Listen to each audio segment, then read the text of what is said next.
Seats, please come inside.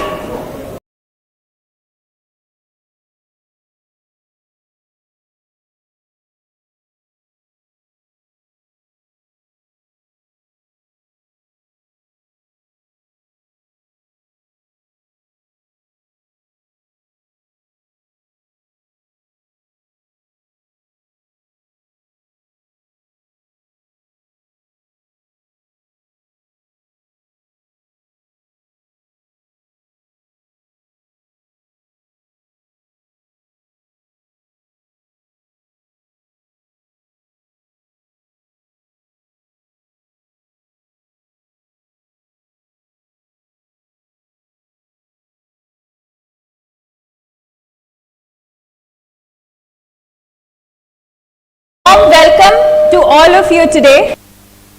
My name is Hina Sharma. I am the advisory board member with Kadam Foundation. It is a great privilege to see you all today here in a gathering in New Delhi, India. First global conference on prevention and treatment of visual challenges and educating children and adults with blindness right here in your vibrant city, New Delhi. So, the iconic Shangri-La, you're most welcome to witness this global transformation that is going to happen today. As India celebrates diverse heritage, this is the fitting location for such a gathering, isn't it? Where ancient wisdom and modern advancement converge and where the fight against visual challenges and the pursuit of education for the blind and visually impaired find fertile ground. This is a land with unity in diversity. Its diverse heritage, culture, scientific, educational, social frontiers of addressing visual challenges. We also come together to emphasize the importance of inclusive education, enabling individuals with blindness to realize their full potential in ever-evolving Indian society. So thank you once again. This conference serves as a crucial platform for scholars. I'll move so that my voice doesn't echo much with that mic and the work going on. I hope I'm audible to everyone at the back. Thank you so much. So this conference serves as a crucial platform for scholars, experts, educators, visionaries, not only from India, but all around the world. We are here to share ideas, exchange views, and develop innovative solutions. We are here to engage in meaningful conversations and chart a better course towards the future. So again, I request you to be with us throughout the day as you see here, meet people who have done extraordinary work in the field of vision enhancement and inclusivity.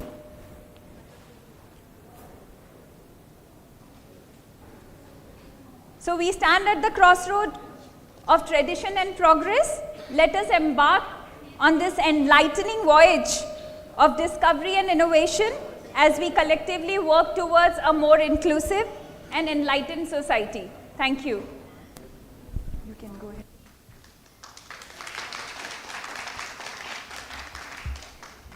So to all present here, as we commence this auspicious gathering, we begin with a heartwarming vandana, that's prayer, to seek the blessings of Ma Saraswati, the embodiment of knowledge, wisdom and art.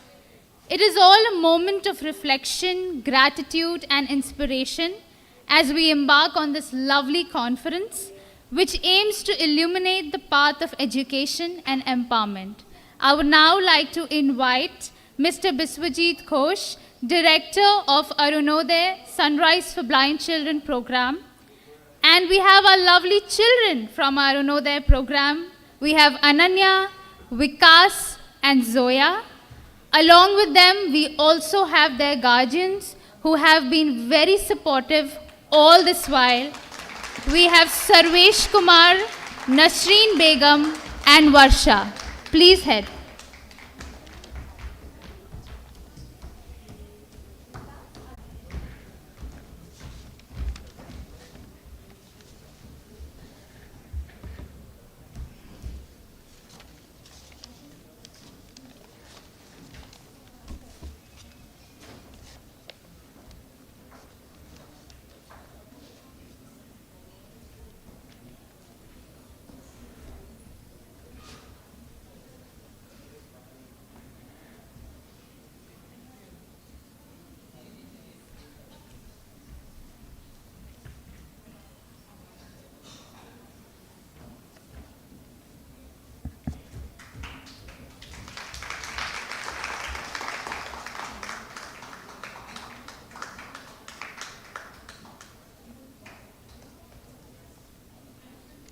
That is Ananya who is lighting the lamp.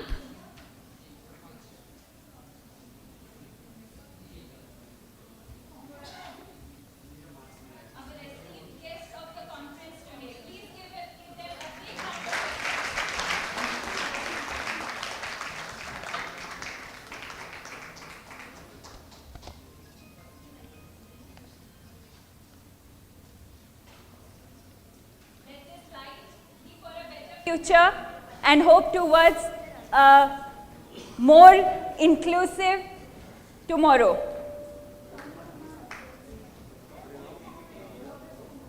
Thank you.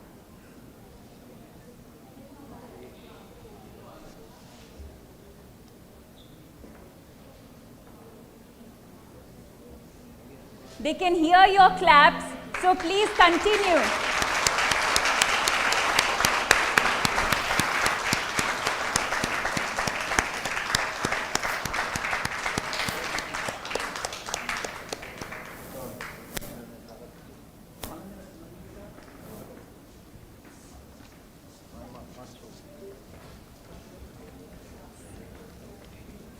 एक एक करके निकल जाए। हाँ, मैं से कर।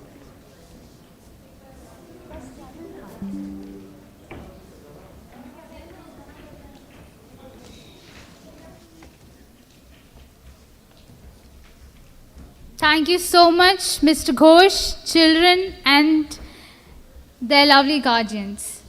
Moving ahead, I would now like to request each of you to please rise for the national anthem.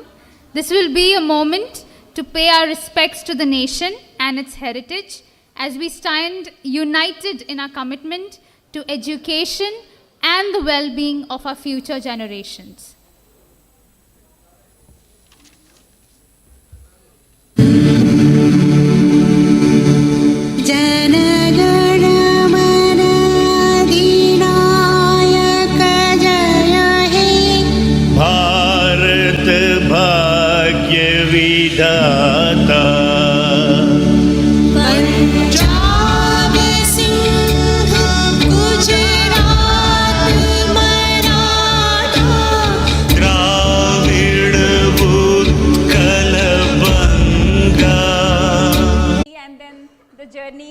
Of Kadam was introduced to me by him.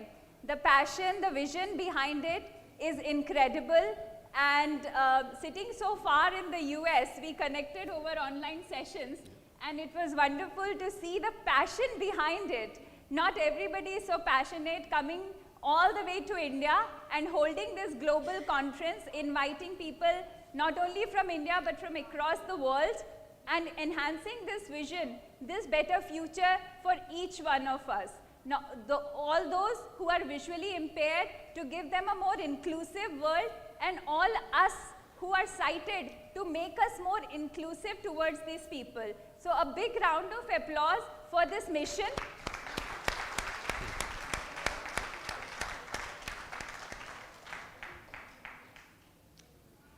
Thank you, Hannah.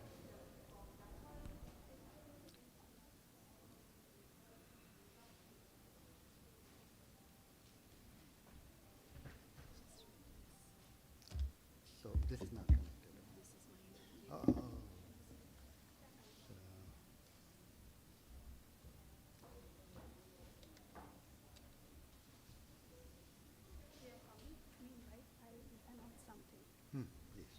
Hello everyone, good morning. This is Veena Tripathi.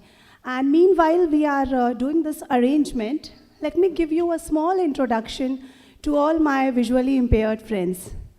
So I'm a woman of my late 30s.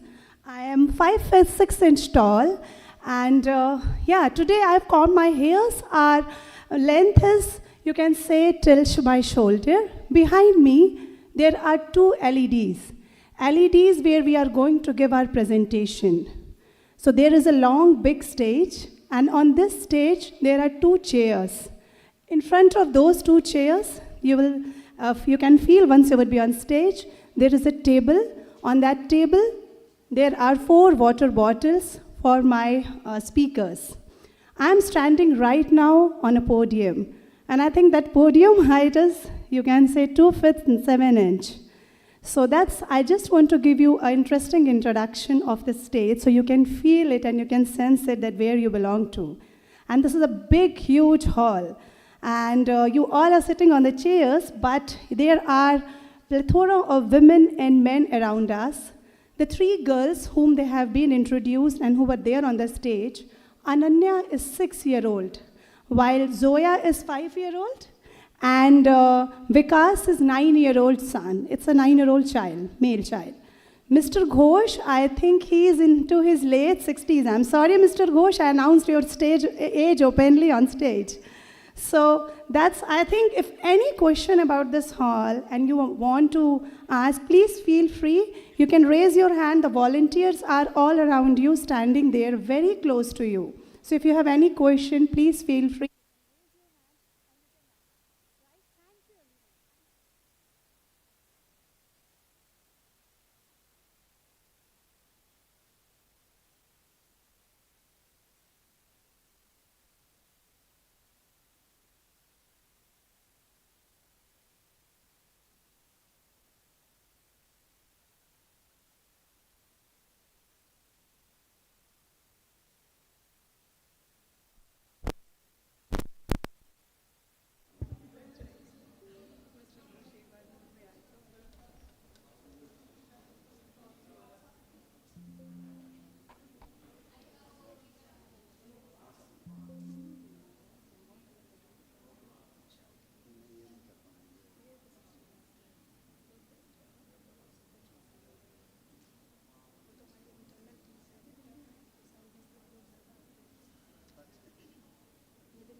Presentation is there.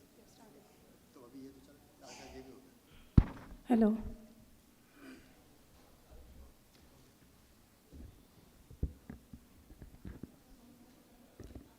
Good morning. Is everybody able to hear me okay? Well, thank you very much for... We really have a lot of echo. Thank you very much for joining us today. We welcome you. Kadam, our Foundation for Education and Health, is delighted to have you here and to share some of our facts and thoughts from the journey and how we began, where we are, and where we are headed.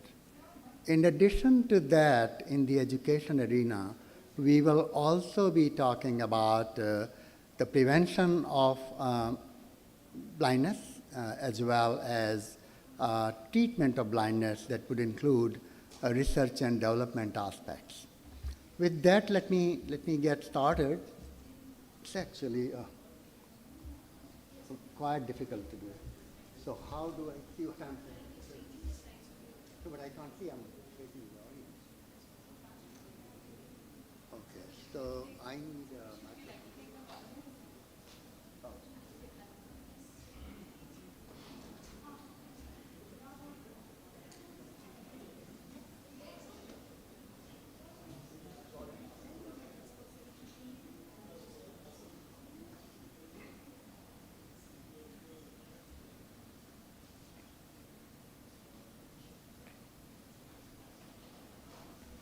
Can everybody still hear me?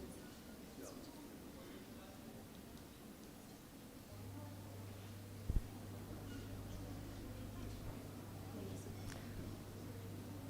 Can everybody still hear me? Yes? Okay. Yeah. My apology for some technical challenges we had this morning. We are hoping to get that sorted out in next hour or so. Ek Kadam or for Education and Health. Who are we? We are a non-profit charitable organization in India and the United States. We also work in Nepal, and we have several programs that I'll be talking to you about. I would also be talking to you about what else we do. So besides the Arunodaya program, which other programs we do, and where are we at present in our journey. Our areas of operations are primary education or elementary education in rural areas, high school leadership program, active learning program, and Arunodaya program. This meeting predominantly is on Arunodaya program, which is a program about blindness, which is a program about educating children who do not go to school because of poverty. So the children have blindness that does not allow them to go to school.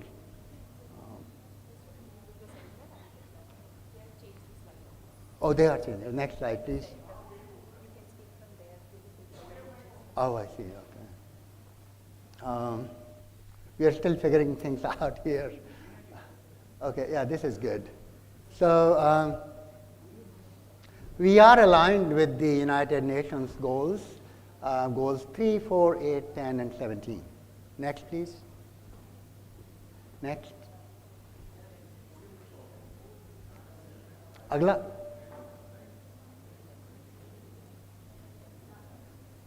Okay, Arunodaya program for children with blindness.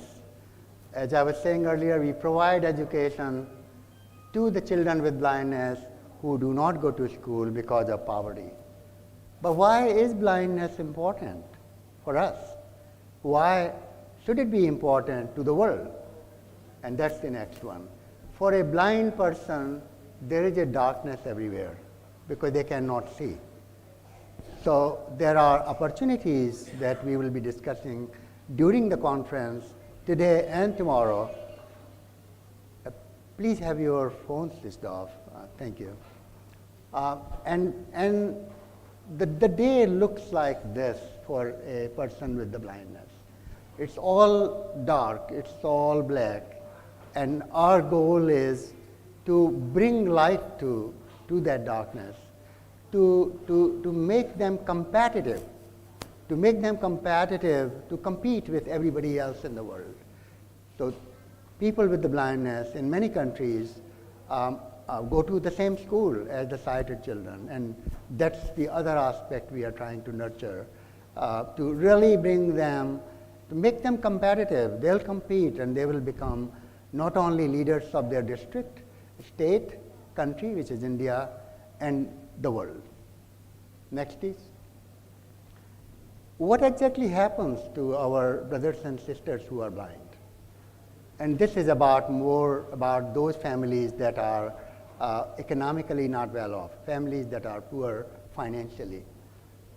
The blind children hide in their homes while their parents go to work every day to earn their living. So these are mostly 90% and more daily wage earning families or parents.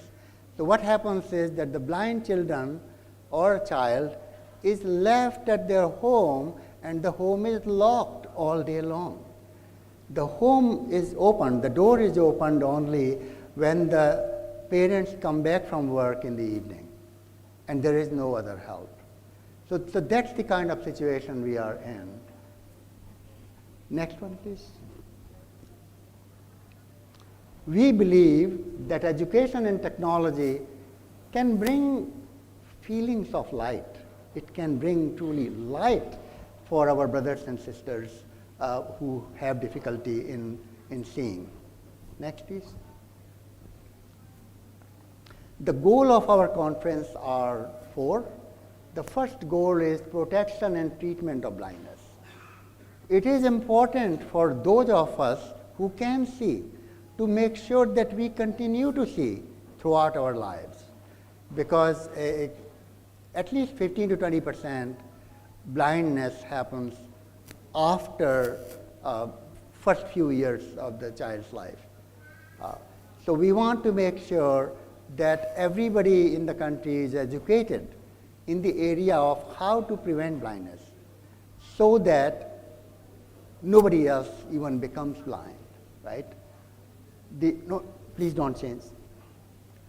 The second aspect in that is how are the medicines developed? So we will have a session tomorrow morning on how are the medicines developed, discovered and developed. So that's the R&D, research and development. How are those developed and brought to the people like us so that we not only can get out of blindness, some of us, if the blindness is caused by certain things for which we have treatment, or if there are other eye-related challenges we have now that might result in blindness over next year or 2 or 3 or 5, how can we develop new medicines that can protect them? And there would also be medical devices, assistive devices that we would be talking about during this conference. The second goal of this conference is to provide a neutral platform to bring collaboration among doctors, rehabilitation experts, R&D scientists, and academic people. Academic people includes not only professors, but also the students. The third aspect that we will be dealing with during this conference, today and tomorrow, that is education of blind children. Should we use Braille or should we start blind children with the digital technology right from the day one? And we see so many examples among us here today where many of you are able to learn and educate yourselves using just the digital technology. But there is so much value with the Braille as well. So there would be a debate on Braille and or, a debate will be on Braille or digital technology, and we will have an opportunity to hear the pros and the cons of the two scenarios. And the last goal of this conference, not the least, is developing 1 to 2 recommendations to decision makers. And at this time, I don't want to share who the decision makers are, because decision makers are differently designated in different parts of the world. So you can figure out in India who would that be. But to develop 1 to 2 recommendations for decision makers in India, one of them would be around creating connectivity for persons with disabilities with the highest level of governance. Governance means government.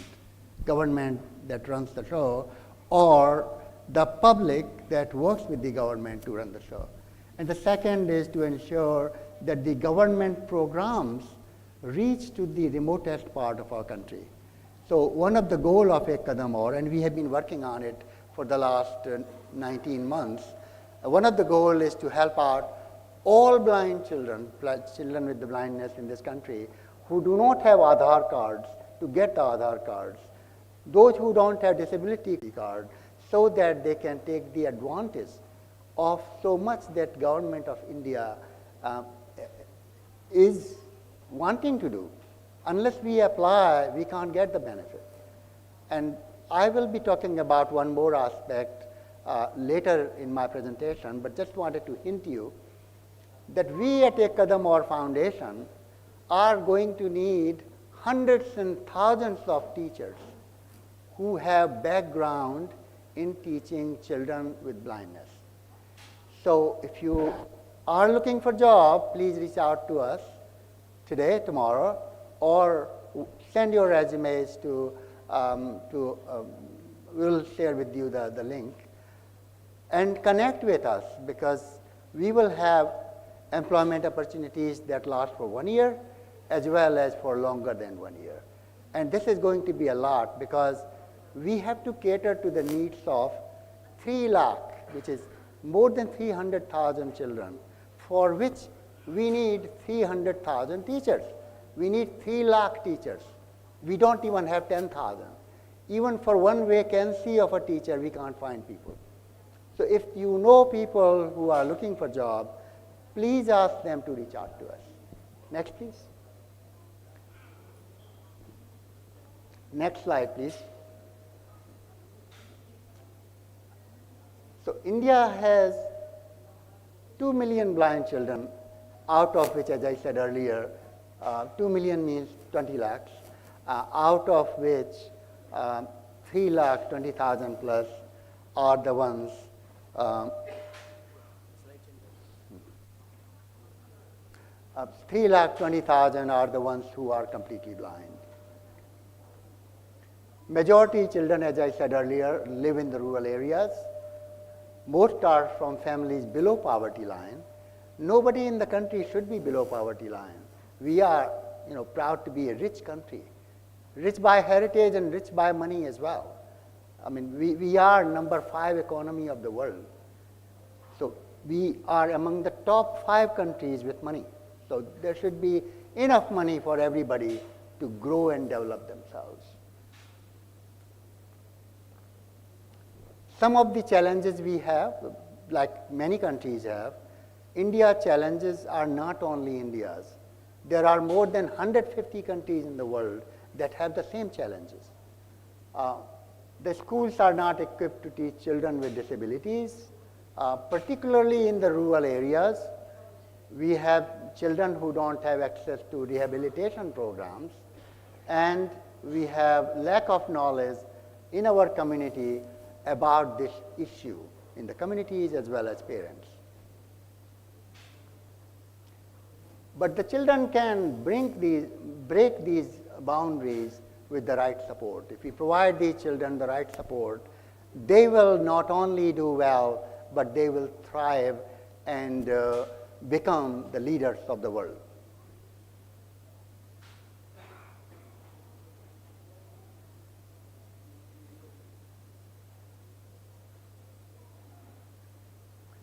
We have some very inspiring people from India who are young and dynamic. You may have heard about Kanchanmala Pandey in the sports side, Tiffany Brar, and Beno Jaffin is in India's civil service, foreign service. Let's see. There are 4 steps towards solution along the lines of blindness. One is the prevention, the other one is the treatment, and development and education. We know that visual impairment in most cases, if diagnosed early, is preventable. We can stop it, and we just have to make that effort. So here is the point, that if you know any children or any adults in your neighborhood, पड़ोसी आपका है तो, and if that person is having some difficulty with the eyes, please help them. Come out to help them, take them to doctor, phone us, we will help them. We will take them to doctors, we will get them treated, and we want to make sure that they don't become blind over time. So this is something that we all have to do together. One person, 2 people, 1 organization, 100 organizations just cannot do it. We all have to do it, but if you come across anyone who has difficulty, please reach out to a Kadam and we will pay for 100% expenses.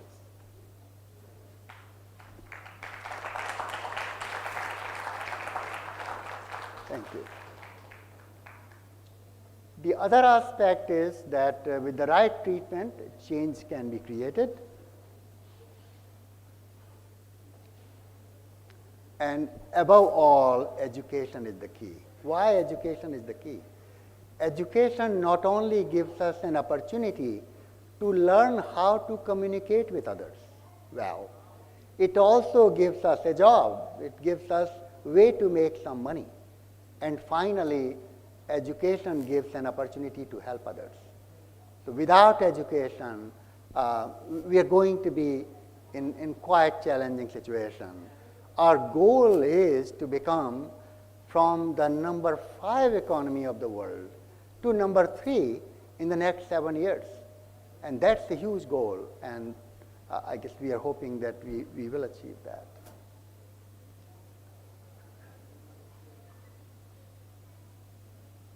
So I think this got stuck. So I have some more slides. Can you get them, please? Is this?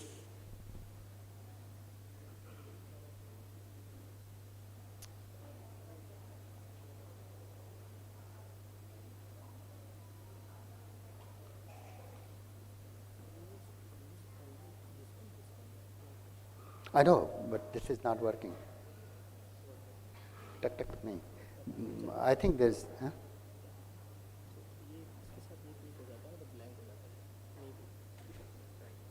ये तो गया.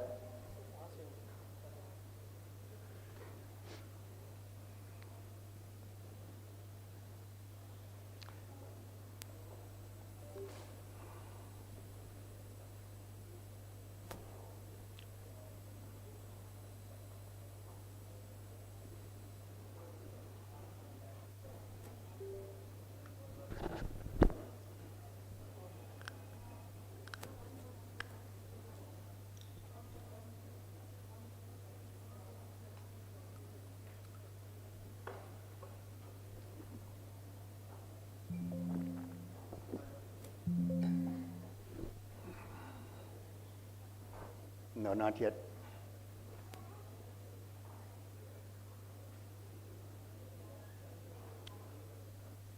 I think maybe battery गड़बड़ है.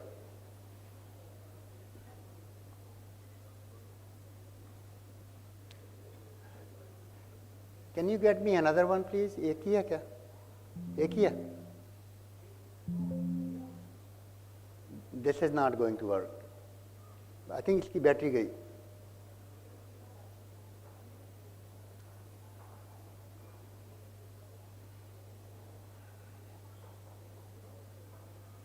Oh, can you run it from there?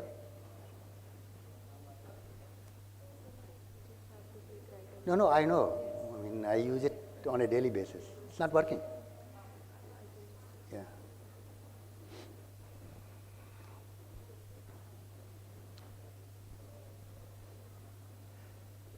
So just while we are waiting, I thought I'll share with you a little bit more on the Arunodaya program. Arunodaya program started last year in 2022. This was an offshoot of an earlier program we called as Technology for Blind. During the COVID-19 times, we had started this program, Technology for Blind, at Blind Boys Academy in Kolkata, where Mr. Ghosh, who is our director in the Arunodaya program, was the principal. What we did there was we started teaching teenagers with blindness in the high schools, and also those with the bachelor's and master's degrees in different subjects who were completely blind. So we taught them how to use computers and smartphones, with the hope that at the end of that exercise, they can get corporate jobs, because without jobs, we have challenge to go on with life. In addition to that program, there was a program for sighted that was Train the Trainer program. We were running that in Uttar Pradesh. And a combination of the Train the Trainer for primary school and Technology for Blind program resulted in Arunodaya program. So last year, I became a student in a university in the United States, Harvard University in Boston, for 1 year. So I studied there, and that was the place where I worked on this program. So within 3 months of reaching there, we began the program in India, and then we continued that, and at present we have 151 children in the program. So we are looking forward to adding more. We definitely are happy to have 50 more children in the program in the next several months. So, but have you, कुछ हुआ भैया?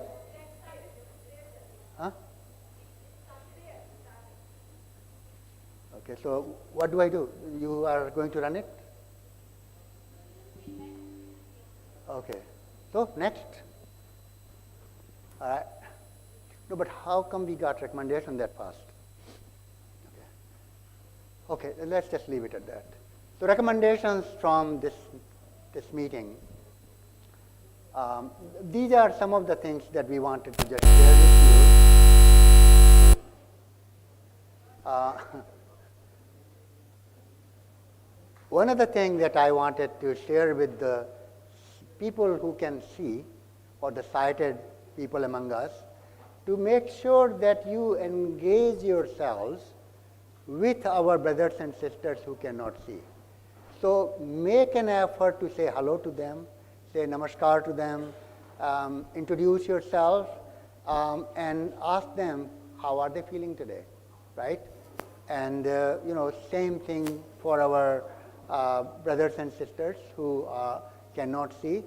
Please feel free to introduce yourselves, because this is also a place to make connections, to develop connections, and we hope that those connections will result in bigger and better opportunities for all of you. The second suggestion or recommendation is that please make an effort to go to the exhibit booths. तो बाहर दुकानें लगी हुई हैं, तो ये exhibit booths, we've got about 7 or 8 of those. Please visit there, because they have several devices that you may want to familiarize yourself with. And those are all to help our children and adults with blindness. Do not hesitate to ask questions at the end of each session. So please make it a point that if you have any questions, ask them, because unless you ask them, the speakers would not know that you have any questions. So please ask any questions you have in mind. No question is good or bad. All questions are great. So please ask the questions. Now we have, as you saw earlier, we have several students from our Arunodaya program. These students have become quite popular, not only in India, but in the United States as well.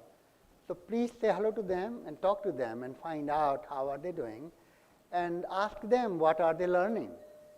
Some of them do great yoga.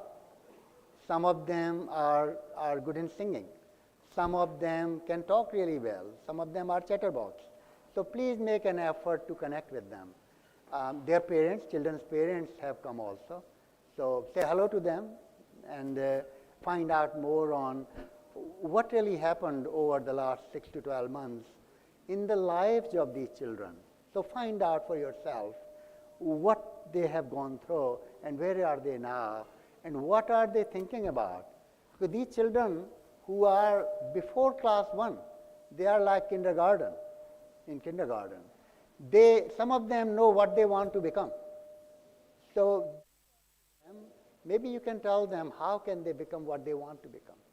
So they have a thought process along the lines of what they want to do in their lives, and they're not even in class 1. I had no clue about what I wanted to do until I finished my Bachelor of Science in India. So say hello to them and see what they offer at this time. There are also teachers of these children, and please talk to them. Our teachers from Madhya Pradesh have come all the way from Jabalpur. Teachers from Uttar Pradesh have come. Please say hello to them, connect with them, ask them questions. We have a lot of professors in the audience.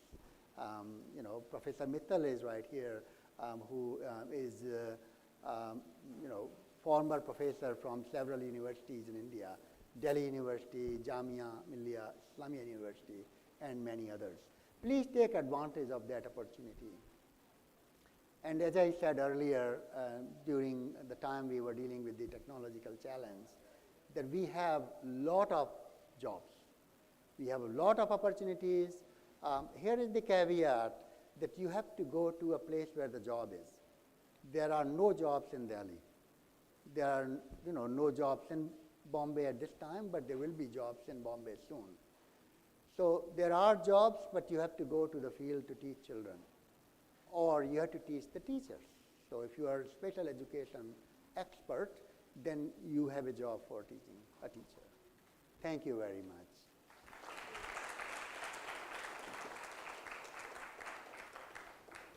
I will be happy to answer one or two questions. I think there are microphones to ask questions. Are there microphones? Microphone है प्रश्नोत्तर के.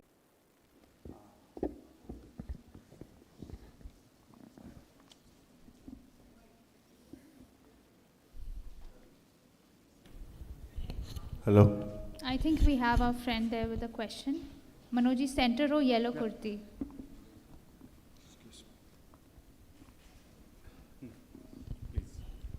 Very good morning, sir. So my question is that what are the ways that we can go and pursue our study in foreign like USA? I am actually not able to understand the question.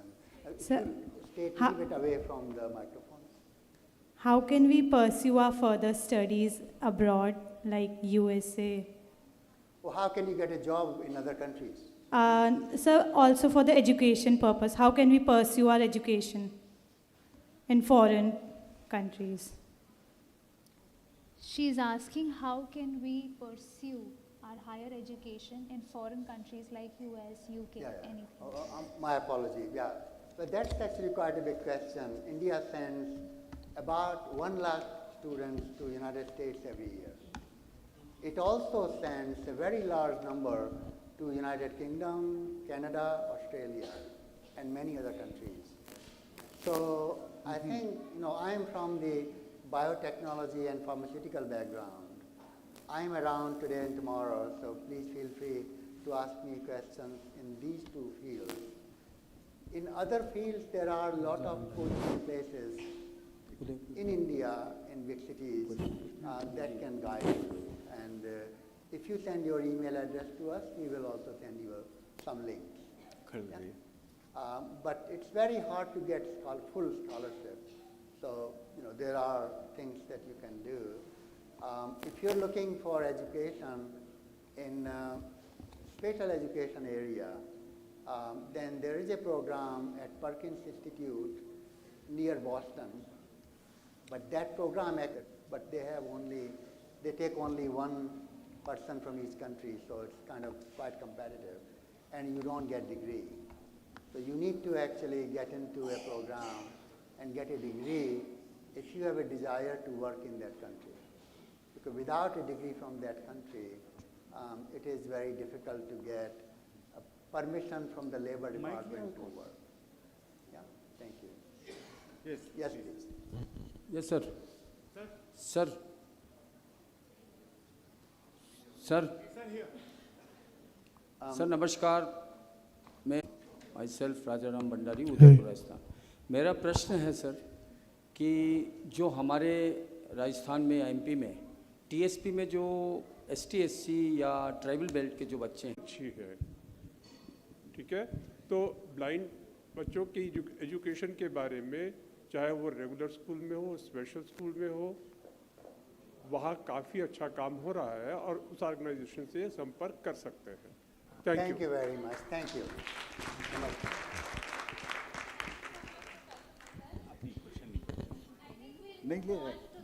Session, and I understand that we all have a lot of questions, but please be rest assured we are having a number of panel discussions. We will also be having a number of key very well, and I'm sure you will have satisfaction in the way they have answered your questions. So let's move on to the next session. And thank you, Dr. Tripathi, for setting the stage. We now turn our attention to one of our members of our Board of Advisors. We have Bia of Kadam or Board of Advisors. She will now be making a presentation on insights of Kadam.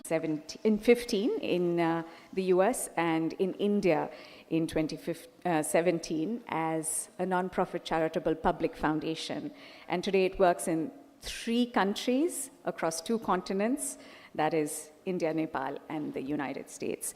They run 4 major programs. I'll talk to you in detail a little bit about all of those programs to give you a broader sense of the foundation in itself and the work that it's been doing over the last several years. And each of these programs, they comply with and they further the United Nations Sustainable Development Goals, or SDGs as they are called. 1, free, equitable, and democratized education for all. Skill development and upskilling initiatives for children and for youth. Efforts to eliminate discrimination in education in opportunities, opportunity parity, and leadership development, and finally public health camps and public health. Ask, who are these classes with? Esteemed professors, industry and stalwarts, corporate leaders from around the world, but also academics from the Harvard and IIMs, Columbia, IIT. If that was an indication, 64 total positions have been offered so far by Kadam or. And finally, the last but the best program of Kadam or Foundation, the Arunodaya program, which essentially translates into Sunrise for the Blind. Dr. Tripathi spoke a lot about it already, and the breadth of this program, I will probably not do justice to it, but you'll hear more about this and have an opportunity to participate and ask your questions as well. Before I wrap up, I'd like to share a word on Dr. Tripathi, who I met in 2017. He's been an inspiration to several people and to me as well. We know of several philanthropists who get covered in the media, who have large social followings. Dr. Tripathi's is a different kind of philanthropy. Quietly behind the scenes, he and his dedicated team of supporters are doing the work, the much needed work. And so I would like for all of you to give a big round of applause to the team that's around us all over for their efficiency and their efforts and their dedication and their passion. With that, I'd wrap up now and let us get on with the program. But seeing you all here today is a great validation that when people come together, like-minded people, then our combined power and our ability to make change happen is just so much greater. So thank you very much from the bottom of my heart.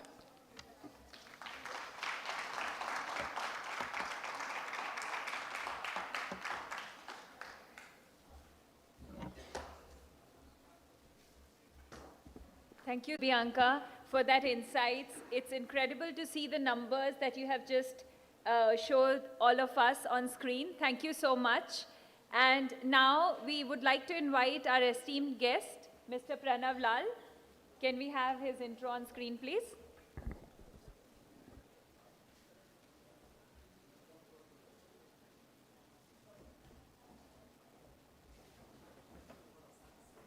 Mr. Pranav Lal is a tech enthusiast, a photographer, and a writer. He has been a TEDx speaker, was featured in an article by one of India's leading newspaper, Hindustan Times, and has been interviewed by famous media channels like Quaint and others. A commerce graduate with honors in economics, law, and accountancy, Pranav holds an MBA as well as a CI. His work experience across different domains like telecom, business solutions, consulting services, and more inculcates into 20+ years of his professional journey. Without further ado, Mr. Pranav Lal is here. We would like to have him on stage. All right, where's the mic? Okay. Well, morning, everyone. Let's keep this short and maybe not so sweet. Firstly, I will take shameless advantage of the fact that I am a keynote speaker. So, I'm going to be talking about various solutions that I have implemented to deal with blindness, all right, in the context of photography, funnily enough. But there are a few things. Yeah. Oh, he's removing cable? Awesome. Life would not exist without cables. So, now, I want to say a couple of things as we get started. Is the presentation up on screen? Not yet? Never mind. Whenever it comes, it comes. Okay. Okay. Two things. One, we are not light slaves. So if you are blind, it's not darkness. It's just absence of light. So you have to get around, get rid of that mental model. You can actually do quite a lot given technology. Point number two, oh, and the other senses. I mean, let's not forget hearing and all of that, the remaining senses, so to speak. Now, the other thing, there is this, people say there's a debate between the usage of Braille and speech. There is no debate. My point is this, okay? You use both. I'm a heavy speech user, but given that the cost of Braille is actually coming down, you have a situation where India is actually the Braille display manufacturing hub today. So, Braille has become digital. All we need to do is digitize content. Now, you want it in Braille, you take it in Braille. You want it on paper Braille, you take it on paper Braille. You want it in audio and Braille, take it in audio and Braille. It doesn't matter. All right, so to whoever is manning the controls, I will simply say next slide. And, okay. I'm going to be talking about seeing with sound and a few other things, right? Change slide, please. Okay. Now, how do you use light without sight, right? Now, 3 ways to do it. You use sensory substitution. You can do direct brain stimulation, or you can directly stimulate the nerves. Sounds very good on paper, right? That, okay, let's bypass the eye and stick the visual stimulus directly on the retina or in the brain. The trouble with that, in practice, is that you get seizures, and there are a whole lot of other issues where you have a scenario that you can burn out parts of the brain because of overstimulation. So that's tricky. In case you want to read more about this, there's a book called In Search of Paradise by a gentleman called Jens Norman, I think is his name. He's Canadian. And he used the DeBell brain implant. He was one of the first recipients. And that's where this came up.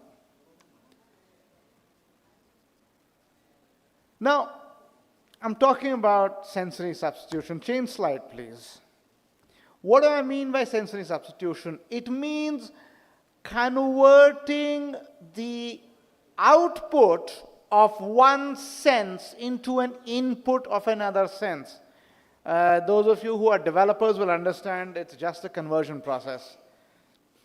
Of course, there's some loss in information when these things happen. So what can you do with sensory substitution? You either see this in cochlear implants, that's an example of sensory substitution, or you can use it for vision. You can use off-the-shelf hardware today, which means no need to have custom developed stuff which nobody can sustain, okay? You can turn off your eye whenever you want. How many of you can do that with organic eyes? You have to close them, and that's a muscular expansion. We flip a switch and keep it off. You got a lot of flexibility. People like changing frames of glasses today. You can change your eyes. You can change your sensory substitution device. So you get a better eye. Okay, it's scalable and you can do rapid prototyping. Okay, so change slide, please. We talk about the plastic brain. Look, the point is this. Many a time, till quite recently, we used to think that the brain has dedicated areas for things and so on and so forth. What it does have is it has dedicated neurons. So as you do your substitution and it works correctly, what happens is that the brain can adapt the neurons, especially those for sight, for example. If you don't have sight for a while, you're born blind, your neurons will get adapted to other functions. But the moment you give it stimuli, which is equivalent to vision, the neurons retrain themselves. The rate of retraining is called plasticity. And this happens to neurons, it happens in other contexts as well, and that's how sensory substitution actually works. Okay? Change slide, please. Now, what is my artificial eye, right, and all of that? It's a piece of software called the voice. It's freely available, cross-platform. So Windows, Android, iOS, Linux, FreeBSD, anything you want to run it on, doesn't really matter. It's created by a Dutch physicist, Dr. Peter B.L. Meyer. I didn't create the voice. People of the media have got it wrong, actually. I didn't create it. I have created hardware to run the voice on. Okay, I built my own eye. Okay. Now, it's a generic solution for vision. See, remember, you don't swap your eyes. So today you're sitting in a conference hall, you don't change your eyes. You need generic solutions for vision, right? Change slide, please. Are we on the 3 rules for decoding vision? No? Then what are we on? Oh, we are running 1 slide behind, which could have been solved by a longer HDMI cable or a wireless display. Next slide, yeah. We need to be on the 3 rules. Oh, congratulations. We're at least in sync. By the way, in case you find me waffling on and the slides stuck somewhere in the dim and distant past, give me a shout out. Now, in practice, how does this work? By the way, to the gentleman at the console or whoever's operating it, do you have audio connected? Because I'm going to show all of you a video. We should have brought popcorn, but it's a short video. Right? So, 3 rules. Sound. How many of us have been for a movie, by the way? In a theater, not on the local home entertainment system. How many of us have been to the theater? Show of hands, please. Yes? Panning, okay? When in a car chase scene or when they have aircraft taking off in movies, you can really feel the sound move from left to right. So the panning of the sound tells me where an object is in the horizontal plane. The pitch of the sound tells me the height of the object in the horizontal plane. So higher the pitch, the higher the object in the frame. And the volume of the sound tells you about brightness. So the louder the sound, the brighter the object. There are safeguards put in. You look at a floodlight, you will not be deafened. The point is, you use these 3 rules to decode the sound that you get from the live camera. And typically the voice ideally should run on a pair of video glasses, but you can run it off your webcam, you can run it off your mobile phone, whatever it is. Now, I have given you these 3 rules, which those of you who are paying attention may have got it, but it doesn't come home. The next slide is a video. Don't change till I tell you to change. And the reason for that is I need to tell you what you have to do. It's not an ordinary video. Those of you who are sighted will now listen to the sounds, keep these 3 rules in mind, and see if you can guess the shapes. The video will flash the shapes. Those of us who have the advantage of being free from light will enjoy the soundscapes. Okay. Now to the person at the console, change slide please and play the video.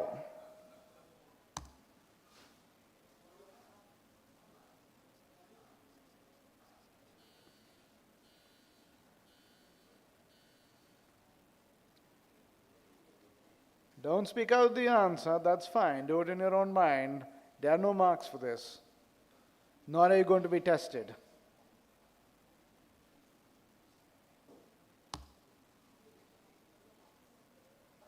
It's an animation, you may have to hit the space bar again.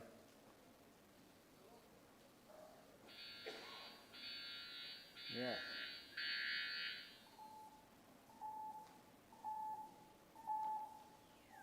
You remember, many of you are teachers, you can probably tell me more about this. Right. Next slide, please. Combining vision with sonar. Now, how many of you see out of one eye? Anybody? Or have you had the experience of only seeing out of one eye at any point? Challenge is something like depth rather difficult because you can't see disparities in images. And you have to really train your brain to work. You get around that by combining either with sonar or with laser or with radar. Okay. And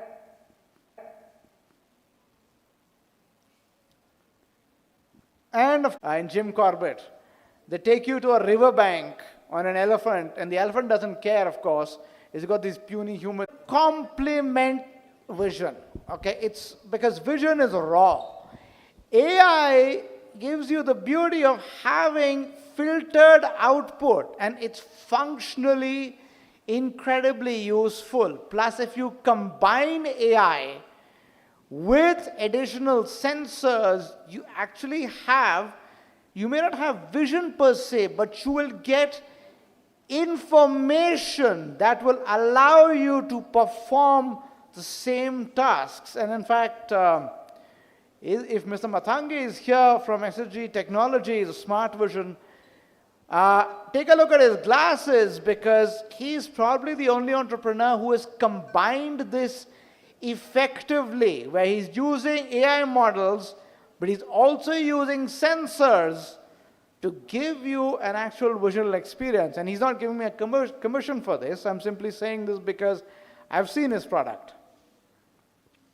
If you look at any of the other blindness solutions today, they just have a camera. A camera is not enough. Because again, it's monocular. Don't ask me why people haven't put 2 cameras in a dedicated solution, but they haven't done that so far. Okay. So, it's promising. There are challenges with the AI models in terms of model recognition, security, and so on, but we are overcoming those. And plus, if you can have the ability to get raw data, then you can override the model. Okay. Now, we finally come to photography. I think that photography is mentioned in the brochure as well. The strange thing is, ladies and gentlemen, photography is a byproduct of my vision, because what happens is you see something. If you're a 2-year-old, you can ask anybody, what does this look like? But you reach your 20s, nobody has the time. You reach your 30s, even you don't have the time to ask. So what do? You share pictures and say, okay, this is what I think I looked at. What is it actually? And that's how you learn how to see. And that's how photography came. I primarily do landscape photography or industrial photography. I like seeing shapes of machines and things. All right, now, what we're going to do is, we have actually reached the photographs. Since I'm a photographer, people expect photographs. So the next 10 slides are just images. I have volcano. I don't have a description. If you want descriptions, okay, let me get the accessibility out of the way. You want descriptions, you go to techesoterica.com. That's techesoterica.com. That's my blog. Go there, you'll get detailed descriptions of all these pictures. Now, to the person on the slide, you can fairly quickly, because these are just images, okay? And the slide titles are like, they tell you what the image is. So, I've shown you machinery, I've shown a volcano before,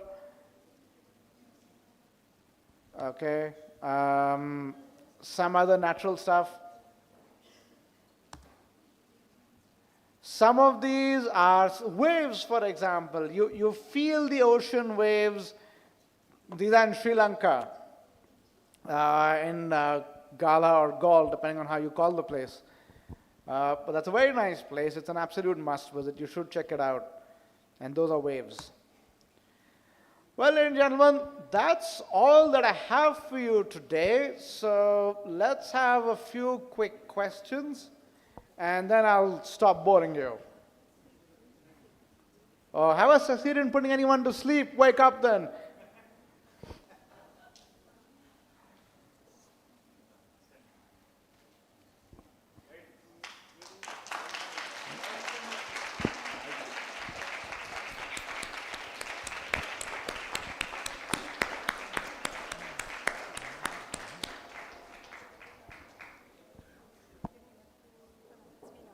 Yeah, no questions? Any questions? Yeah, Manoj, here, second row. अच्छा आप पूछिए आप सूरज पूछिए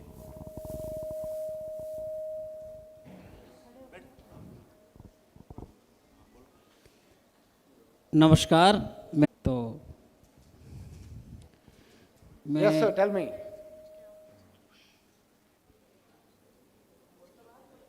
सवाल पूछिए, नमस्कार. मैं ये जानना चाहता हूँ कि हम लोग मतलब आगे क्या करेंगे और हमारे भविष्य के लिए रोजगार प्राप्त कैसे होगा.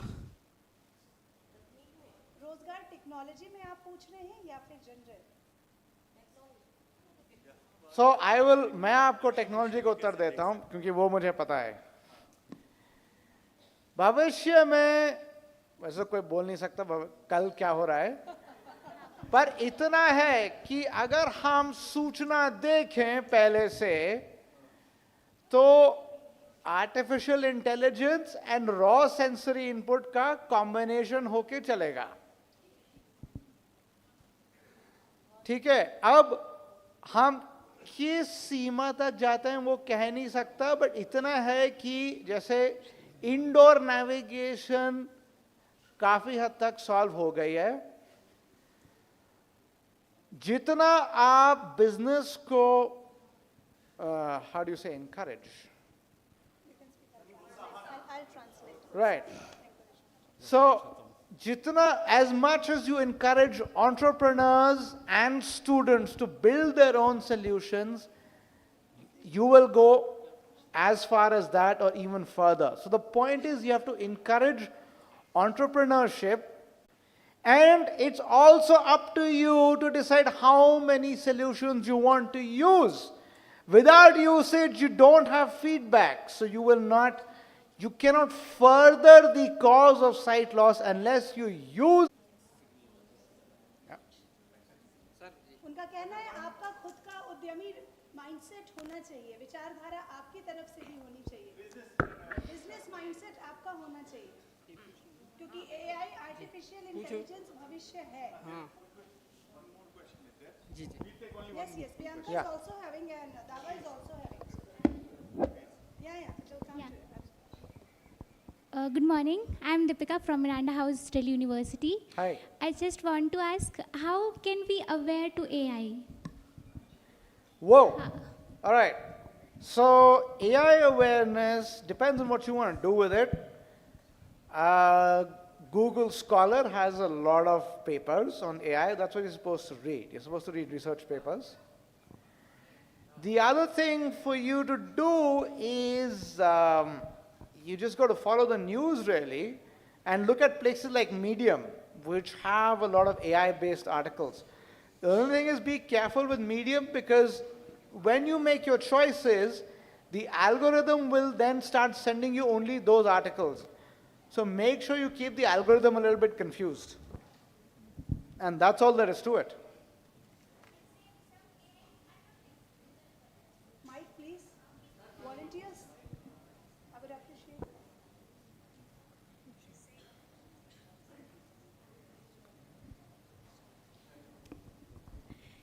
Some AIs are not accessible for us. So how can we No, make they are them accessible. Who's saying AI is not accessible?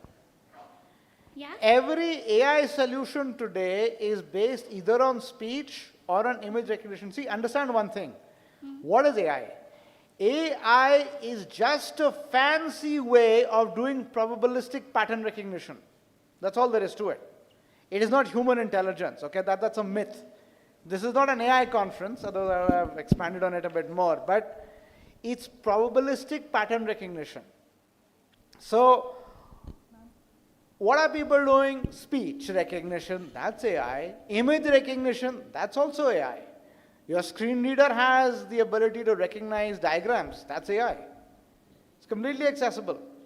So are the papers, so are the programming environments for AI. So there's no issue in accessibility. Okay, thank you, sir. Right? Any further questions, anyone? Pranav, Welcome. Oh, one more. Lovely. Okay. Let's do Pranav, it. hi, this is Bianca. I'm sitting to your left, same Hi. woman who was on the stage before you and was droning on for a bit. The wonderful lady behind me, she's already stolen my question, but it's a fascinating question about AI, which I'm very interested in. But so I'm going to offer you a couple of adjectives. Fascinating presentation, love your humor, and love your style of presenting. So that's it. Appreciation for you. Thank you.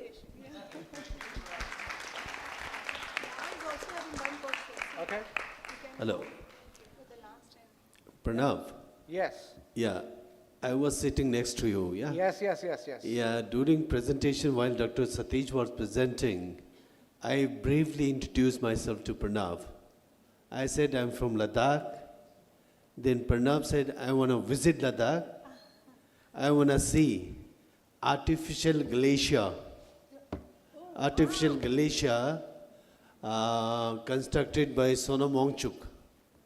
Then I was curious. Then I asked Pranav,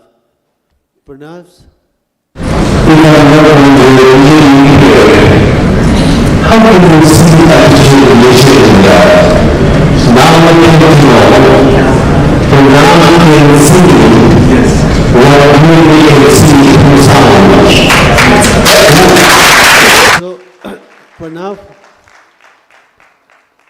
my question to you is, you must have come across a lot of challenges in your life. What is the most significant challenge you have come across in your life, and how did you overcome that challenge? I would appreciate if you can share with us. So, that's a very good question because I don't have a But I think for me, most significant life challenge was finding a career that I liked. And how I overcame that is simply through talking to a lot of people and exploring. You have to try different things. And that's still not said, okay? Today I do information security for a living and I do something else tomorrow. Because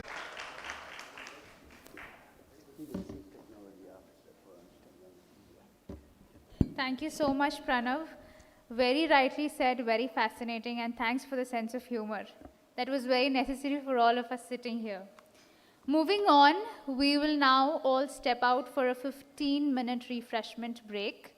While this break is on, we will also be showing you a very interesting video that we have, and that's a conversation of myself with Caroline Casey, who is the president of the International Agency for the Prevention of Blindness, who's also a prominent advocate for inclusivity.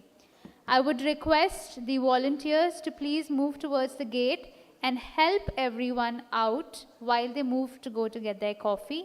And our friends at the console, please put up the video for our friends. Thank you. Please be mindful that we have to be back in 15 minutes because we have a very important session after the break. Thank you. Privilege of inviting our very privileged guest for today, Mr. Yogendra Narayan. His introduction will take some time because of the immense work that he has done. So give me a few minutes to read about Mr. Yogendra Narayan, a former Secretary General of Rajya Sabha and Secretary of Defense in Government of India. He also served in key positions such as Chief Secretary of Uttar Pradesh and Secretary to the Governor of UP. He is the current Chancellor of Hemwati Nandan Bahuguna Garhwal University in Pauri Garhwal district of Uttarakhand state. He received his PhD from Punjab University, Chandigarh. Dr. Narayan was awarded a PhD degree on his research work, Organization of the Right to Information in Uttar Pradesh. He completed his MPhil degree in Public Administration from the prestigious Indian Institute of Public Administration, Delhi, and was awarded with Professor V.K.N. Menon Memorial Gold Award for securing first position in order of merit. He also holds a diploma in development economics from the University of Glasgow, UK, and was the topper of the course, for which he was awarded an international prize. I think I can just go on and on about his introduction, and we are so privileged to have him here as our esteemed guest. So with a big round of applause, I want this hall to shake as he comes on the stage, ladies and gentlemen. A very big round of applause for our dear guest, Dr. Narayan.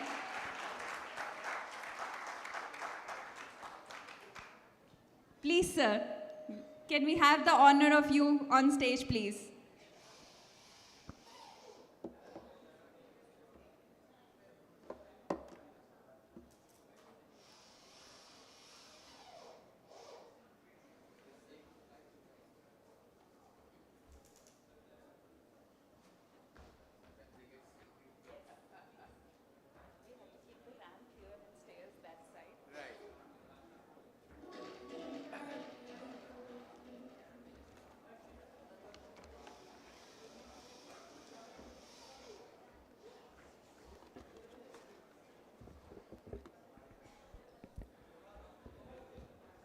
Good morning, friends. It's delightful to be in the midst of you all, and I'm very grateful to my dear friend, Mr. Satish Tripathi, for inviting me to this first annual conference of Ekdam Aur on prevention of and treatment of visual challenges and educating children and adults with blindness. The Arun Uday program of Ek Kadam Aur brings education to the doorsteps of children with blindness and has an ambitious goal to all the countries of the world. I wish Mr. Satish Tripathi and his team all success in this achievement of the objective. It is based on the belief that every child with blindness, regardless of their abilities, deserves access to education and community participation. Arun Uday program has come a long way in its journey of transforming lives of blind children. This program for those with 100% vision loss from remote parts of India is being implemented in 3 states, which shows the devotion and dedication of Mr. Satish Tripathi, and his entire team. It identifies blind children between the ages of 4 to 13 who are totally blind and train them under certified trainers. This intervention will give them a fair chance to thrive within India's existing social and educational systems. I've been asked to speak on the Indian perspective of Vasudev Kutumbakam and how can India provide enhanced leadership and opportunities for children and adults with blindness worldwide. I would like to inform you that India was the first country to launch a national program for control of blindness. The first country. NPCB, as it was called, National Program for Control of Blindness, was started in 1976 as a 100% centrally sponsored program. A large number of blind people in a country denotes poor socio-economic development and an inefficient eye care service in this country, regretfully. This is because about 80 to 90% of the blindness is either curable or preventable. In 1983, the National Health Policy of India reiterated that blindness was an important public health program and a big problem, and it set a target to reduce the blindness prevalence rate from 1.4% to 0.3%.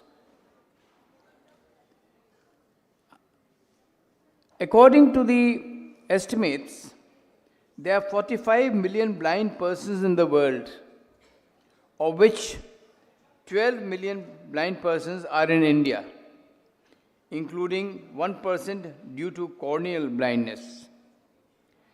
The objectives of the program, the National Program for Control of Blindness, were the following. These were the objectives. Number 1, to reduce the backlog of blindness through identification and treatment of the blind. Second, to develop the comprehensive eye care facilities in every district. Third, to develop human resources for providing eye care services. Fourthly, to improve the quality of service delivery to the affected population. Fifthly, to secure participation of voluntary organizations and private practitioners in eye care. Sixthly, to enhance community awareness on eye care.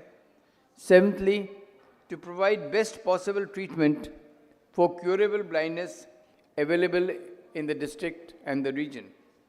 And lastly, to set up the mechanism for referral, coordination, and feedback between organizations dedicated to prevention, treatment, and rehabilitation of the blind people.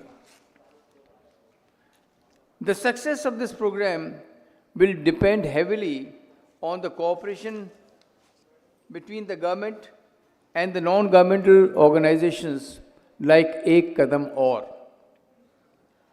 which are working in this sector. Apart from the NGOs, I also feel it is necessary to involve the parents, educators, and social influencers also.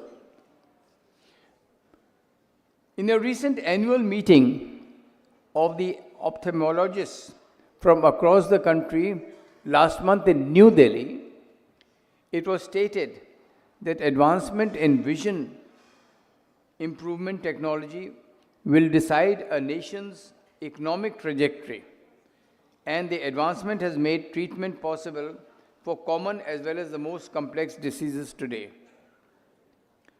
According to data collected over the years, the prevalence of myopia in urban children aged 5 to 15 has increased from 4.4% in 1999 to 21.5% in 2019 in India, which is very distressing. However, recent advancements in eye surgery have paved the way towards curbing incidences of vision deformities. A faster laser techniques, smooth incision, lenticule, keratomobile uses offers new hope for myopia patients, allowing them to achieve clear vision without the need for glasses or contact lenses. It is a matter of pride that Indian ophthalmologists have contributed significantly to the development of this latest technology, which is now available at select centers across India. In the recent G20 conference, our Prime Minister emphasized on one earth, one family, one future. And this is the objective which India has laid for itself. I'll repeat, one earth, one family, one future. As we had contributed to the supply of vaccines during the COVID period, so should we contribute to the reduction of blindness in the entire world by continuous research and innovation. We should also study in curbing blindness and see if those practices can be adopted in the present times. In India, under the present government, we are trying to go past in the past and see what were the remedies available in the past for not only blindness, but for all other diseases also. And I think if we can really delve deep into the past, we will discover some remedies which our ancient forefathers adopted to even cure blindness or reduce blindness. It's a very interesting development in the field of sports also. The blind can also participate in Paralympics. They can participate in races, football, rock climbing, rugby, athletics or archery, and even cricket and swimming. We have cricket for the blind people also. Chess for the blind is a popular sport in Chennai. And recently in this Paralympics, which was held recently, we were very happy to see that 5 blind people got medals in the Paralympics, and they all were from India. And India has bagged about 117 medals in the recent Paralympics which just concluded day before yesterday. And I was very happy to read another news item and a story about how blind people succeed, which can motivate all of us to succeed. It is said, and I will just read out a portion, Ankur 30, who won the gold medal in 5,000 meters and 1,500 meters in the blind category, lost his vision when he was just 7. His eyes got infected after playing Holi, and he became 100% visually impaired in March 2000. He was introduced to sports by his blind school teacher in 2003 and was inspired by his elder sister, a physical trainer, to pursue track and field. These are the stories of motivations and of success. So this is what helps us in encouraging. And these stories should be taught in our schools. And I would request Mr. Satish Tripathi and his team to use these stories to motivate our young people who are studying in schools and colleges and who are aspiring to do something for their country. Chess for the blind is a popular sport in Chennai, I found the other day. The All India Chess Federation for the Blind and Netra organized training and coaching for the blind chess players. I'm quoting all this to tell you that those areas which we thought were not available to the blind are now available and should be taken advantage of. Then there's another story of a judge, Mr. Judge T. Chakravarti. He became, in India, the first visually impaired judicial officer in Tamil Nadu in 2009. Then in the IAS, the Indian Administrative Service, Pranjal Patel became the first blind female IAS officer of India. So we have all these recording in progress studies of people who were visually impaired and yet did so well in life. As was being talked about by the previous speaker, Mr. Pranav, it is also necessary to take the help of innovation technologies to find solutions faced by people affected by blindness. I recently read, and I'm not advertising their product, but I recently read and it interested me about the Tinkerbell Labs Annie, a Braille learning tool launched in 2016 by 4-Bits Pilani, that's our technology institute. Annie was imagined as a personal teacher in the hands of every child with visual impairment. Annie now speaks to the child in 10 languages, including English. Annie immediately detects and corrects mistakes. The hardware includes sensors for Braille, writing input, vibration, haptic feedback, and computer engine. Braille literacy levels are less, even now, regretfully, less than 10% globally and less than 1% in India, and this needs improvement with the help of NGOs like Kadam or. Similarly, in the TACPIC system, which was developed as an online platform to create tactiles, educational materials based on the image inputs of users. Then the images are labeled and the text label is converted into Braille words. There should be constant research in newer methods of teaching as well as the use of artificial intelligence for the same. In the end, I would like to repeat that our Prime Minister Shri Narendra Modi ji has adopted and propagated the philosophy of one world, one family and one future. This family includes the persons with disabilities, and we must aim for their happiness along with the happiness of the rest of the people in this world. It is here that I see the role which Ek Kadam Aur has to play in the future. Thank you very much, Satish, and your organization for inviting me here.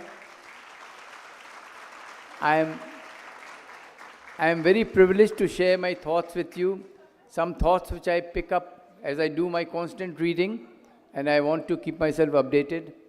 And I would like to assure Satish that I'm available even after retirement to help you in whatever way I can, because I want your organization to grow and do whatever is possible for those with these visual impairments. Thank you very much, and thank you for inviting me.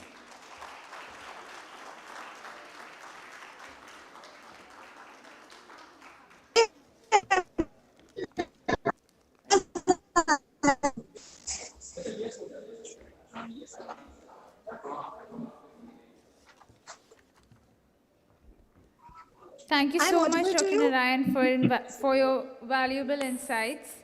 It was a pleasure having you here with us. Moving on, we have our next plenary keynote session. It is once again an honor to introduce Mr. Naveen Jha. Can we please have him already on the Zoom? He has joined us from US. It's almost like 2:30 a.m., but he's been very kind to be with us already. Once we have Naveen ji here on screen, he has joined us through Zoom. I'll move ahead with the introductions.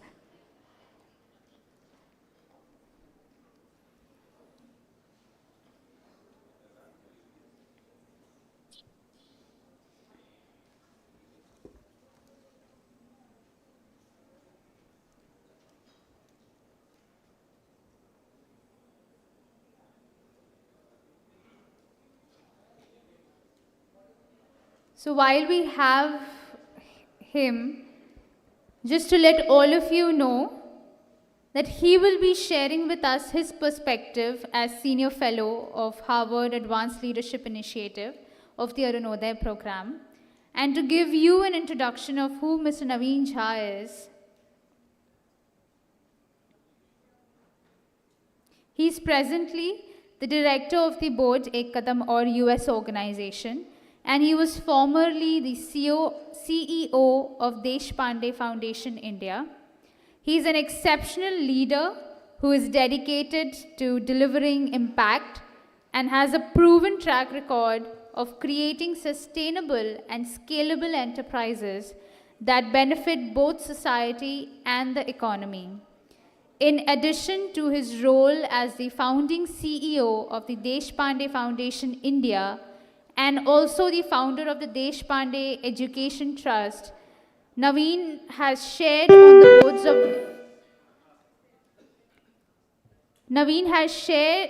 on the boards of various for-profit and non-profit organizations, including co-founding and serving as the president of the Hubli chapter of the Indus Entrepreneurs TIE. Through his entrepreneurial spirit and passion for education, he has established sandbox startups and incubation ecosystem that has supported many problem-solving entrepreneurs. He has also been the member of the state of Karnataka's Knowledge Commission and served on the board of several for-profit and non-profit organizations, like I already mentioned. He's already here with us. Thank you so much, Naveen, sir, for joining us all the way from US, even though it's so late at night for you.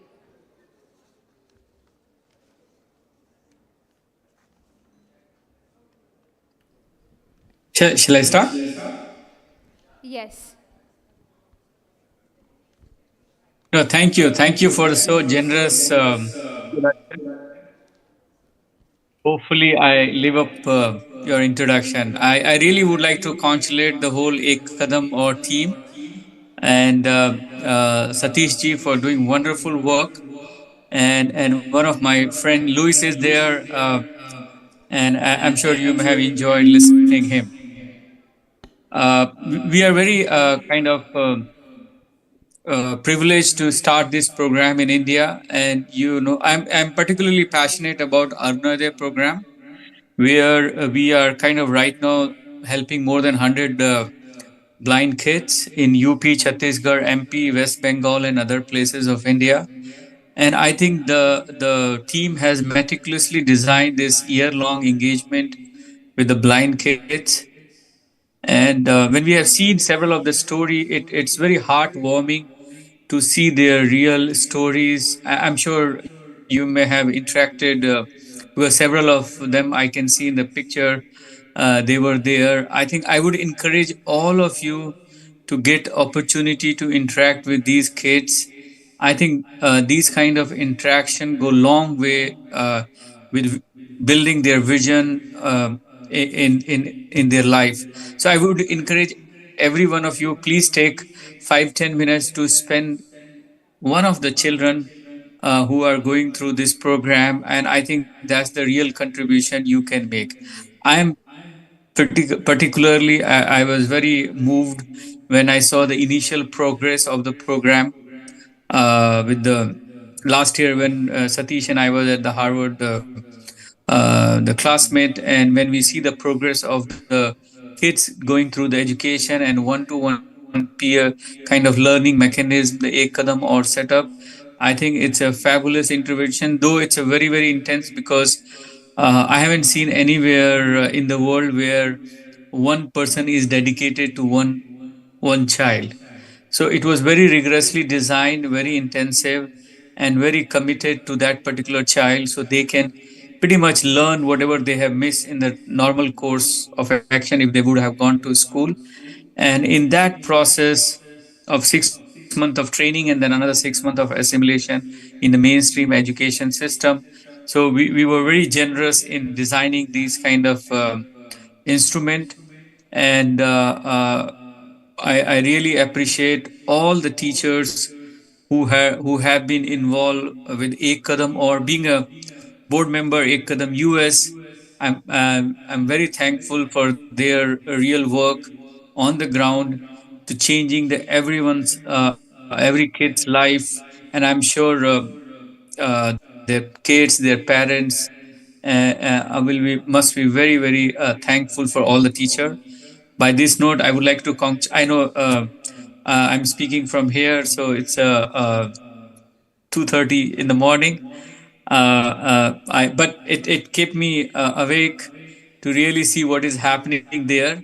And I'm very excited to see this. This is our first international conference, and I wish I could have joined physically there, but because of my academic and other engagement, I couldn't join you guys in Delhi. But even if I'm in Boston, my heart is with there. I have been watching all the pictures people were sending from the booth, from the children's, and everything. It's very heartwarming to witness the kind of progress Ek Kadam Aur has done, especially on the Arunodaya program in last 1 year.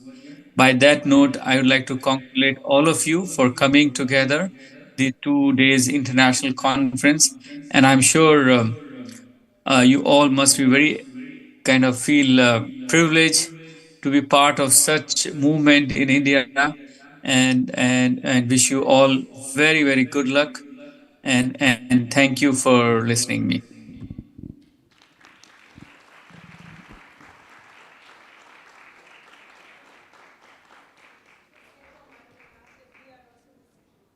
Thank you so much, Naveen, for your invaluable insights. We definitely miss you in the event here. Thank you for your contribution and being a part from so far. It's quite late at night in US and he's been a part with us. So thank you so much once again. Thank you. He can hear the claps. Oh yeah. Thank you so much. Thank you.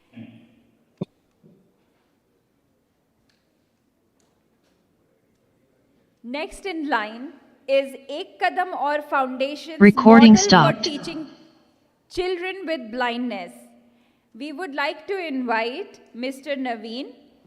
I will share his, thank you, Mr. Naveen. So I would like to invite Mr. Mohan Rao Mr. Mohan Rao is an applied physics postgraduate from Andhra University. He served the Central Scientific Instrument Organization, CSIO, a premier research laboratory under the Council of Scientific and Industrial Research, Government of India, from 1971 in various capacities. He extended his services to Ramakrishna Mission as a devotee, volunteer, and has a long-standing association.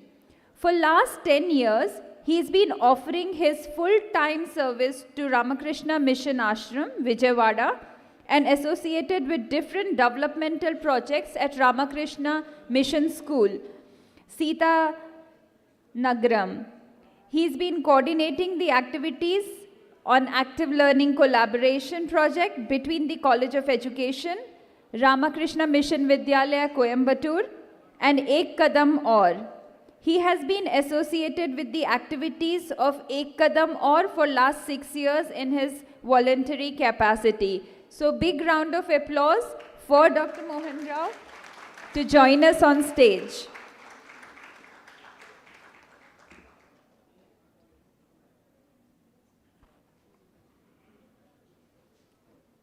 So with Dr. Mohan Rao, we would also like to invite Dr. Satish ji later to discuss the teaching children with blindness on a global scale with inclusive model of Arunodaya, Sunrise program. Please, sir.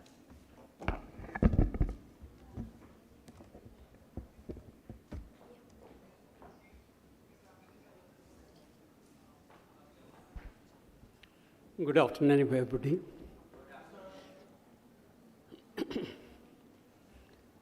At the outset, I express my gratitude to Dr. Satish for giving this opportunity to me to present some of my thoughts, or rather what I have collected by virtue of my association with Ek Kadam Aur in this Arunodaya program. So what I have been asked to do is what is the global perspective as far as educating blind children is concerned. So,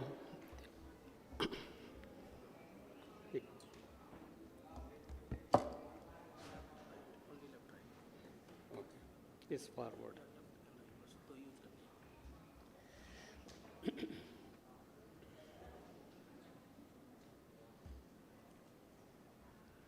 So is it something that we are favoring the blind children by educating them?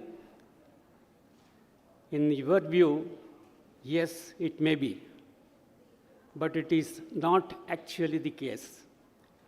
It is not only the problem of blind children, but it is the problem of the entire world.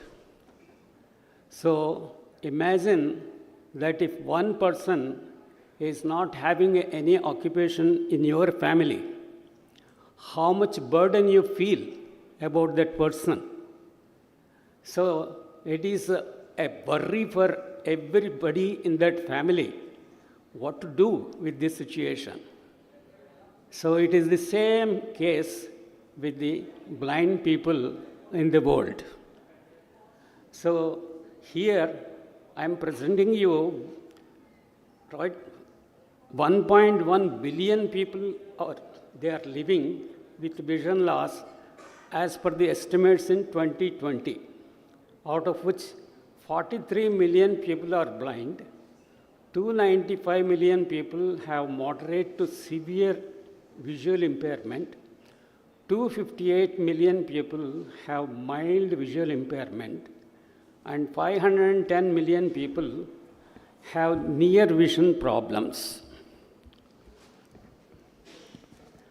Now, if we see this much of population of blind people are having, if they are unable to contribute for the economic growth in some way or other, it will be a huge loss to the world.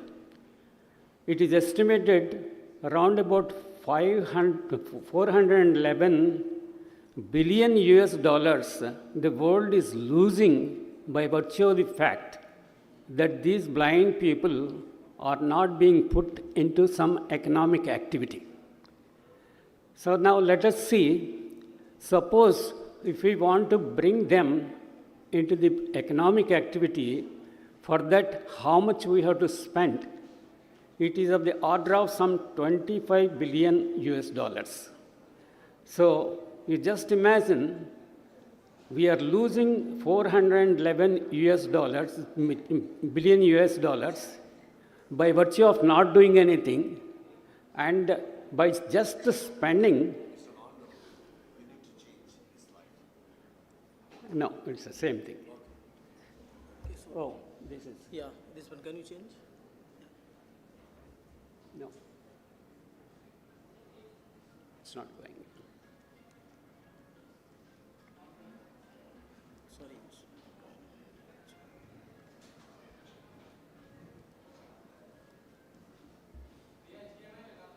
Yeah. Right.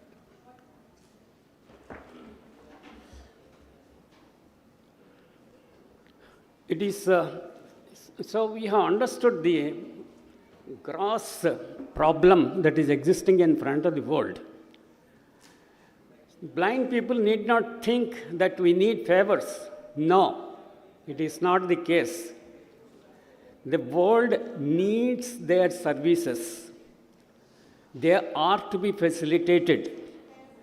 That facilitation will provide a lot of economic growth for the world.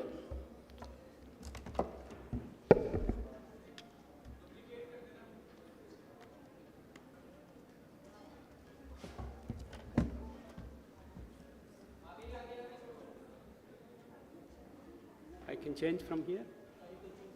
Okay.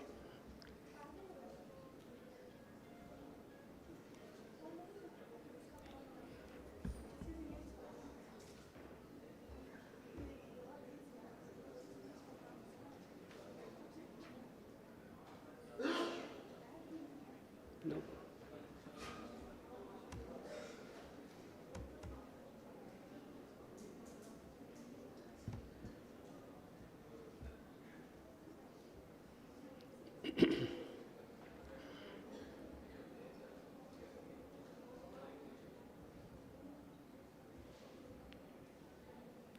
So there are about 1.5 million blind children worldwide. Now let us come back to the field of education. The number is growing. What is the alarming rate at which this issue of blind children is coming? Approximately 5 lakhs of children are becoming blind every year. That means 1 every minute. That is the magnitude at which we are facing this population. So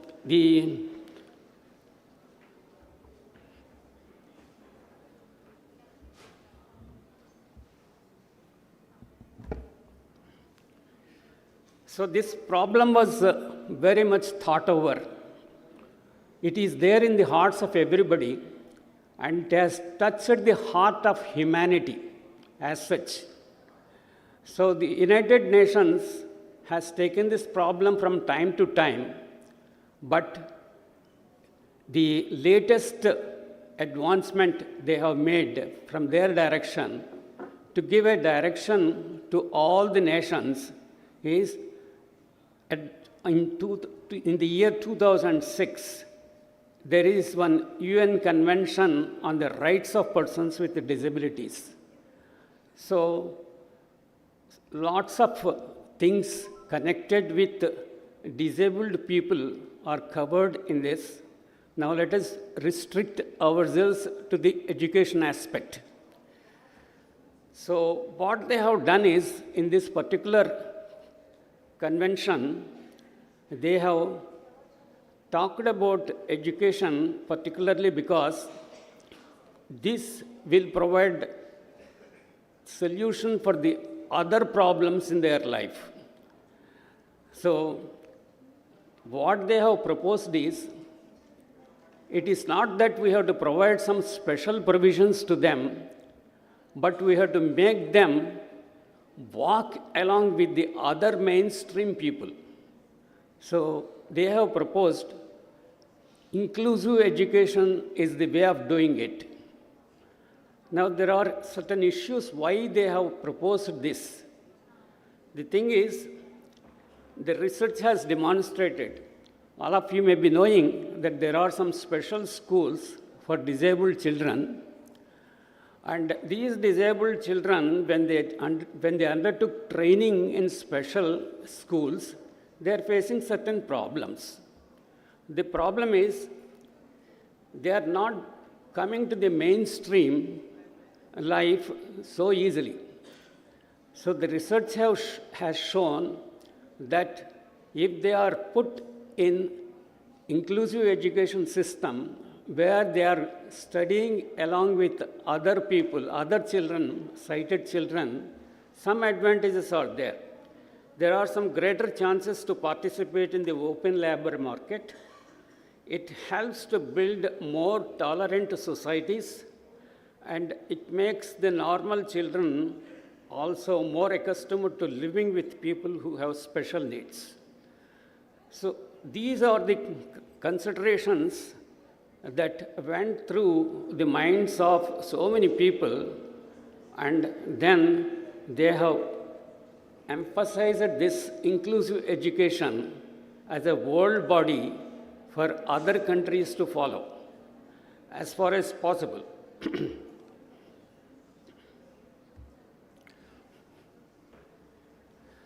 So what are the special features of this particular advice? Children with disabilities should compulsorily access inclusive and free primary and secondary education on an equal basis with others. This is the first thing they have mentioned. It is very compulsory on the part of all the governments. The second is, schools should accommodate the interests of the disabled children, and they are very careful in mentioning it. They said they know very well it is a very intensive problem. So they have mentioned certain words like it is in progressive realization and in least restrictive environment they have to attempt this problem. For example, if we see school architecture, that means classrooms, corridors, pathways, toilets, all these things should be accessible for the disabled children, and some assistive devices like spectacles, magnifiers, and the braille reading and writing equipment, and also the teaching community to teach proper techniques by adopting certain strategies. So all these things, the governments of different countries have to achieve in progressive realization, step by step, and in a very least restrictive environment, they have to introduce these things. And the other thing they told is, it is also a difficult thing for all the countries, but they mentioned that support is to be given for participation of the disabled in play, recreation, sporting activities for their comprehensive development. So they have made these three recommendations at the outset. The problem normally people see as a medical problem to give certain aid to the blind children.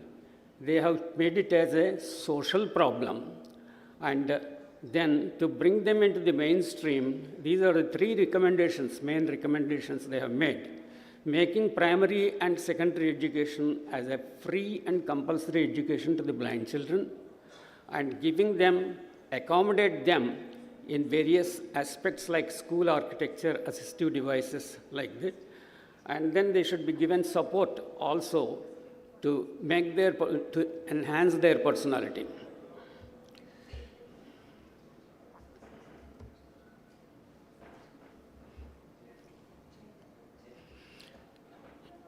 So it's a very interesting fact that blind children can easily assimilate more than 80% of teaching and gain learning experience in the regular classroom if they are provided with the correct material in the correct form at correct time. These are the very three important aspects. Correct material is to be provided in correct form and in correct time. So in inclusive education, the general classroom teacher and the specialist teachers are the two sides of the same coin, namely the education part of it.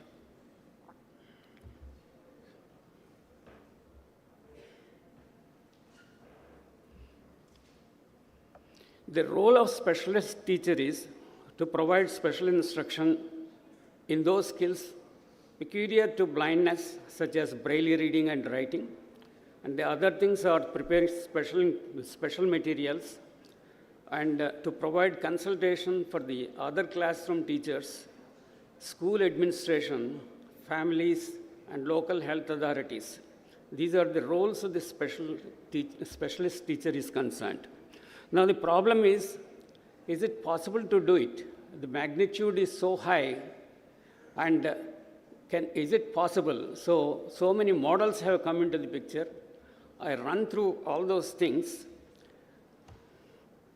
So one is itinerant model, where number of blind children are there in different schools, and one teacher will accommodate the interests of these children by giving his instruction either bi-weekly or weekly instruction, because it is not possible to meet the requirement for all the children. So these models are coming into the picture. And next is the consultation model, wherein normally the specialist teacher will not be in touch with the blind children directly, but he will see the situation of their education and give his consultation or rather advice to the other teachers, to the parents, school administration. This is the second model. And third model is the resource room or special class model, where a cluster of schools is having a resource room wherein the teacher will be available all the time, specialist teacher, and the children can interact with the specialist teacher, and also the other teachers also can interact with them. So all these models have come into the picture because it is the difficulty of providing specialist teacher in each and every school. These models have come into the picture. And then there is another practice school. My time is up, so I'm giving this last example. And I request all of you to pay attention to this model, wherein it is a sort of itinerant teacher. That means one teacher meeting the requirements of different schools having blind children. But what here it happens is, he will engage some para-educators in each and every school. The responsibilities of these para-educators are, he will provide the classroom, whatever material that is required for the blind children every day, and he will provide the assistant. He will not teach anything by himself. For anything the children asks as doubts or whatever it might be, he will refer them to the main classroom teacher. And during breaks and other things, he will give space to these children to interact with the other sighted children. So he will act as a catalyst for their normal education process, and he will provide all these things to make them in such a way that they will feel very comfortable with the daily instruction of the teachers. So this is the way in which this last model, wherein a specialist teacher will be responsible for educating or rather giving his services to number of schools by placing some para-educators in every school whose duty is to provide the appropriate material to the blind children at correct time, whatever that is required, so that they feel comfortable to understand the instruction of the normal teachers. So these are some of the things that are existing in the world by which they are trying to solve this problem. And in India also, it is happening in the same way. In every district now, they are practicing this system. So, because the time is limited, I'm just running through.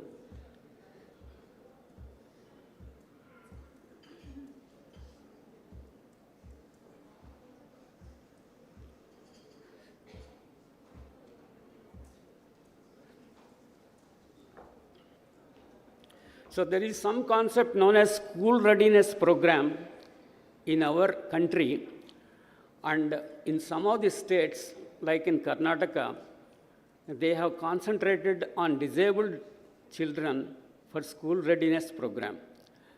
And these attempts are very limited, but some attempt is there before they enter into the school, preparing them to get the required training and make them ready for going to the school. Some efforts went on, but they are very limited. But the attempt of Ekadam Aur in this direction of Arunodaya program, it is a unique. And the last thing which I want to say is, anything the government will introduce as a regular instruction process, it is nothing but a scale-up model of the institutions like Ekadam Aur is putting in practice and proving them as a successful model. So whatever the models that have been tried by these organizations and proved them to be very successful, the government departments and other departments will take it as a model and scale it up and introduce it as a regular model. So in this way, whatever the model now that is being followed at Arunodaya is a very unique and interesting model. There's a tremendous responsibility on the part of this organization to make this model successful and prove it and showcase it to the community.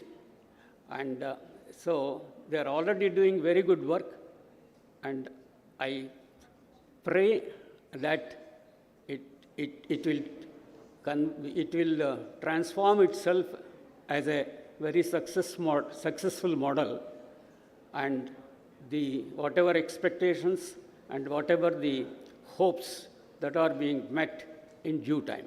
Thank you very much.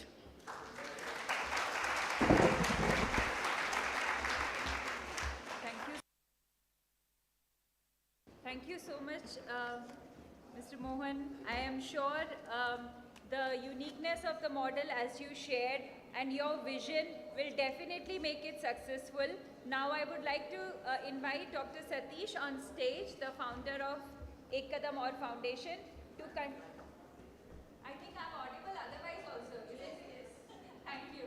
So I would like to invite Dr. Satish ji once again on stage to talk about this wonderful inclusive education program, Kadam Aur Foundation's Arunodaya Sunrise Model. Please, Dr. Satish. Thank you, Hannah.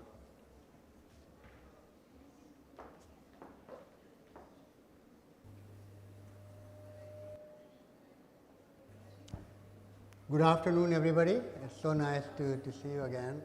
And I noticed that there are a few more friends have joined, so thank you for joining.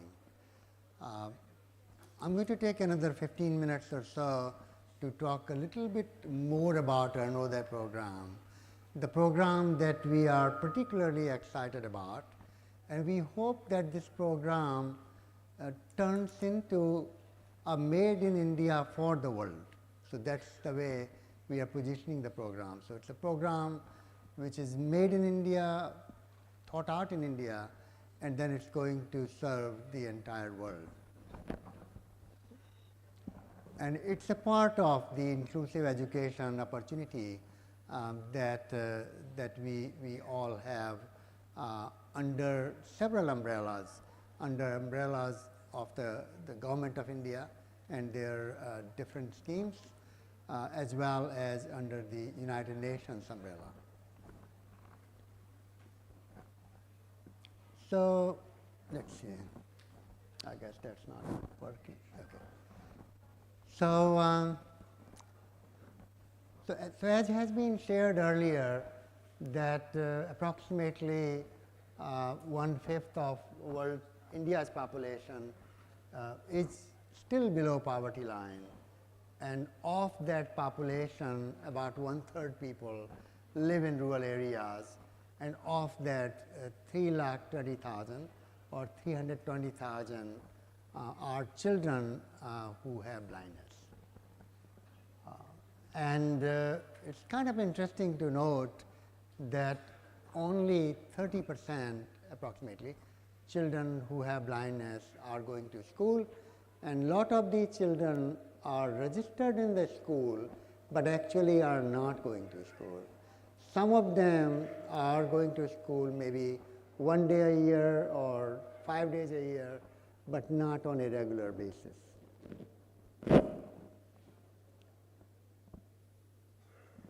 This program has a motto of bringing education to the doorsteps of the children with blindness. We believe that if the education, and I think Swami Vivekananda ji also said that if the child does not come to get education in the school, take the education to the child's home. And that's really one of the philosophy we have here. So the idea is to bring education to the doorsteps of children with blindness.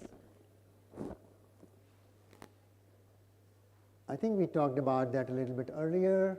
Our model is divided into 2 components of 6 months each.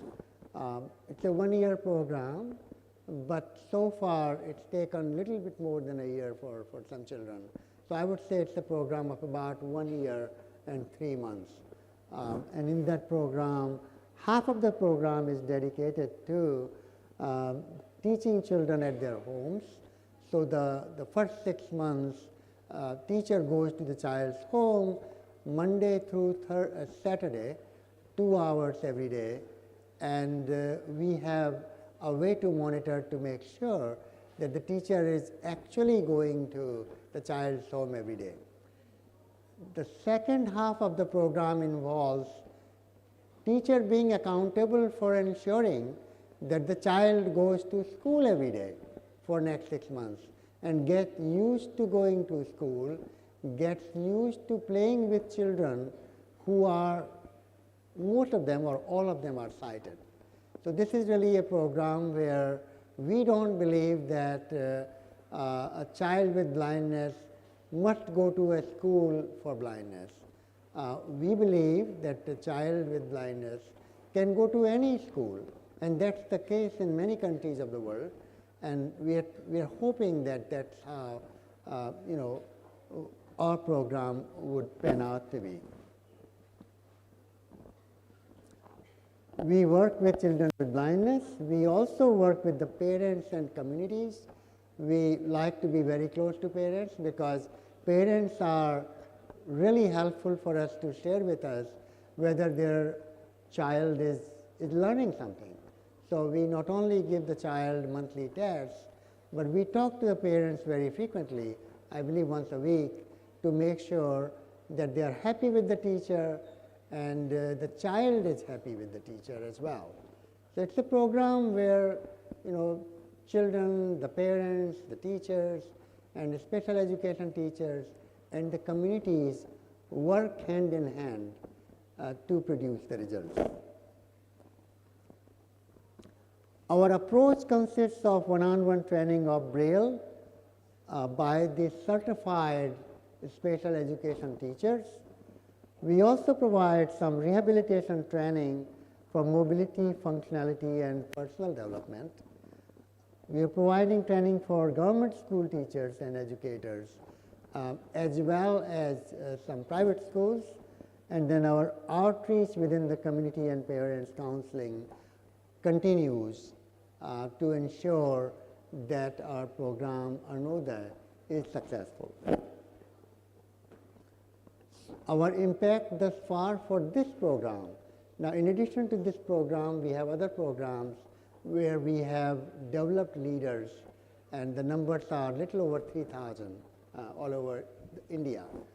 For this program, the Arnoda program, we have 151 children who are being trained in Madhya Pradesh, Uttar Pradesh, Chhattisgarh, as well as West Bengal. We have 98 teachers that are special educators and mentors.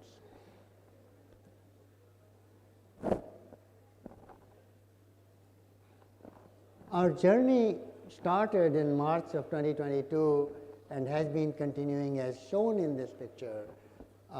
These slides will be available to all of you after tomorrow, so that you will have access to more detailed information.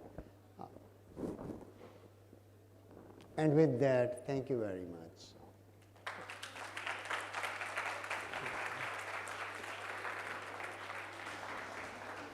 I'll be happy to answer any questions. Let's have our volunteers please share the mic with them. We'll take 2 questions from our friends because lunch is waiting. आप प्रश्न हिंदी में भी पूछ सकते हैं.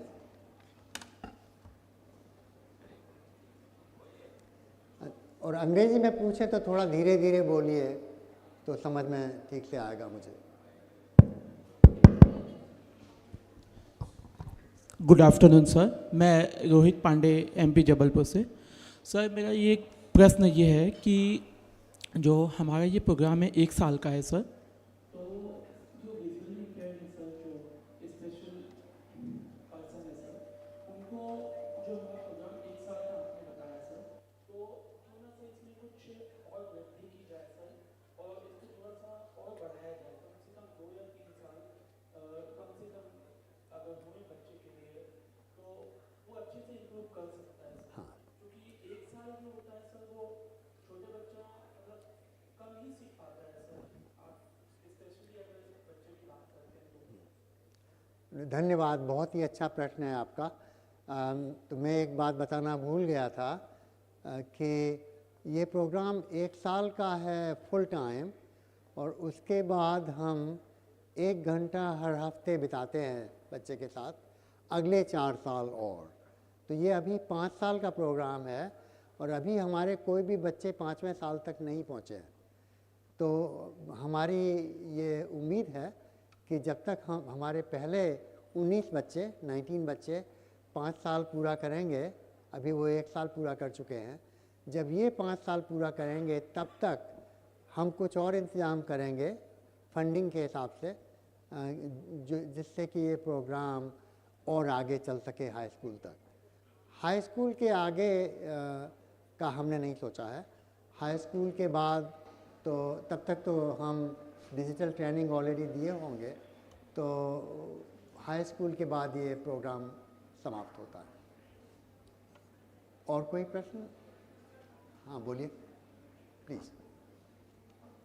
I am sorry. Yes please. हाँ बोलिए madam.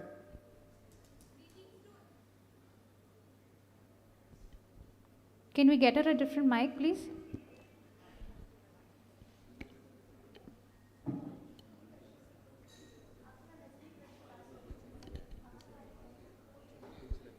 Hello and greetings to honorable founding members of Kadam or Foundation and all the respected speakers and each one of you present here. Before raising my question, I acknowledge my extreme gratitude towards the labor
free to come out. And how they can come out.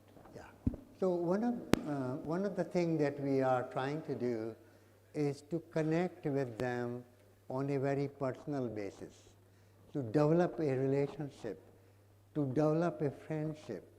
And in that process, we are not only developing it with the children who have blindness, but also doing it with their parents. So, but you are absolutely right that we are meeting several families where it takes us a long time to convince them that education is important, right?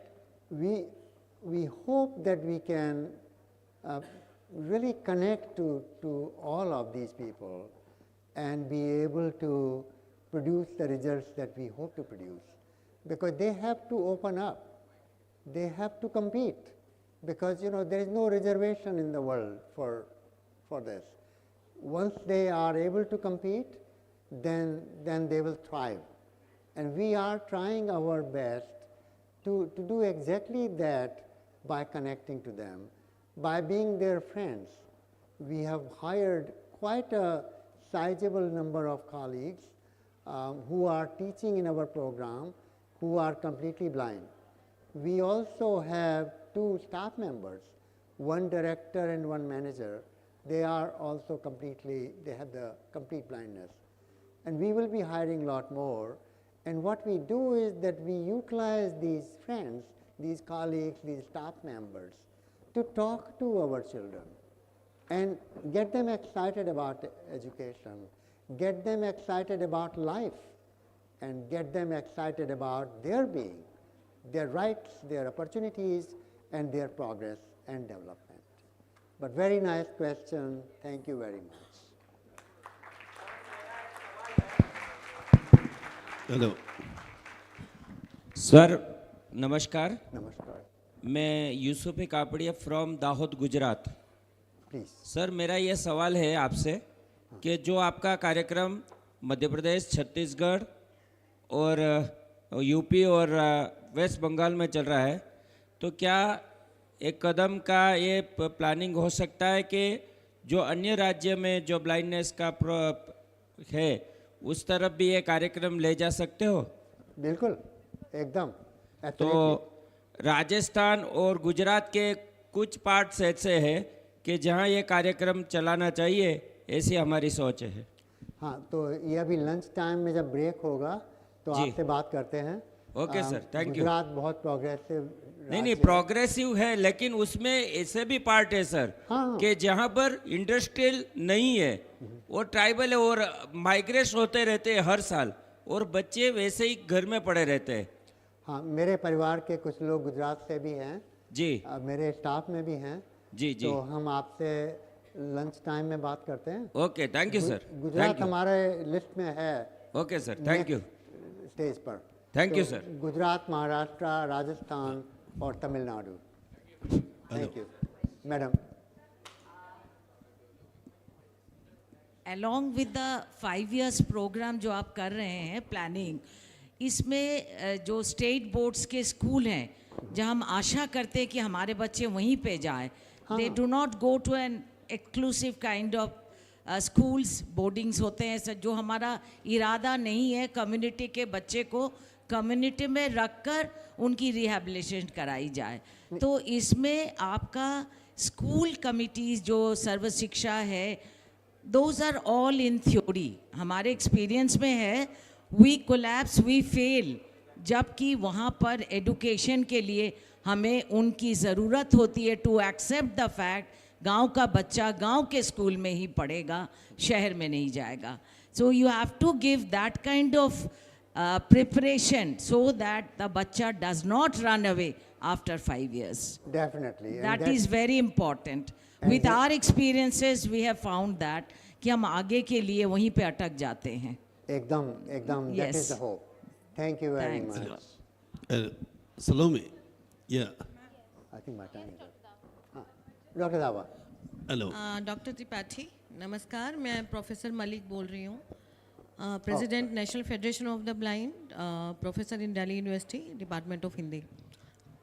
आपके जो ये कार्यक्रम एक कदम और के अंतर्गत आपने चलाया है, पहली बात तो इसके लिए बहुत बहुत शुक्रिया समाज की ओर से।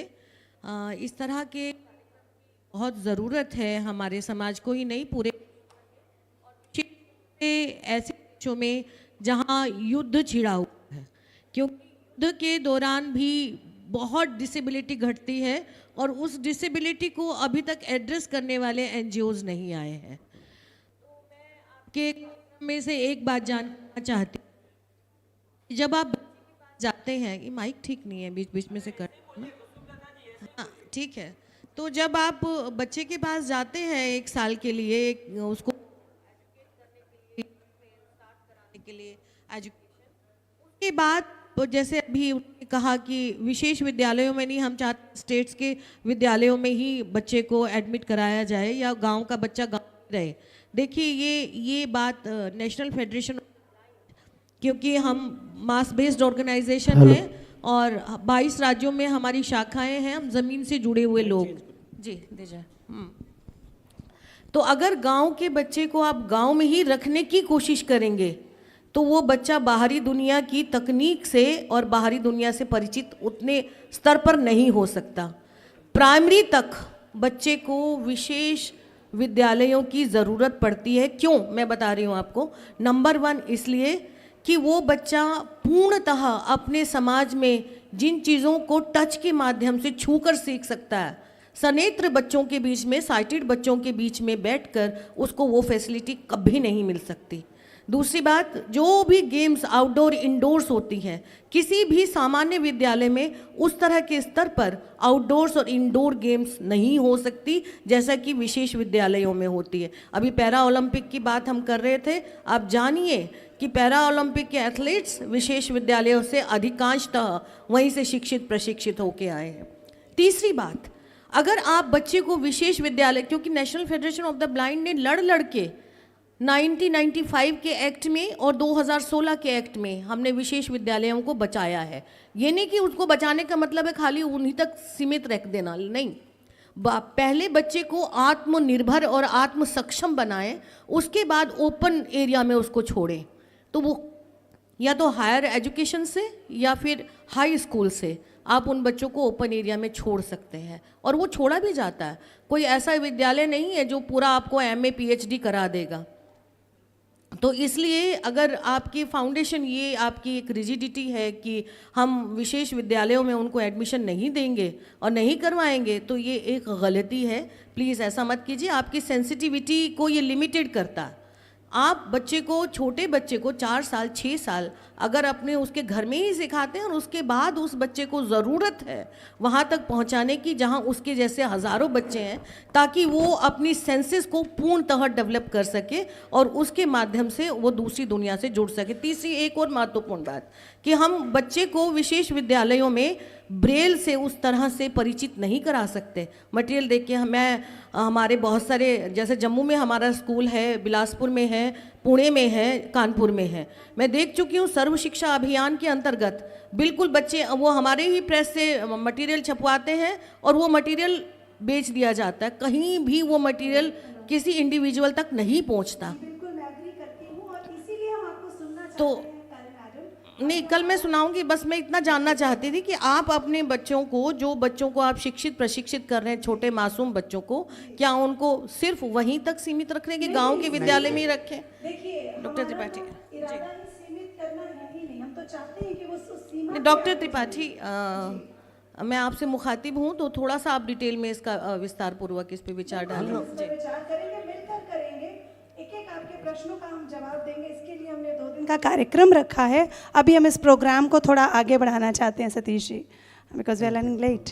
Doctor Dawa, Dawa is there? Yes, doctor Dawa, you want to ask? Hello,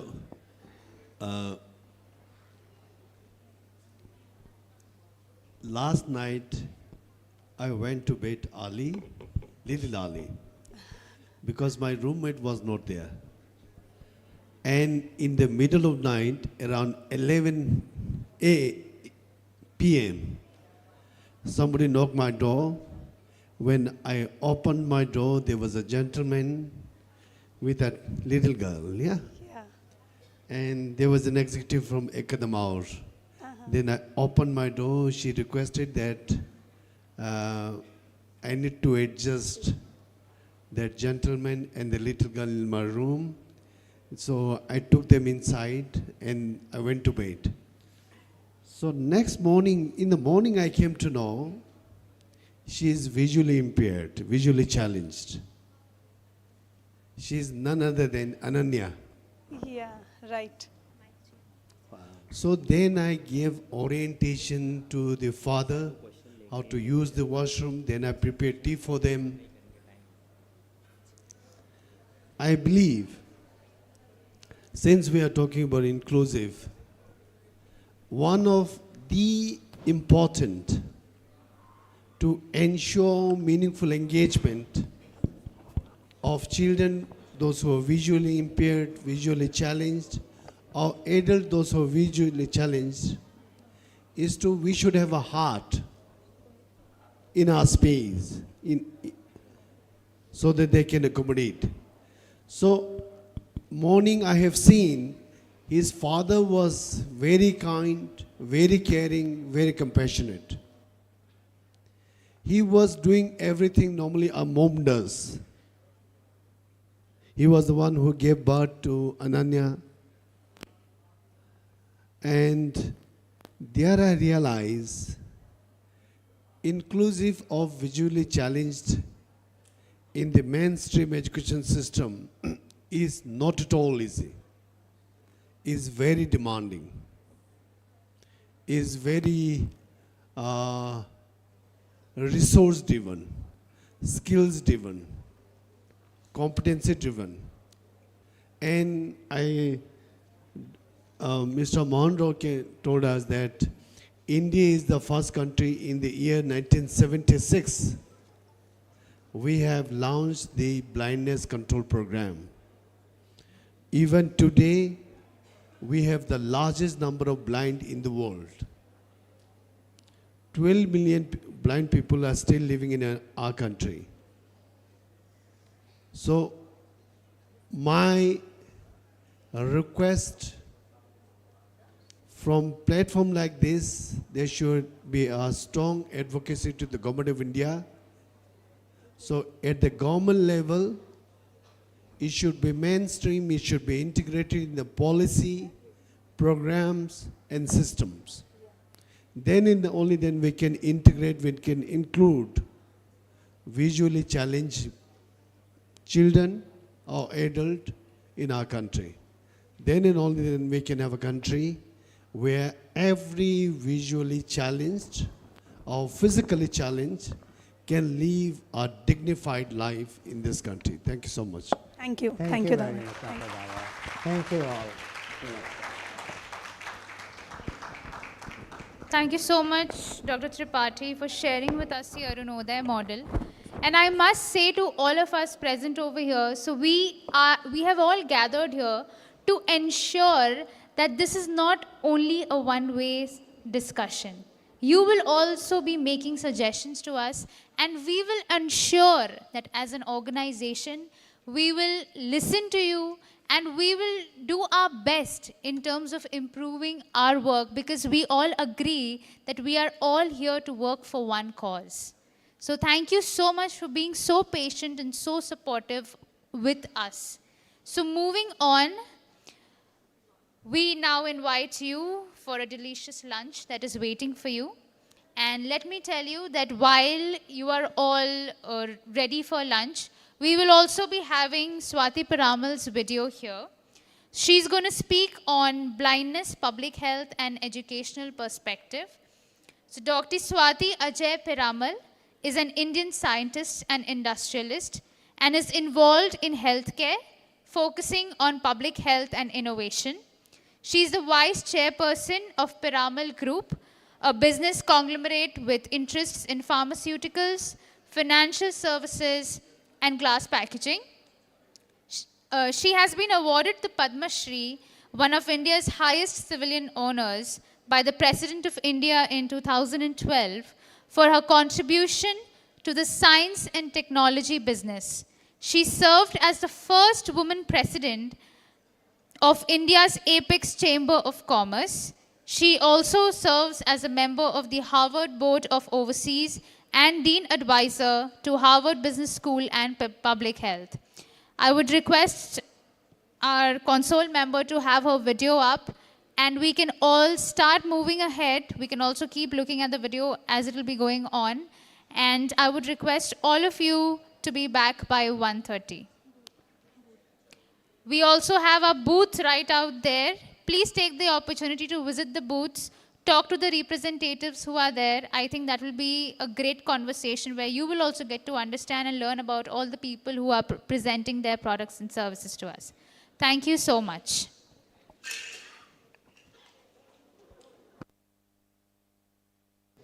Thank you for inviting me today to... Hello, my name is Dr.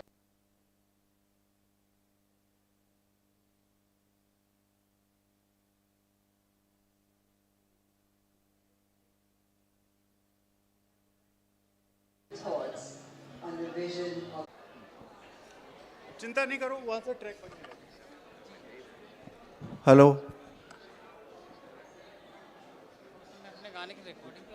नहीं नहीं नहीं, हम कर लेंगे, तुम चुपचाप रहो, रखो बंद करके।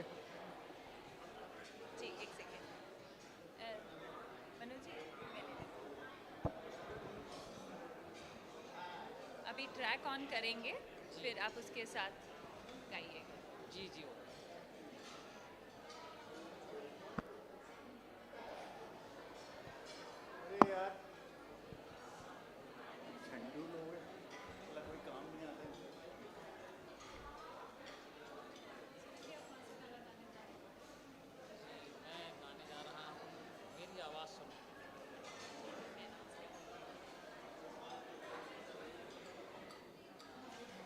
Ladies and gentlemen, Mr. Suraj is singing a song for us, and guess which song is it?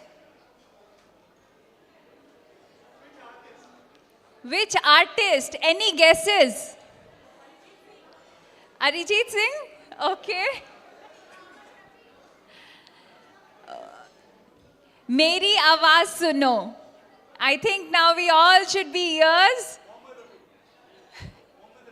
Mohammad Rafi. Mohammad Rafi साहब का गाया हुआ गाना सूरज जी पेश करेंगे। हम उनके लिए बैकिंग ट्रैक लगा रहे हैं। तब तक आप लोग अपनी सीट्स ले सकते हैं और उन्हें एनकरेज कर सकते हैं।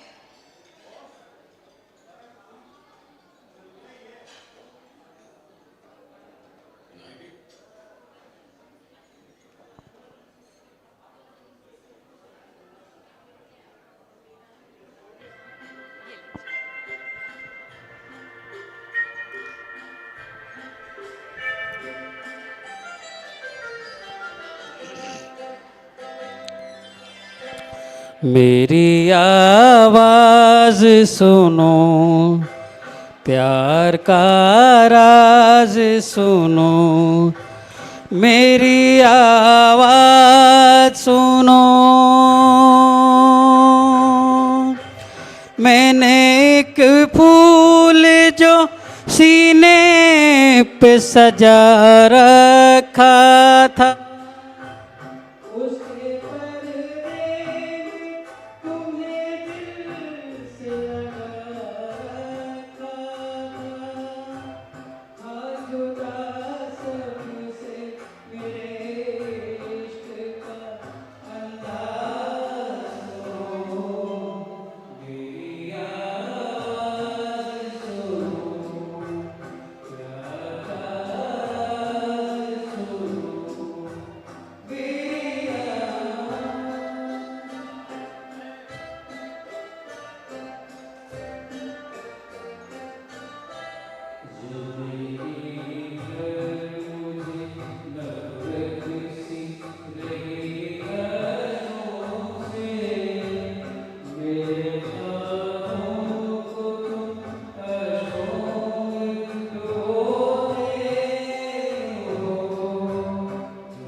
तैयार हो जाओ।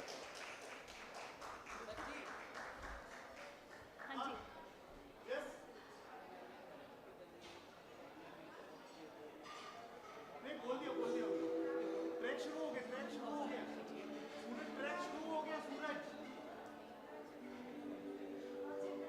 ट्रैक शुरू हो गया वो दुनिया का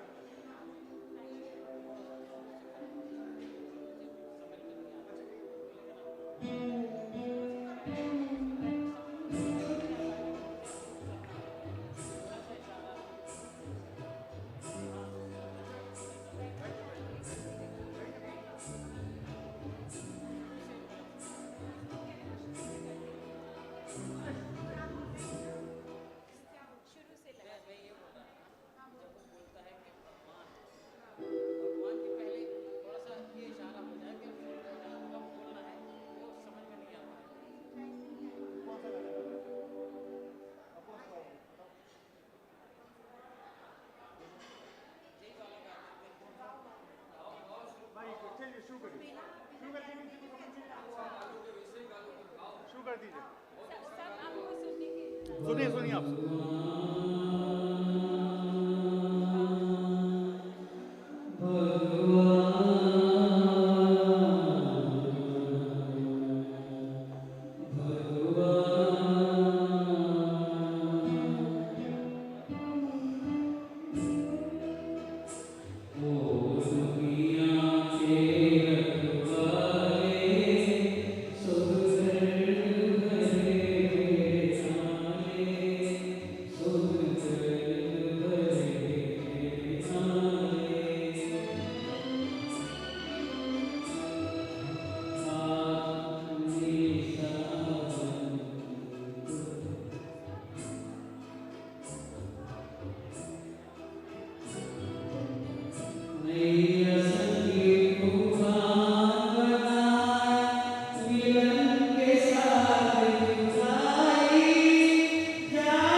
बंद कर दीजिए म्यूजिक बंद थैंक यू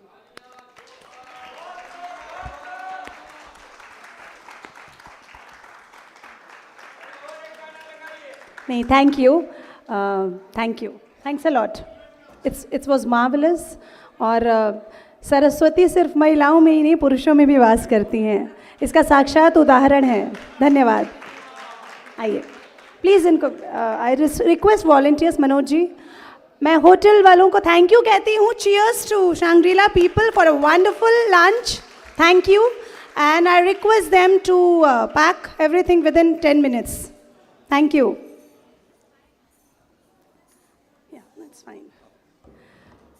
मैं अपने वॉलंटियर्स से रिक्वेस्ट करना चाहूँगी एक बार ज़रा सारे पार्टिसिपेंट्स को रिक्वेस्ट करें और हम वापस फिर से शुरू करें the mission because this is just वो हिंदी में कहते हैं ना अभी तो आगाज़ है चर्चा अभी बहुत लंबी दूर तक जाने वाली है ठीक है मैं रिक्वेस्ट करती हूँ सबसे प्लीज़ ज़रा सीट पर आ जाए थैंक यू क्योंकि हमारे स्पीकर्स आ चुके हैं और अभी अगर आप सबके सवाल ज़्यादा हैं तो जवाब भी सुनना होगा, इसके लिए चर्चा लंबी करनी है. I request everyone. Thank you, hotel people. Please, I request all the chefs to close the door. I request my beautiful friends, Hena and Salome, to take your, thank you. But volunteers, and request to please call all the participants.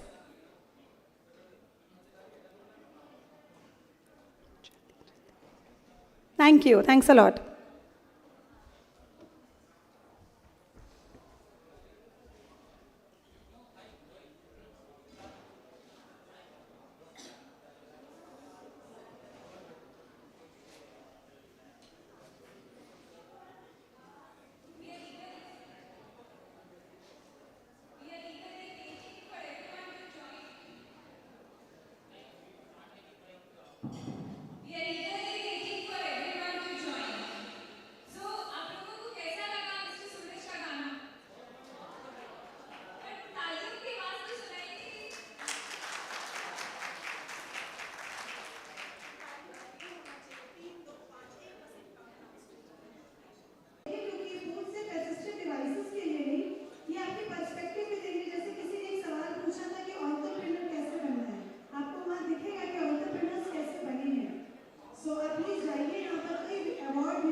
You are here, you're dedicating your precious time. Yeah, you could have been anywhere, in a movie hall, in a restaurant, but you're all sitting here today. So a big round of applause for all of you. Thank you for being here on time. Now I would like to invite our distinguished guest, Honorable Ambassador, Mr. Luis Gallegos.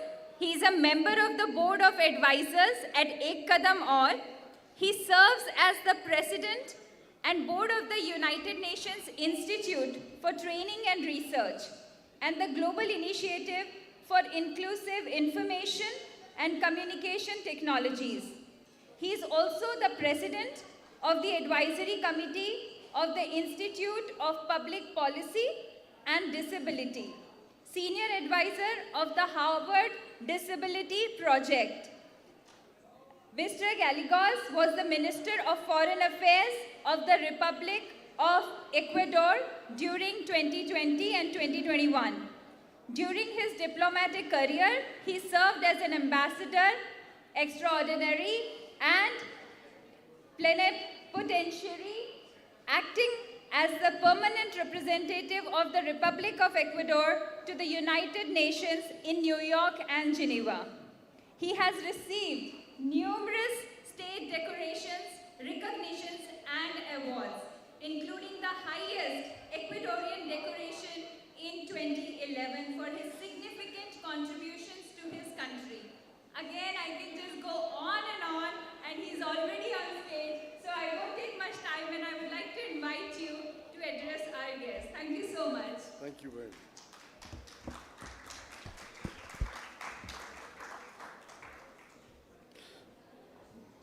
Thank you very much for that wonderful presentation.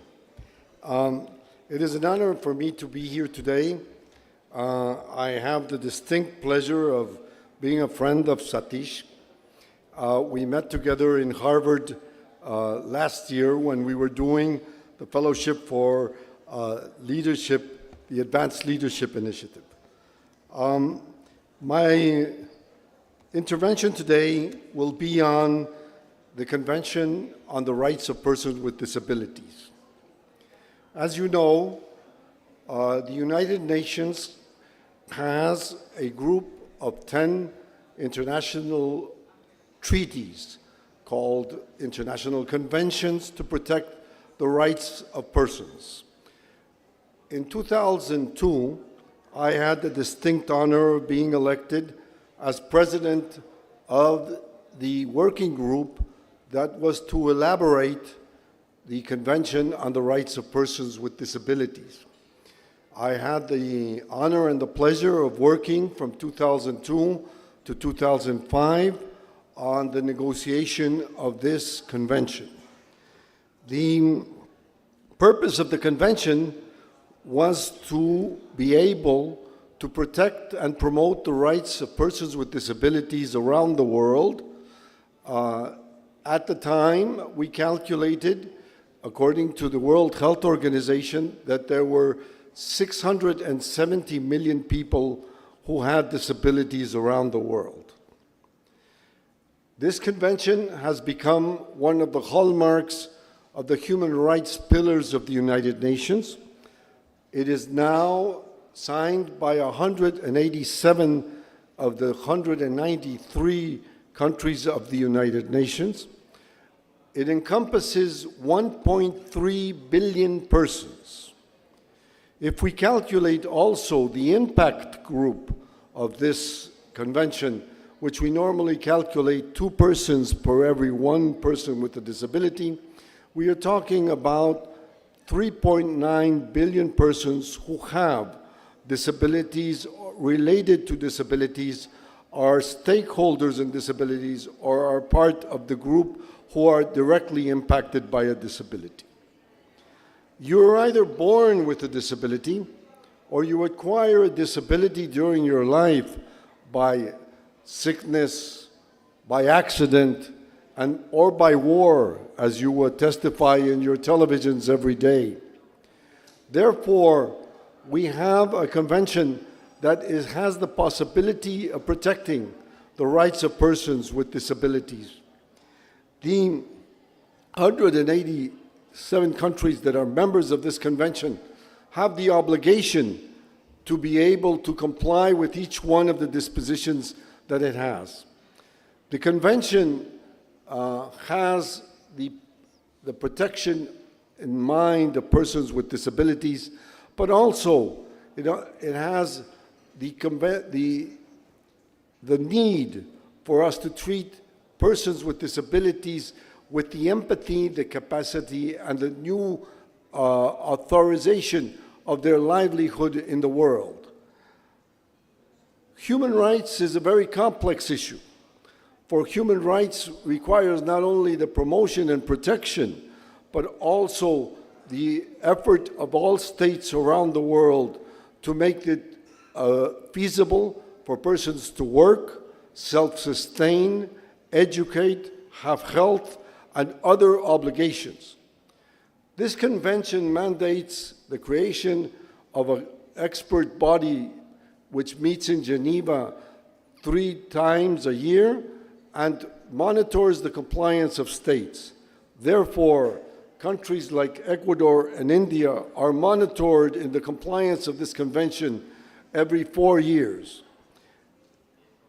What are we talking about when we talk about the Convention on Disability?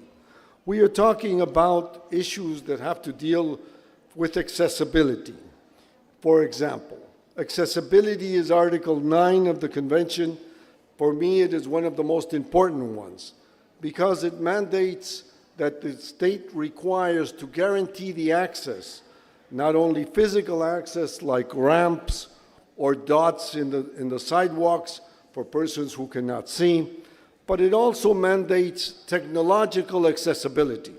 It mandates that information and communication technologies be accessible for persons with disabilities. This fundamentally means that you have the need for technology aspects to deal with information in telephones, iPads, televisions, etc., that have accessibility for persons with disabilities. This has created an enormous capability in technology. This means that the major programs of the world, like Microsoft, Google, Facebook, have to be accessible for persons with disabilities. This means that the workplace has to be accessible for persons with disabilities. This means the new opportunity in artificial intelligence and the use of artificial intelligence for persons who have disabilities. The future of this convention is met also with the need to tailor for persons who are aging. Now I am dedicated to promoting a negotiation of a new convention for persons who are aging. Aging means that you are older than 60 years old. At this point, we are 1 billion people in the world who are older than 60 years old.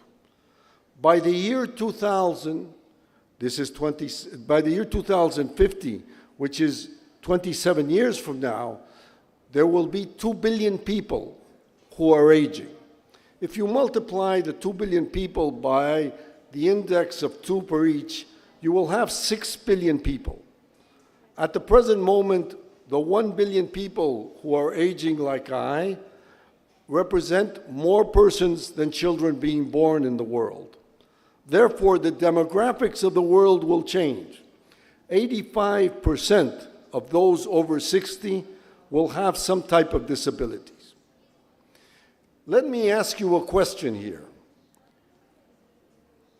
How many people here have a disability? Can you raise your hand, please? I see some hands raised, but I see some people who use glasses that have not raised their hand. If you use glasses, you have a type of disability. And therefore, when we talk about vision, when we talk about eyesight, we are talking about people, 1 billion people who have preventable blindness. 200 million of those people need cataract operations, and 800 million of those people need glasses. It is a solvable issue. It is something that we must work diligently to be able to give those people the capability of learning, the capability of going to schools, the capability of working. It is doable. The world needs to do this in a very constructive way. Around the world, we must be able to work with organizations like the one we are meeting today to solve the problem of vision impairment. I hold very dear to me the endeavor that Satish has begun here. His vision has made me both a member of his board, and I thank him for this honor, but I believe that what he is doing will be a lesson for many of the world to learn to be able to have children to integrate into the world.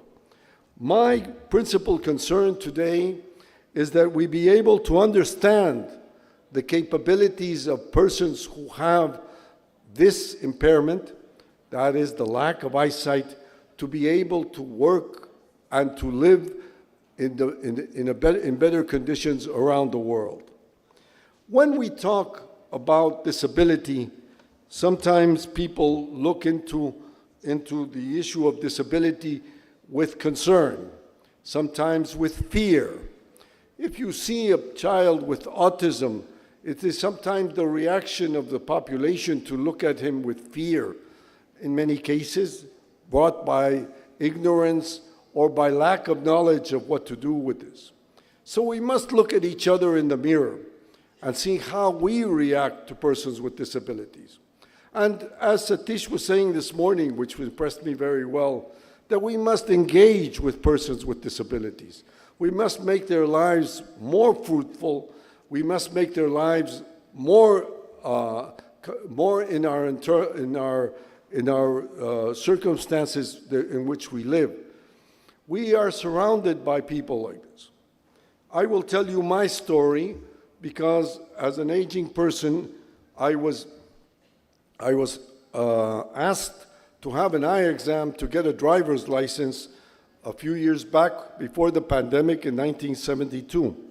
In 2019, when I was 72, I went to the eye doctor and she told me that I had to have cataract operations because if I did not have cataract operations, I could not drive. And I thought I was seeing very normally, but that was not the case. So I had my eye operation in New York, and the doctor asked me if I would like to see without glasses. And I told him, I'm 72, I've been using glasses since I was 12 years old, 60 years of using glasses. And I asked him if it was possible to see without the frames, and he said yes. So I have in my eyes implanted multifocal lenses.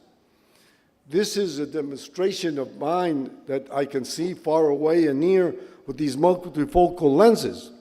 But this is also technology on longevity, because we are living longer now than ever before. And as we progress with the health measures, with the better care, we will live longer with better medicines. So we will have a change in the demographics of the world, and longevity will also bring many of the issues of disability which we will have to deal with technology. The world will be a very different place in the next 30 years when the expansion of technology affects everyone. I think that your phones that we all use today around the world, I come from a country that has more phones than people. The smartphone has changed many of our aspects, how we see news, how we deal with problems, how we receive advice, how we look into the world. The issue is that we must use this wisely. With artificial intelligence, we will have many resources. We will have many perceived dangers also, but we will have more benefits if we are taught to use it wisely. I hope that when we speak here today, we give new hope to the future generations. I was told by a gerontologist when I asked, when do you begin to age? And she answered, you begin to age at 30. I said, at 30? You know, this is very young. I said, yes, because at 30, your cells begin to decrease. If you are lucky enough, you will age with health, you will age with vigor, and you will work and be able to work a prolonged life with the benefit of all. I hope for all of you that you age well and that you'll be able to contribute to your nations and to your families and to yourselves as citizens of the world. This is the possibility of hope that we have, and I would like to leave you with that message, that in the future of the world, we must work diligently to have a better world for all, where we have empathy, where we have inclusion, and we have respect for the human rights. Thank you very much.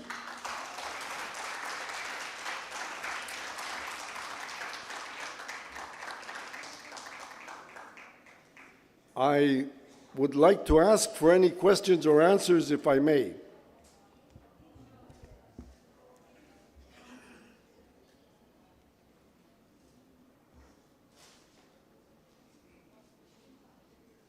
Yes.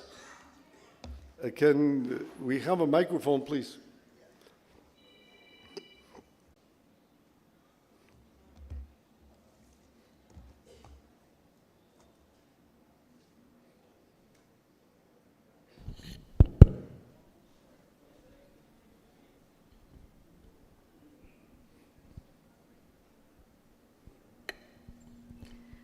Ambassador, thank you so much for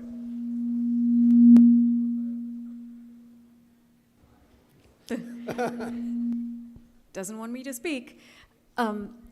What is your vision for the world that you are working towards?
I agree with you completely because the lemma, the battle cry of the negotiation for the Convention on Disability was nothing about us without us. Because understanding disability is something that can only be expressed by persons with a disability. They are the owners of the rest have to learn the capabilities and the reality of disability. I agree with you completely that the only way to make technology respond to the needs of persons with disability is if persons with disability explain to the technicians, programmers, or our technicians or programmers of technology how to have these abilities. What are the limitations of disability? What are the limitations of technology in relation to disability?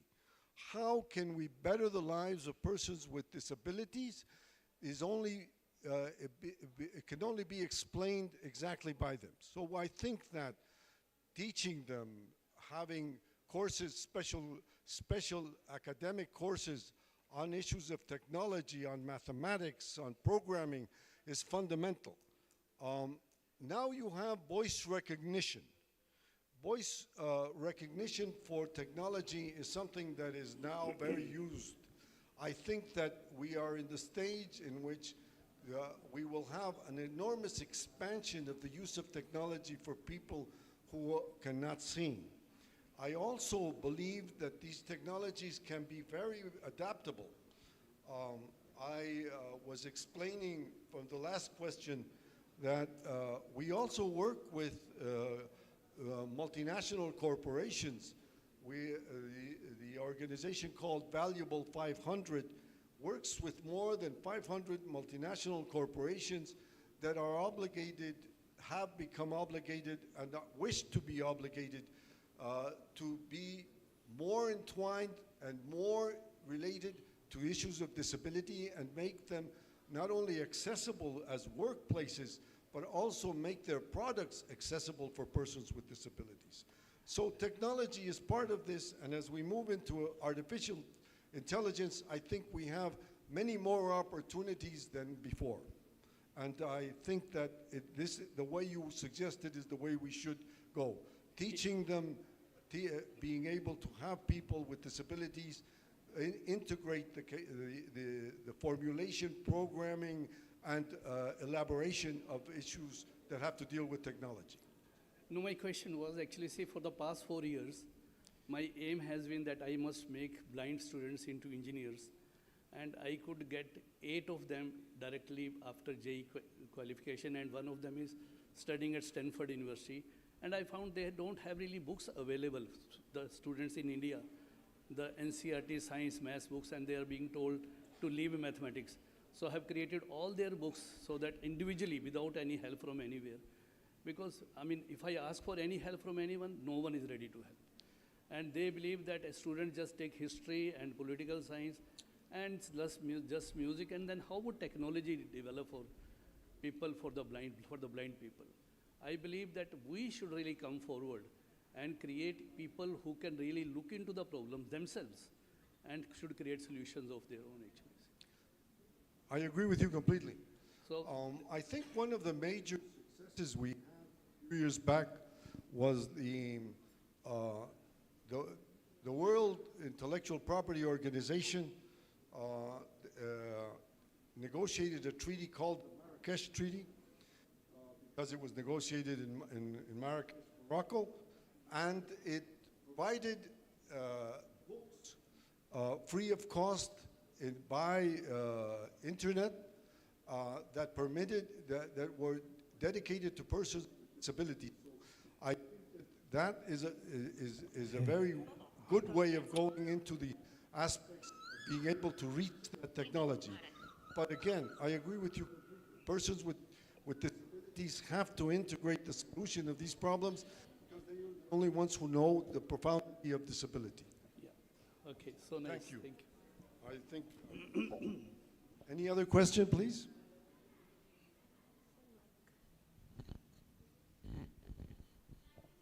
Thank you.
read books and manuscripts in Indian regional languages, among other things.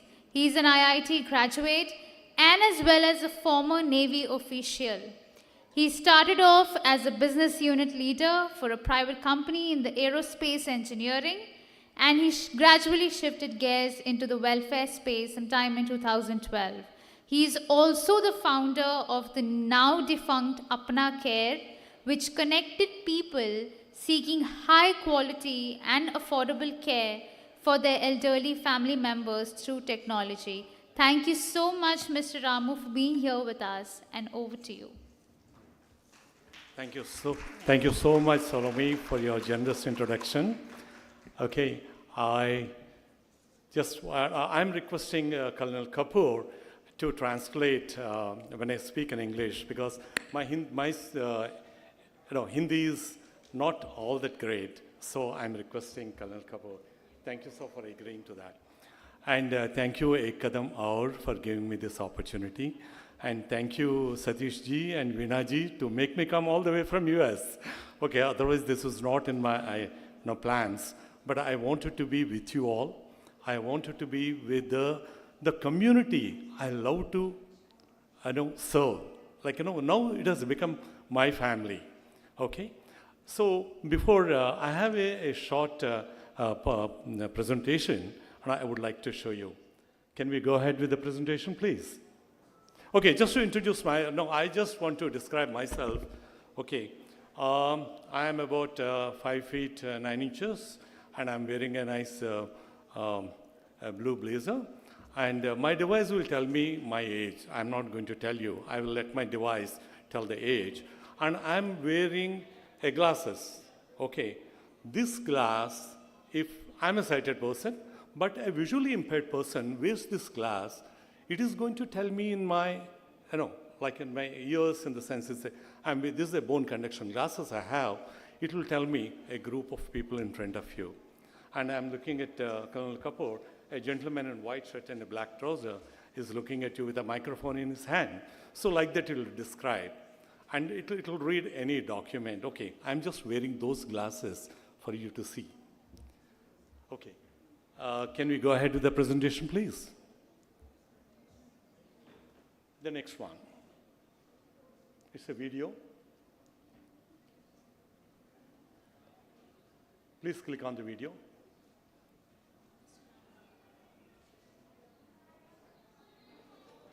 Volume. Then she was a diabetic patient, and she lost her vision due to diabetic retinopathy. And the doctors could do much for it. So that started me thinking, what can we do? India has got the largest blind population. We account for 44% of the blind population in the world. Technology is available for everyone. But I thought, why not we apply these technologies for empowering blind people? And the answer was smart vision glasses. It is a wearable device, and it is attached to a plain glasses. It uses the technologies like artificial intelligence, machine learning, and machine vision. It has got a HD camera, and it has got a flash so that it can work under normal lighting conditions. We added a device called LiDAR. We located all the sensors in a small dongle, and then we attached it to the glasses, and then it is connected to a mobile phone. We have an app. What it does is, now we capture a picture through the camera, and then through machine learning, we try to learn what is the picture about. Smart vision glasses have 5 features: things around you, reading mode, walking assistant, facial detection, and emergency mode.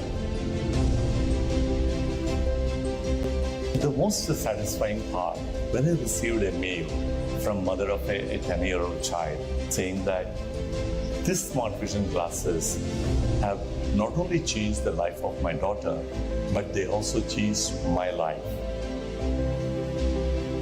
I am Ramu Mutangi.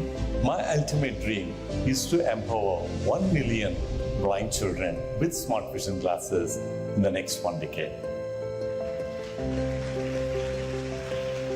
Congratulations, Mr. Sitaram Mutangi. Please join us on stage.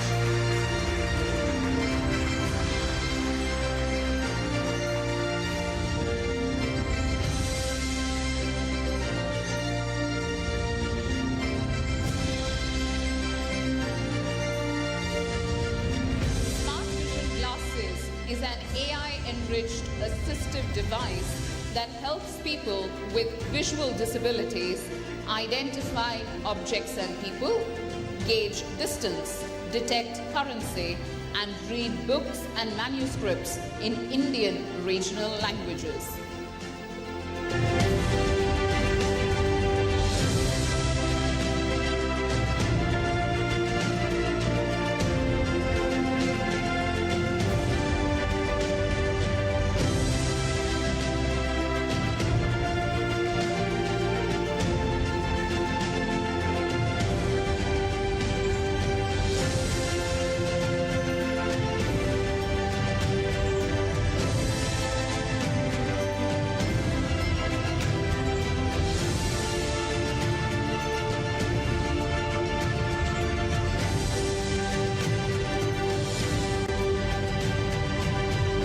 Congratulations, team Smart Vision Glasses.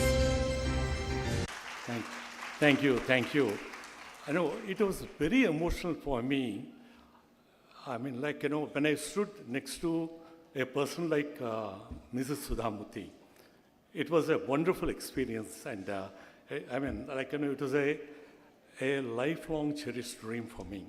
Okay, what I started with I should say as a pretty much a selfish motive to help my sister who was becoming blind. Now I'm so happy that there are more than 2,500 people are using my device. Okay, and I want to continue. I want to see, in the next 1 decade, if 1 million people can get benefited by this device. Okay, So this is what I just want to show you. This is our simple mission. Like what we want to do is we want to provide, our mission is to provide this 1 million glasses over the next 1 decade.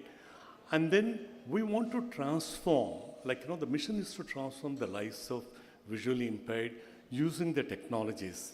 The last, throughout the morning in the forenoon sessions, people talked about technology. Technology is what? We couldn't have thought about this kind of a device about 8 to 9 years back. No, absolutely not. But now, artificial intelligence, machine learning, machine vision, the cameras are very powerful. So they capture the image and you can use your artificial intelligence, be able to discern the information and then tell them in their ear if they are totally visually impaired. And if you're, if you have a residual vision, what we can use other technologies too. Would you like to? Yeah. So I want to show you one slide. This is the slide I keep showing everywhere.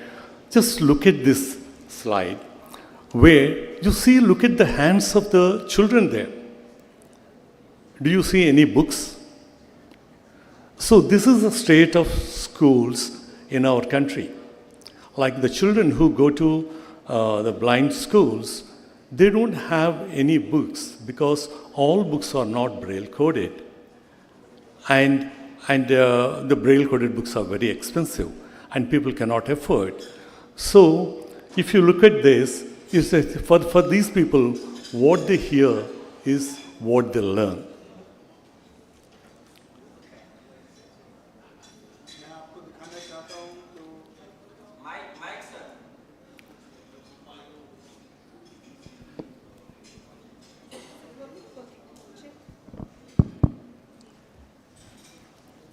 जो आपने देखा अभी, ये blind बच्चे बैठे हैं, इनके पास कोई किताबें नहीं हैं, लेकिन यही है स्थिति ब्लाइंड बच्चों की कि बिना कोई लिखे वो सुन करके सीख रहे हैं, उनकी एजुकेशन सुन करके हो रही है. Yeah, this is the state of, and then look at, there are 1.6 million blind children in Indian schools, 1.6 million blind children.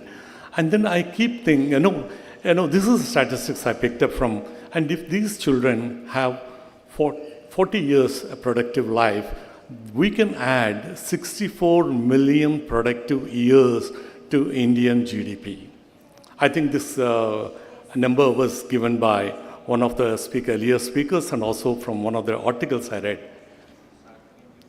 जितने ब्लाइंड बच्चे देश में हैं ये सारे प्रोडक्टिव और देश के ग्रोथ के लिए इस्तेमाल हो सकते हैं।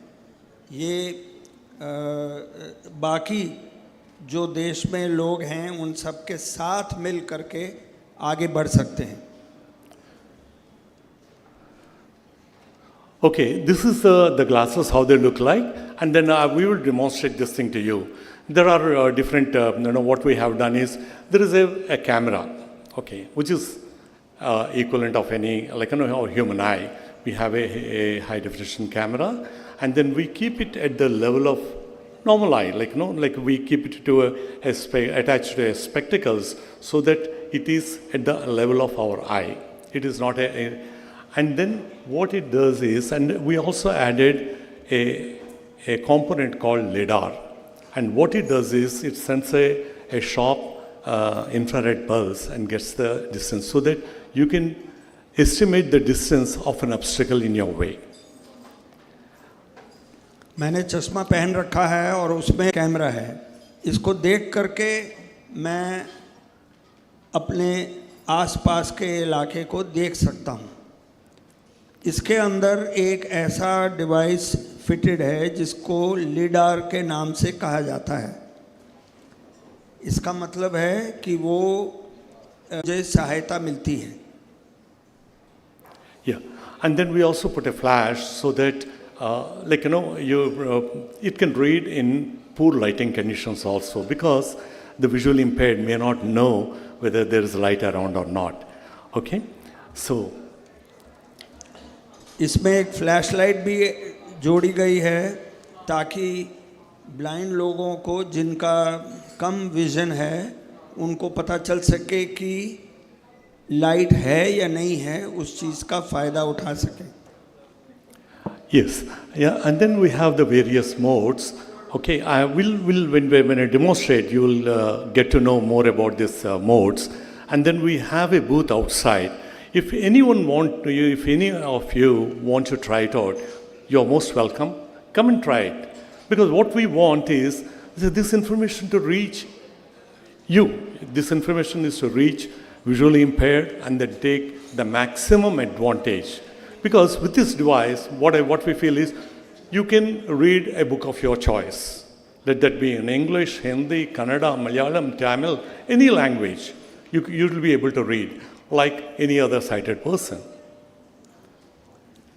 इस डिवाइस के अंदर 5 अलग-अलग प्रकार के तरीके हैं जिससे मुझे सहायता मिल सकती है। इसमें पढ़ने के लिए भी सुविधा है। अगर मैं ठीक से पढ़ नहीं पा रहा हूँ तो इसको इस्तेमाल करके ये पॉसिबल है। Yeah. See what it does. Okay. The LiDAR has got about 4 meters of range, and it can see the things for you. Okay. And then tell you what they are. Like, suppose if I'm looking at you, it will tell me a group of people in front of you. And the second mode is that, you will be able to read books. In another mode, it will be able to recognize the people's faces. Like, suppose I see Mr. Louis, and then it will ask me, there's a gentleman in front of you, and it tells the approximate age and the expression, and so would you like to store his name? I say, Mr. Louis. And then Mr. Louis, you said Mr. Louis, is it right? I say, yes. Then next time when I come across Mr. Louis, it will say, Mr. Louis is in front of you. So this is how it works. Okay? And then there is another mode where it helps it's a walking assistant, like where it can help the people walking around, indoors and outdoors. And then what it does is, suppose I'm walking towards this, I'm walking towards this chair, it tells me there's a chair 4 steps away. And then it also does the edge detection of the chair, and then it says, walk to the left of the chair, or walk towards the right of the chair. And if I'm coming right in front of a wall, it says, stop, there is a wall, okay, and turn back. So these are the instructions that it gives to the person that will help immensely. Like, इस device के साथ मैं पढ़ सकता हूँ, road science भी देख सकता हूँ, और जो सामने अगर कुछ ऑब्जेक्ट आ जाता है तो उसे पहचानने में मदद मिलती है। मैं लोगों को पहचान सकता हूँ, उनके नाम अगर पहले से मिले हैं तो उन्हें उनके नाम भी जान सकता हूँ। Yeah, and then we have one important the mode that we have introduced here is called emergency mode. I'm visually impaired. I'm walking on a street, and suddenly I feel strange, or someone is coming to take away my mobile or the bag, like my purse or something like that. So what I can do is I'm panicking. Then what I can do is I can simply press this. Fifth button for 3 seconds. Then what it does is immediately it calls an emergency number, which I preload earlier, and then it calls that person. And then also what it does is it sends a message, a WhatsApp message, and it takes a picture of what is in front of me. Suppose there is an intruder and trying to take away my bag. And then it takes a picture of that person and sends us a WhatsApp message. And my emergency number or my loved one gets a message, Ramu is in distress, and then with a picture of the person who is attacking me out. So this is a safety mode, which many people felt that no, it's a useful mode. सड़क पे चलते चलते अगर कोई सामने object आ जाता है तो उससे दूर हटने के लिए मौका है, तो मैं इमरजेंसी मोड का इस्तेमाल करता हूं, और उसके साथ पेड़ या कोई और गाड़ी हो तो उसके अवॉइड किया जा सकता है। इसके अलावा अगर मेरे घर में कोई अनजान व्यक्ति घुस आता है, उसके बरखिलाफ़ भी मेरे पास तरीके हैं कि मेरे फ़ोन द्वारा जानकारी किसी और को पहुंचाई जा सकती है। Okay, so these are the various things. And then people ask me, like, how do you get to know all this, the requirements? So we are in touch with the community. Like initially, I'm an engineer. I don't know the requirements, but I saw my sister struggling when she was getting into this diabetic retinopathy, which she lost her sight. And then we keep learning. So my request to the visually impaired community is, tell us the needs, okay? And we also have close collaboration with the various hospitals like Aravind Eye Hospital, which, actually they taught me what are the requirements, and they taught me about the visual impairments and all that. And we have close this thing with Aravind Eye Hospital, Dr. Shroff's Charity Eye Hospital, and AIMS in New Delhi, and all these hospitals. So if you have any questions or anything like that, please go to these hospitals and then seek help from their low vision and rehabilitation centers, and you can get help. मैंने अपनी बहन को देखा है कि blindness के बावजूद वो स्ट्रगल करती हैं, और इस वजह से ही मैंने ये डिवाइस डेवलप किया है। इसके अलावा मेरा संपर्क है अलग अलग आँखों के हॉस्पिटल्स के साथ, तो अगर आपको कुछ जानकारी और चाहिए तो जो आँखों के बड़े हॉस्पिटल्स हैं उनमें आप जाकर के जानकारी ले सकते हैं।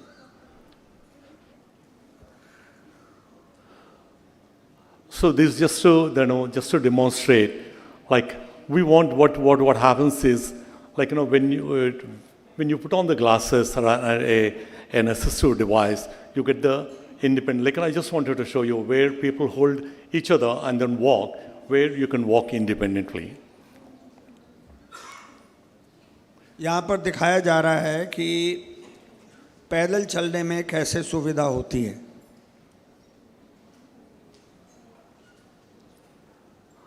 So the visual impairment, I know who all it can help, like in the people with diabetic retinopathy, like it happened in my sister's case. And then look at the number, there are so many million people with diabetic retinopathy. Blind by birth is one, and then age-related macular degeneration, and severe glaucoma, and then vision loss due to stroke, accident victims, all of them can get benefited by this particular device. Blindness तो कई वजह से हो सकती है, और चाहे कोई भी वजह हो, ये डिवाइस आपकी सहायता कर सकता है।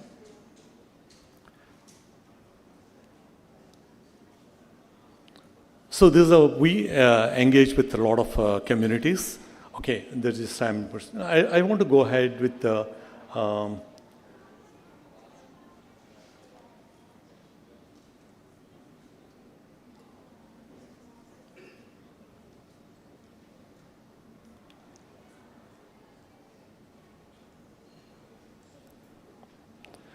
Can you run this video, please? So.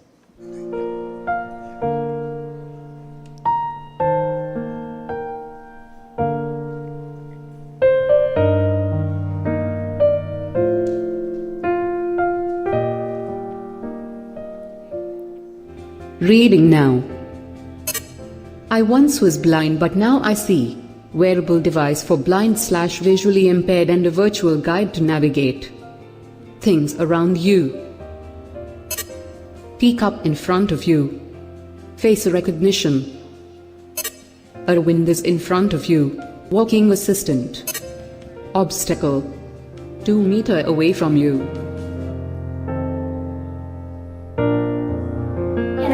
பிறவிலிருந்தே கண்ணு தெரியாது. ஸ்மார்ட் விஷன் கண்ணாடியை பற்றி சார் சொல்லி கொடுத்தாங்க. அது எனக்கு ரொம்ப யூஸ்ஃபுல்லாக இருக்குது. முன்னாடி நான் நடக்கிறப்ப என்னென்ன இருக்குது அப்படின்றதெல்லாம் சொல்கிறதுக்கு ரொம்ப யூஸ்ஃபுல்லாக இருக்குது. நானாக படிக்கிறதுக்கு இந்த ஸ்மார்ட் விஷன் கண்ணாடி ரொம்ப யூஸ்ஃபுல்லாக இருக்குது. હા ગુજરાતીમાં પેપર વાંચ્યું, આખું એ વાંચ્યું એણે. આપણે નામ બોલે, આપણે જે નામથી સેવ કરવું હોય તો પછી સેવ કરીને પછી થિંક્સ અરાઉન્ડ મોડમાં એ આવે આપણી સામે તો પછી નામ बोले. जिसमें कि मैं चलते हुए 1 मीटर से पास की दूर की चीज़ों को देख सकता हूँ कि मेरे आसपास की चीज़ें कौन सी हैं, वो मुझे ये बता देता है. ಇದರಲ್ಲಿ ಸ್ಮಾರ್ಟ್ ವಿಷನ್ ಸಹ ಒಂದಾಗಿದೆ. ಇದನ್ನ ನಾವು ಇತರರ ಸಹಾಯ ಇಲ್ಲದೆ ಸ್ವಯಂ ವಿದ್ಯಾಭ್ಯಾಸ.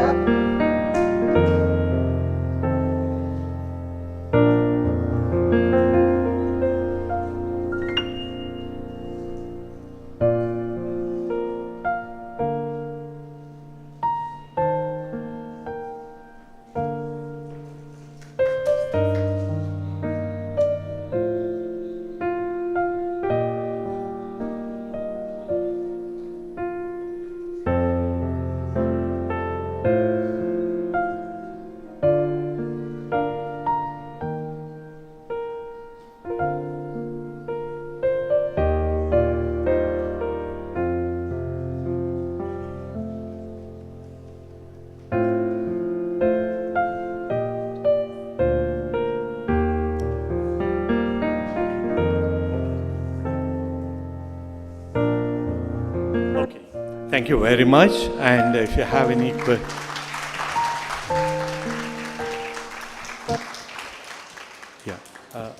Thank you, Ramuji. What a wonderful, I must say that it's a real start to understand all the booths which we are having. So please visit his booth and whatever the questions you are having, because we are a little running with the time. But any quick question, one quick question we can surely take. One quick question.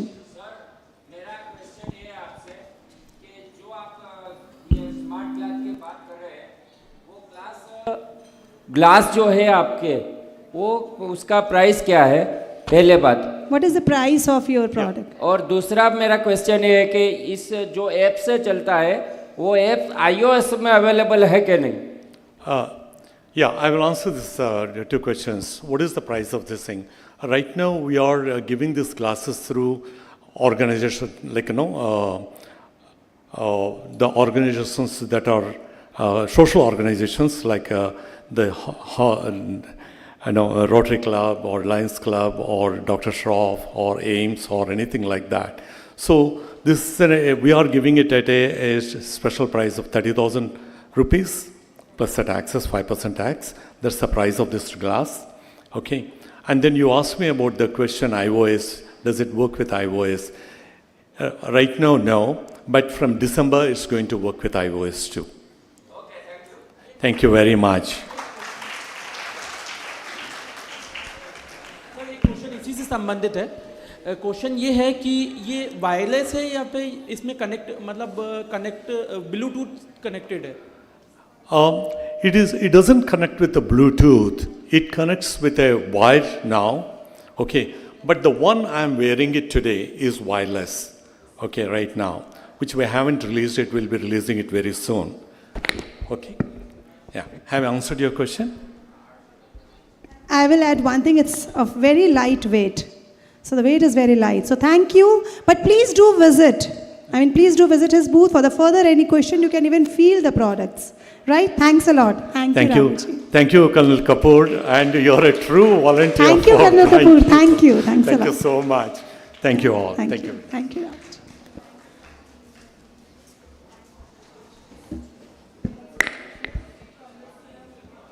Thank you so much, Mr. Ramu, for sharing your wonderful journey with us. Next, we have with us Mr. Abdul Zalil, who has joined us through Zoom. He is the co-CEO and founder of Vision Buddy. He is a serial tech entrepreneur with more than 20 years of experience in building useful and meaningful products that improve people's lives by using cutting-edge technologies. He is the founder and co-CEO of Vision Buddy, who has a booth here with us in our conference. And this is a technology company that develops and produces wearable devices to help people with visual impairments experience television and other digital media. He is also the co-founder of Exceptional Learning, a teletherapy platform for students with special needs. We have Abdul here with us. Thank you so much for joining us, Abdul, and over to you. Thank you. First of all, thank you, Kadam Foundation, for having me here. Thank you, Dr. Veena, and thank you, Dr. Satish. I'm really happy to be here and see all these wonderful innovations happening in the low vision sector. So thank you for having me here. So I want to start with the slides. I don't know, I can't see the slides if it is presented or not, so I'm just going to go blind. Cool. So first slide, please.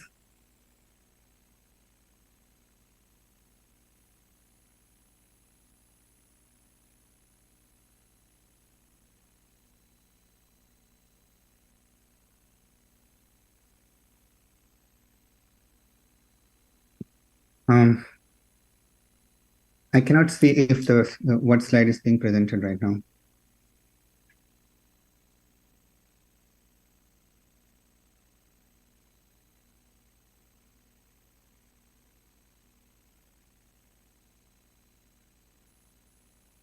All right, I'm just going to go with the second slide.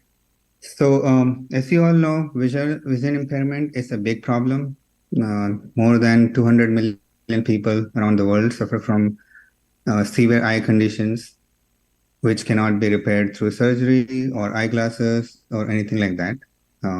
Main causes of these impairment are diseases like macular degeneration, Stargardt, glaucoma, retinitis pigmentosa, and many more. Next slide, please.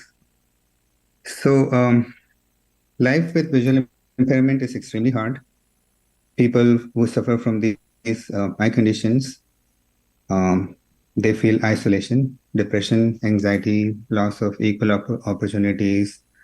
As Mr. Ramu was explaining, how the students who have these eye conditions suffer a lot in learning, and it's very difficult for people to cope up with that. So current solutions in the market are extremely bulky. There's something called CCTV. Some of you may be aware of that. They are pretty expensive, and a lot of them are outdated and very difficult to use.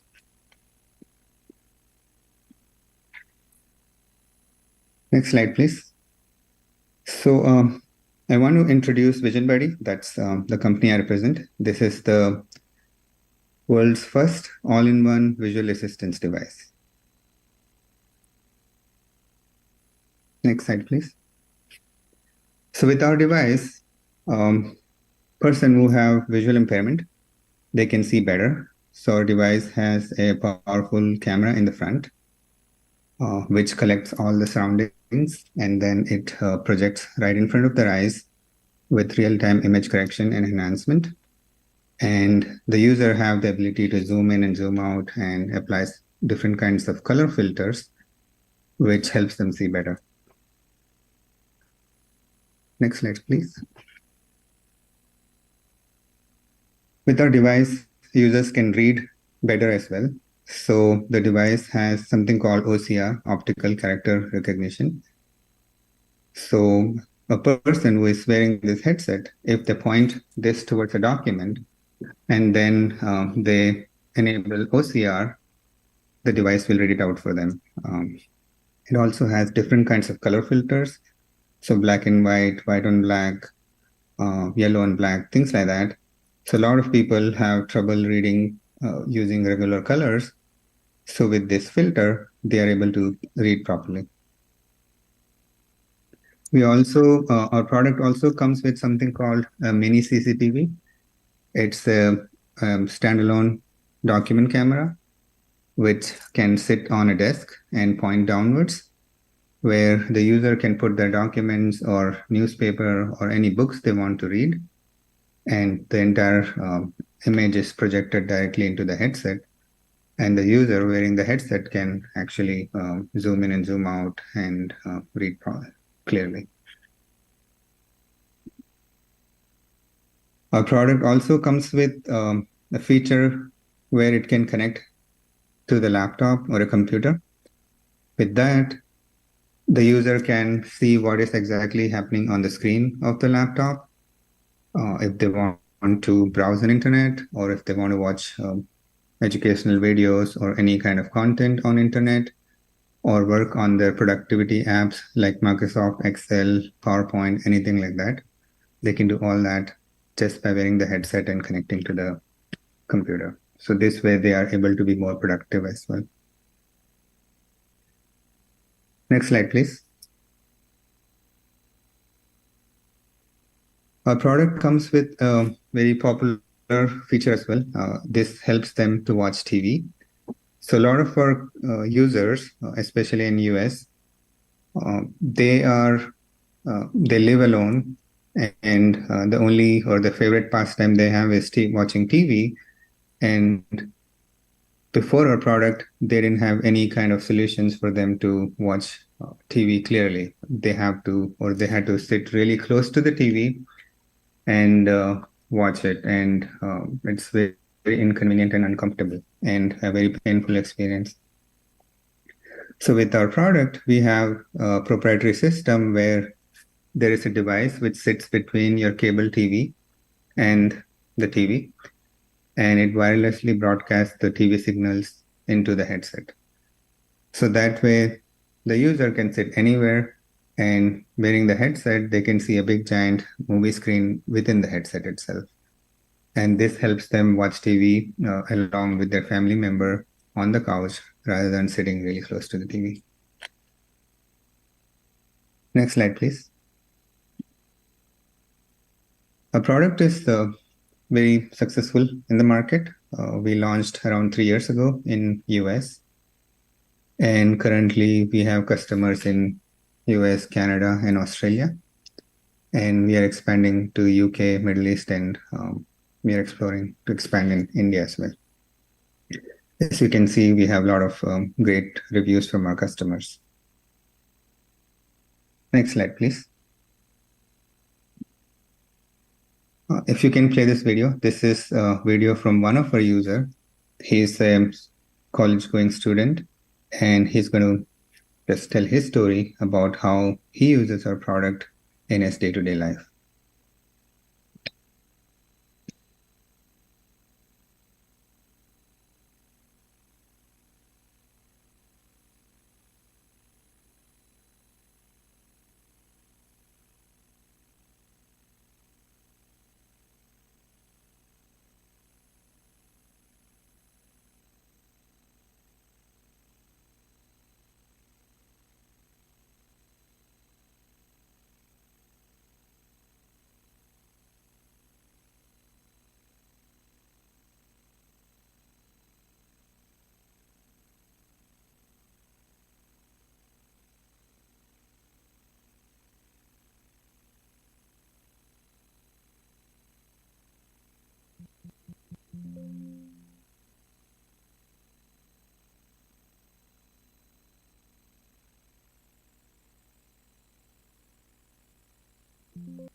Hello, my name is James Warnke. I'm a young professional with a visual disability, and today I would like to show you how I use the Vision Buddy throughout my day.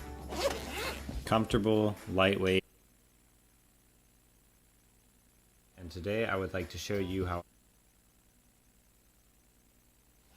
comfortable, lightweight, versatile, and easy to use. First, let's take a look at how I use the Vision Buddy in a classroom. So instead of using large print papers, CCTVs, or anything like that, the Vision Buddy allows me to use the camera mode to see things around the classroom like charts, maps, graphs, or other things like that. When it comes to a smartboard or anything being projected from a computer, I can actually use the headset to connect to the computer wirelessly to see what is being displayed in front of the classroom. Within the headset, I can magnify up to 10 times, and the easiest way to describe what it looks like through the headset is if I were sitting in a movie theater in front of a very large screen like an IMAX. Before I had the headset, anything that wasn't sitting on my desk in front of me was very difficult to see, or even sometimes impossible to see, like a presentation, things being drawn on the whiteboard, or references to items and things around the classroom. The Vision Buddy headset is very useful in the classroom, but it is also very useful in other settings.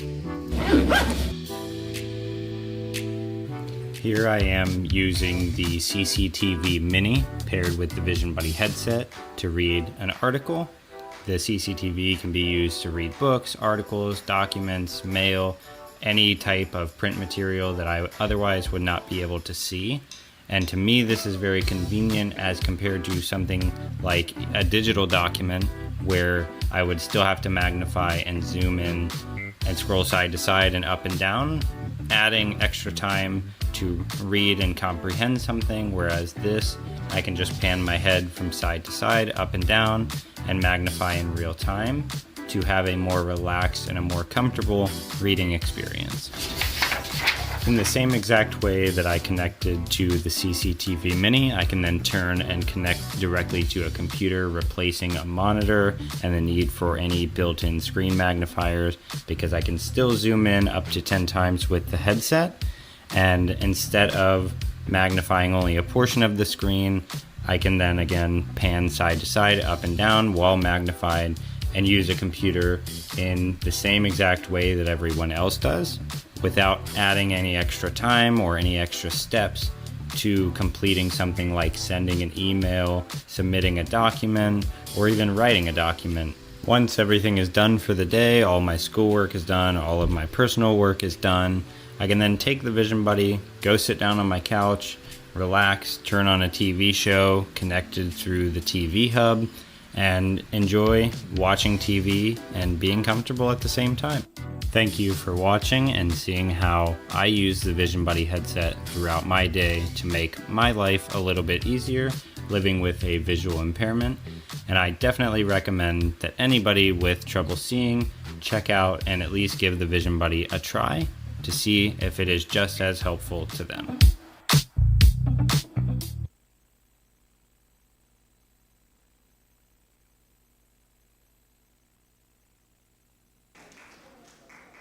Thank you very much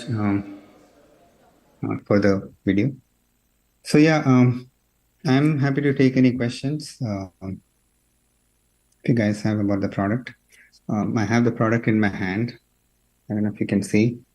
So there's a camera in the front which captures all the surrounding, and then you have some buttons on the side which you can use to control different settings of the camera.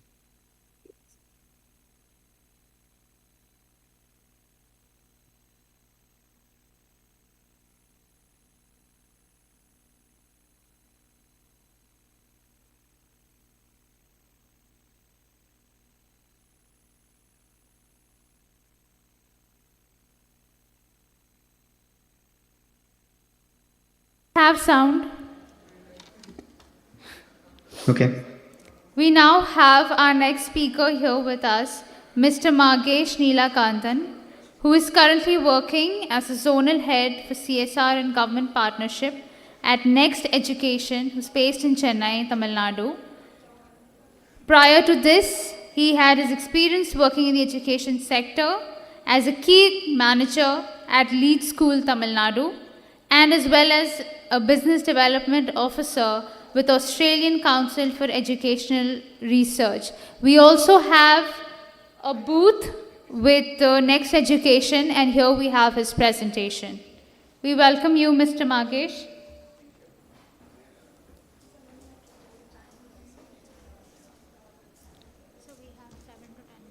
All right, fine. So the PPT has been displayed? Yeah. Good afternoon, all. Okay, so post-lunch, being from a education fraternity, I would like to do some activity at first, so that let's make the classroom more exciting. That's what it is. So can we do some activity first? Then I'll get into what we do.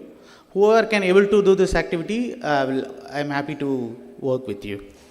So the first activity I'm going to tell you is, do what I say, okay? First, clap, tap, jump. Can we do all together?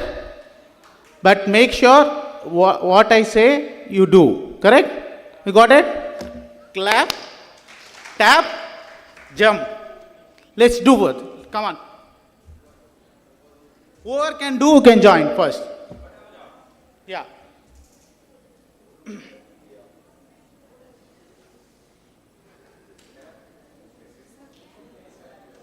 Yeah.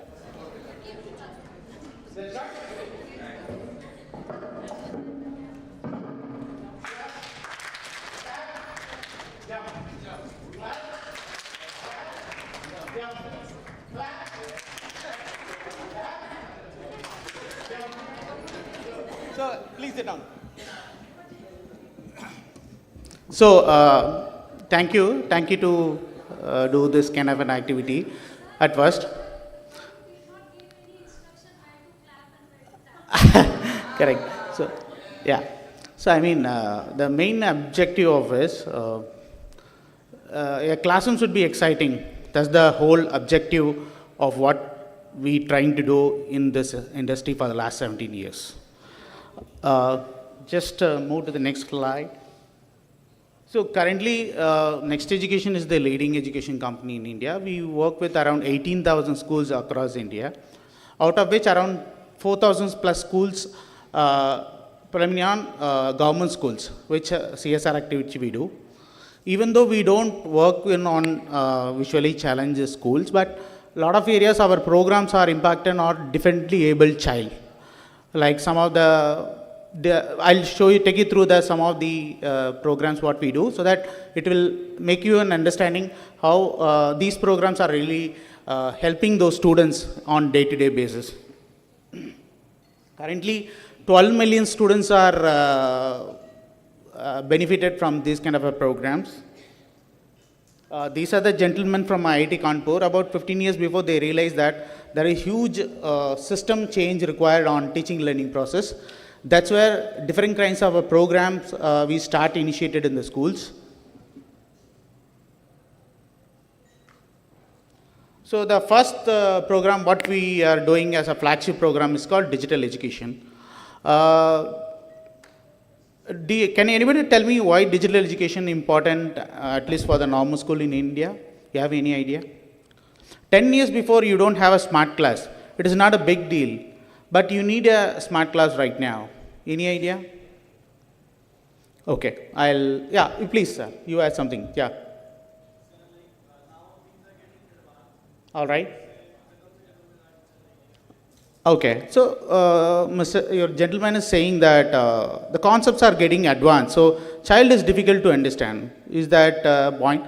To extent that point is slightly valid, but in generally, I'm not talking about a higher education, not even a small educational learnings it's missing from the child. I'll just give you a small story happened in a home. From there, you will pick up this idea. In a home, a child is constantly watching a TV. The mom was very frustrated. So what he did, do you know there is a program called Child Lock in a TV? Child Lock is a feature which can lock the certain program not viewing. But so what the mother has done is, so she locked the Pogo channel, cartoon channel in that particular TV, so that the child will start learning. So next day when he saw the child was reading, the mother was surprised and she feel proud that her strategies worked out. So then she started planning to see Star TV and Aaj Tak. Then those channels were locked. So the child is smart enough to understand all our activity and do it. So now childs are getting very smarter. You should have various kind of programs in place. That's where this digital education, we develop content for all the state board syllabuses, and we implement around 6,000 plus schools in India. These are the numbers which we work across in this particular segment. Around 70% of the schools which we try to do this kind of activity in this in India right now. We have a largest network. We work with various corporates and NGOs. We work as an implementing agency. We work with few governments called Arunachal Pradesh, Pondicherry. We primarily work on improve the learning outcome. So this is the program. There are 4 major type of program we work in India, right from Anganwadi to high school. First program what we do, this program is called STEM Labs. It's more of an experiential based learning. Science concept should be experienced, not by just reading in a book. So when I say force, elastic energy, or whatever kind of science concept, we want the child to experience and learn. That's what the whole concept we do in schools. Like we provide math lab, robotics lab, and science lab. And if it is Pythagoras theorem, child will first learn by experiencing that particular concept physically. We provide objects, we give them manipulatives, where the child will learn each concept. That's what we work. And today, except Kerala, none of the state board is teaching computer science as a syllabus. There is a huge requirement of coding and computational skills requirement jobs in India, but except Kerala, none of the state board is formally teaching computer science. So we work with IIT Bombay and collaboratively built a program called Coding and Computational Skill. Its name is called Computer Masti. Computer Masti is the program which focuses on coding and computational skills. We work across 4,000 schools in India, especially Western Maharashtra and other areas, which we do this kind of coding programs. So these programs is more interactive in nature and is more of a, it touches all the 21st century skills of a student. right from computational, what is the 21st century is called, creativity, communication. So it's more of a narrative based program where there is a 3-character travel through the 1st standard to 12th standard. That is kind of a program we work. We start the coding in the form of Scratch, then they'll learn up to 10th standard Java, Python, other program. Some child who go through this program from class 3 to class 12, after they need to do only a diploma course, then they can be employable. So that kind of a skill development program which we are trying to do here. And the last thing what we do is a Anganwadi development program. See, today at least our childs will go for nursery, LKG and UKG. Whereas from Anganwadi directly they are going for the 1st standard. Almost all the students miss their fine motor skills, gross motor skills, numeracy, literacy, basic skills are missing. So we try to improve those learning in Anganwadi. We take up at least 15 schools in minimum, and we start giving this activity-based learning process as early as in Anganwadi, 2.5 to 5-year-old. That's what we are trying to do here. So we have the main objective of this program should be in government schools is that whatever program we do in private schools, we also wanted to do in government schools. The classroom should be exciting. Whatever they learn, they should learn with an understanding. So, and also the question which I ask, why 10 years before it is not important, now it is important, because 10 years before, most of the learning, whatever I read in a book, I deliver an answer sheet, I'll get the marks, I'll get the seats. Today, even you score 600 out of 600, you don't clear a NEET, you couldn't be able to go for higher education. So, until a child understand with a conceptual understanding, it's very difficult. So, that's why these kind of programs are highly appreciated in various areas. Not only in normal school, some inclusive schools also we work. But we want to collaborate with various NGOs, especially who work in this kind of a different learning child. And we work with them. We try to experiment a lot of research with this kind of a program. So I'm happy to work with various NGOs to deploy these kind of projects for the child learning. This is what we do for the last 17 years. And we have a team of around 4,000 people. We work on pan-India. Any kind of area we work India, we do have a technical and academic expertise with us. So that is the real backbone of Next Education. So any NGOs wants to work with us, we are happy to work with them. We have infrastructure support is ready with us. So that's what we are back to do it. So this is what exactly we do in India. We work with around 250 plus NGOs in India, around 300 plus corporates are working with us, right from ONGC, Capgemini, various Samsung India, HDFC. So various companies work with us since we have a robust infrastructure accessible in India. So that's what we do. So thank you all. Thanks for listening this much. So you have any questions? So I could be able to address to you. And yes, you have anybody question? Yes, ma'am, please.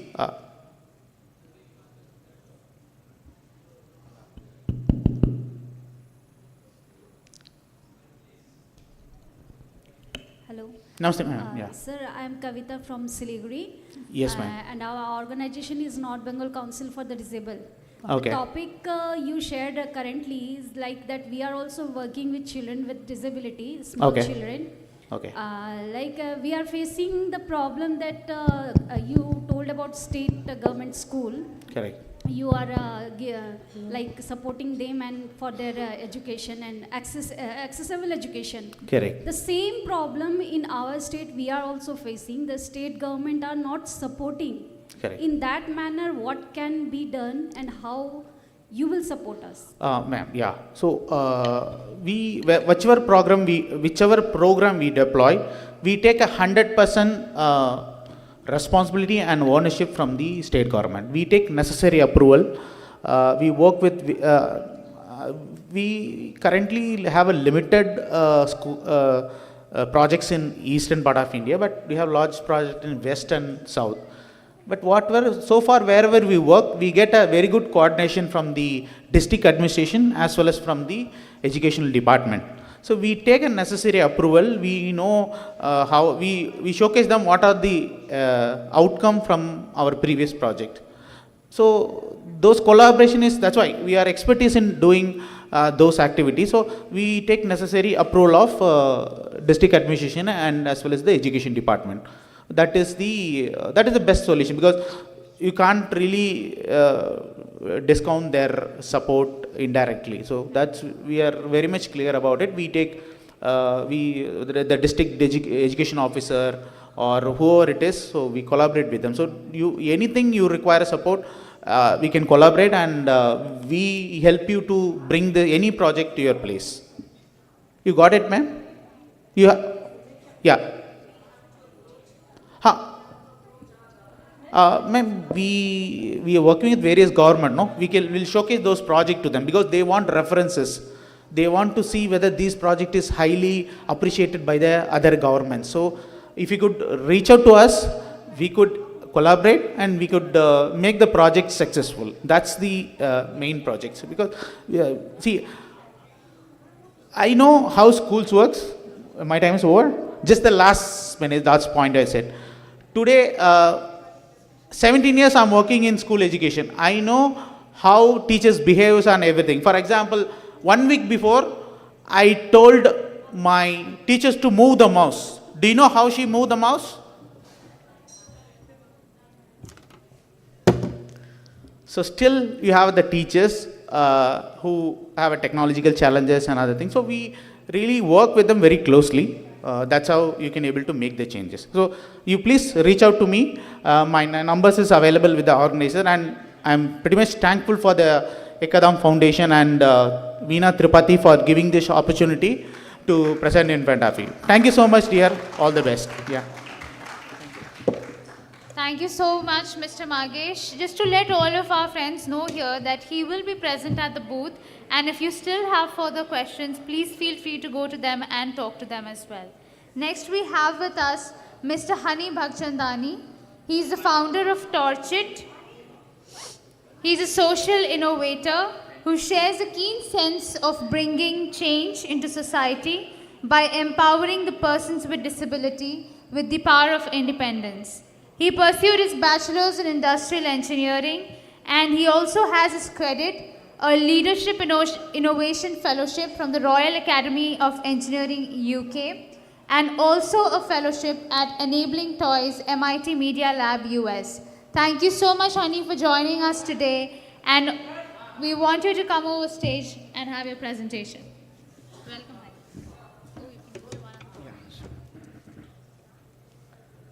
Hello everyone.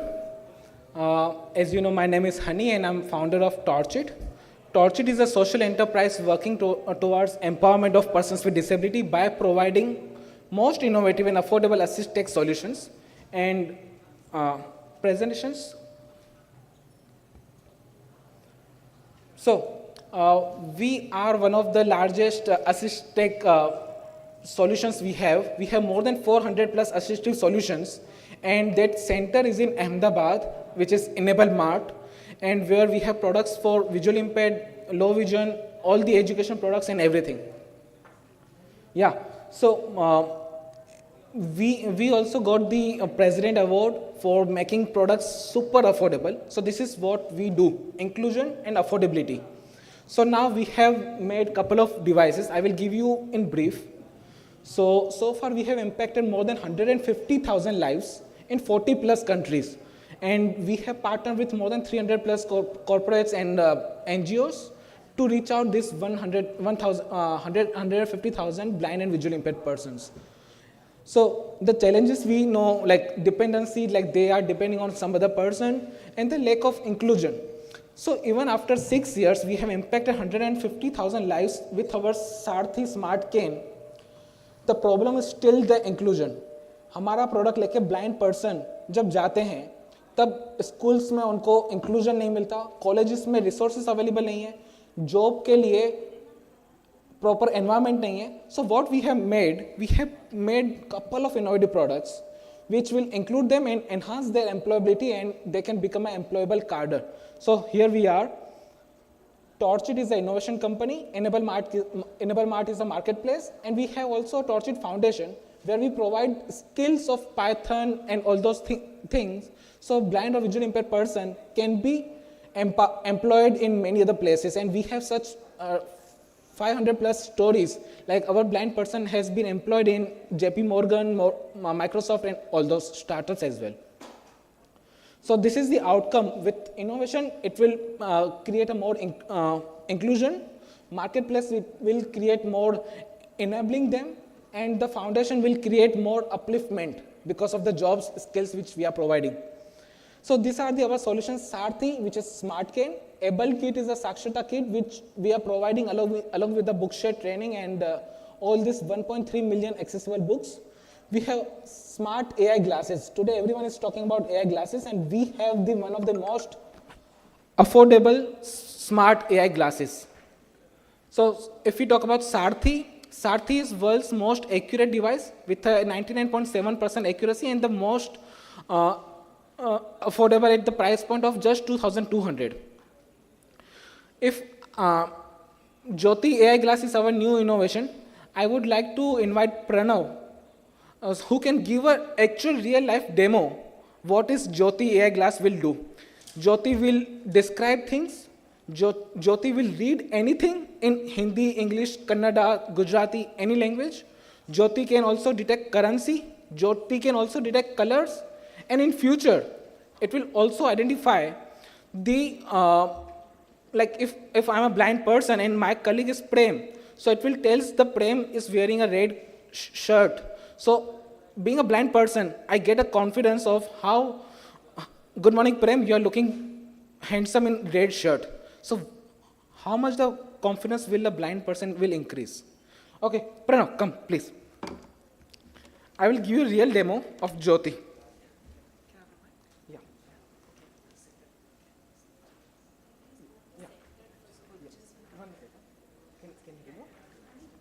Yeah. Sure. Yeah. Can I remove? Yeah. Hello. Hello.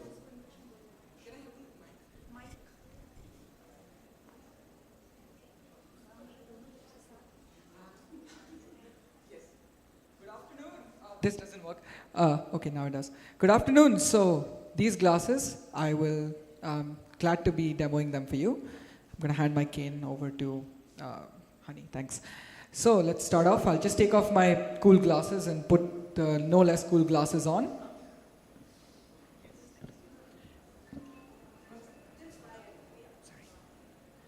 So just to give you guys an overview, these are a pair of sunglasses with a camera module attached on the right and a cable running around them connected to a mobile phone.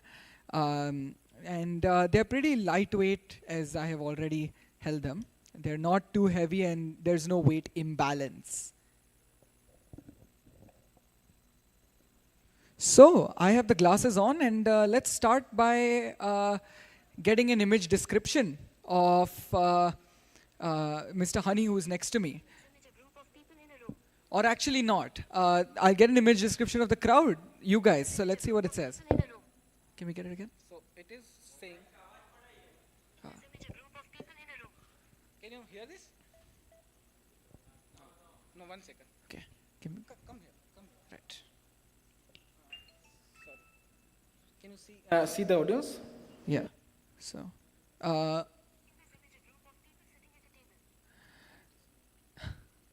1 second.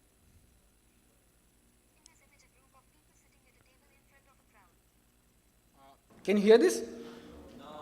Because of the technical glitch, it's showing in this image a group of people sitting in a table in front of a crowd. FYI, I'm looking straight ahead of me where the crowd is, where you guys are sitting. In this image, a group of people standing in front of a crowd. Yeah, and also if you have any like brochure or something, Right. read it out. Let's go and, yeah, let's try the reading. Yeah.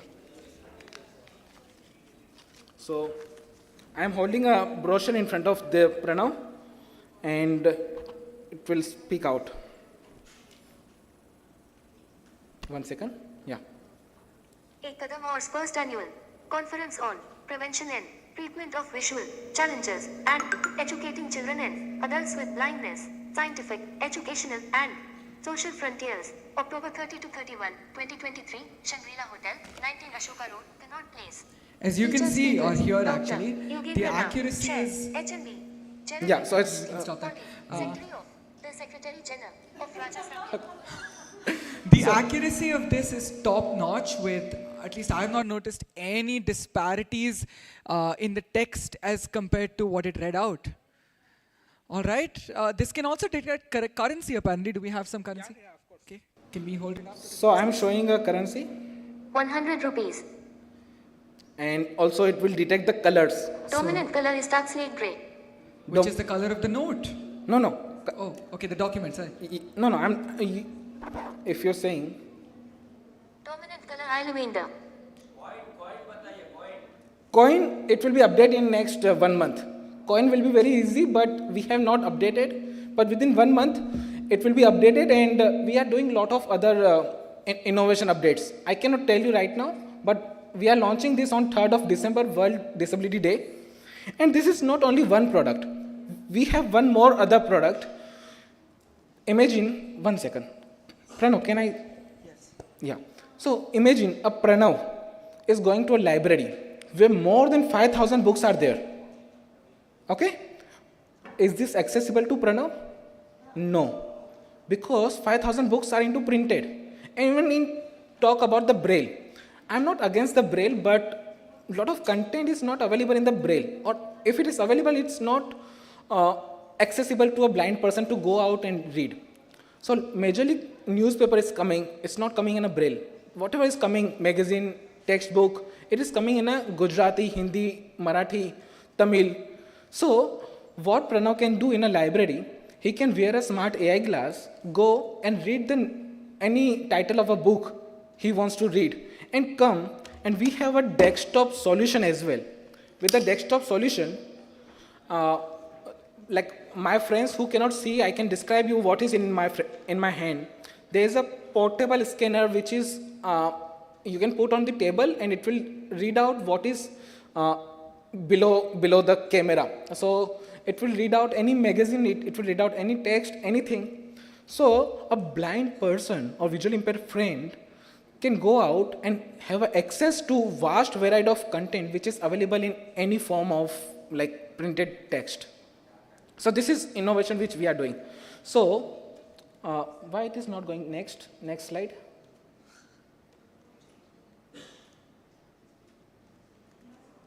Can you do a next slide, please?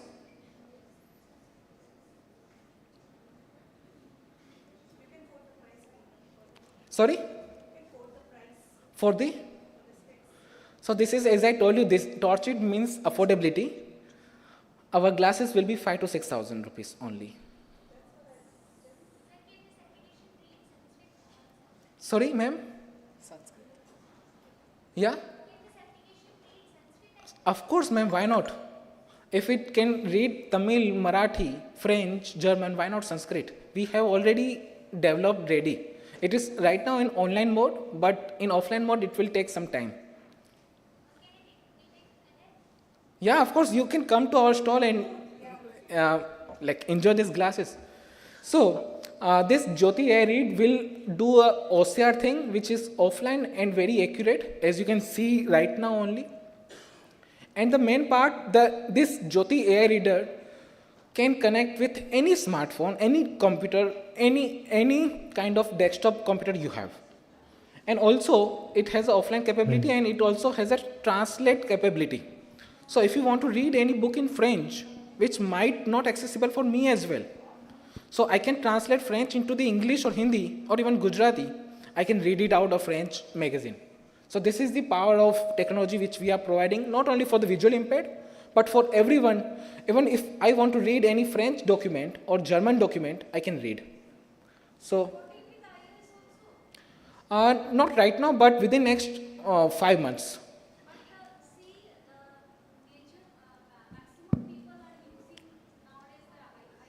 Ma'am, you are talking about the privileged people. I am working on the ground. Affordable, yeah. This is affordable products, and I think it is already reaching to a very mass media. I would encourage everyone, even you are the sighted, even you are the, because we all are the like-minded people.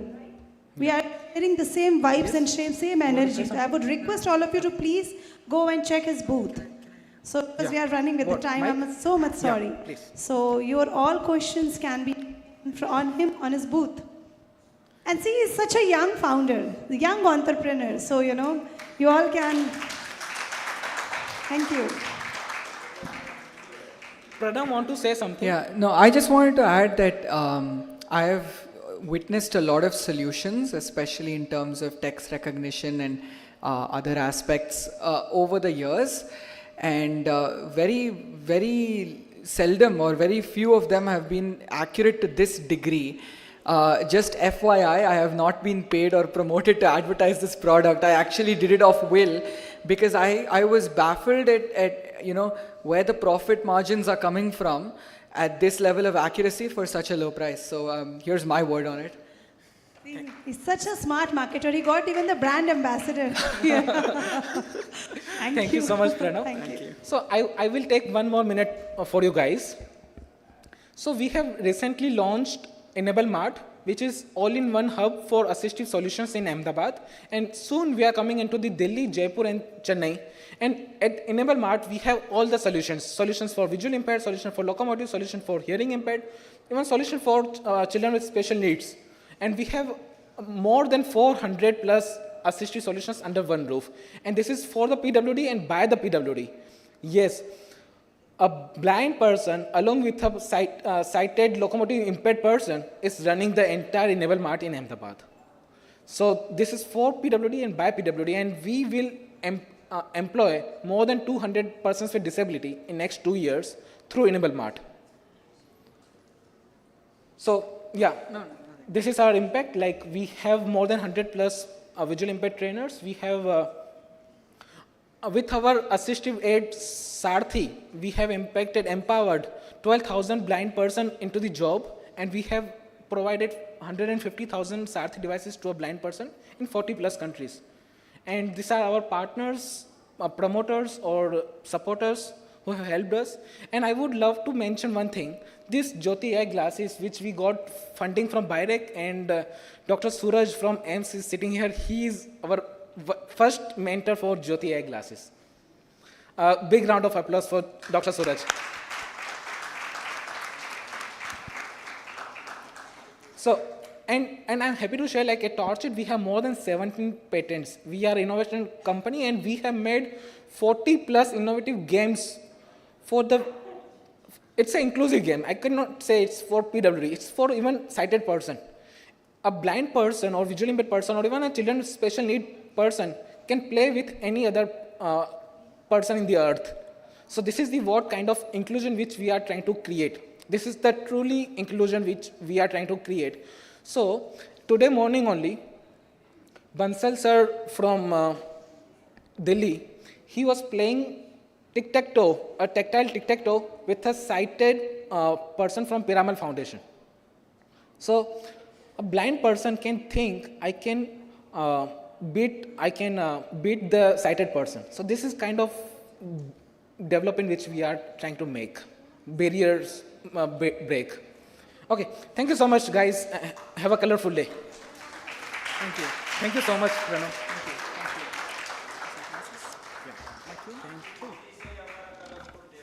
Thank you, sir.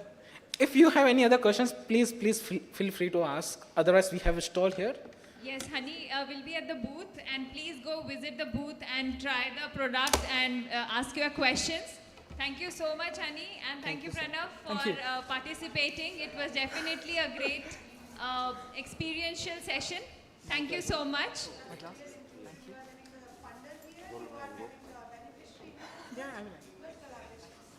Thank you so much.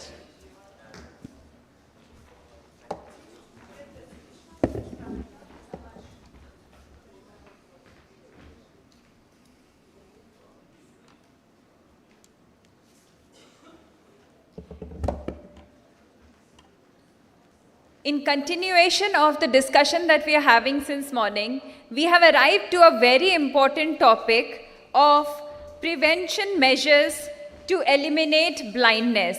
And for this, I would like to call for a panel discussion our esteemed doctors present today.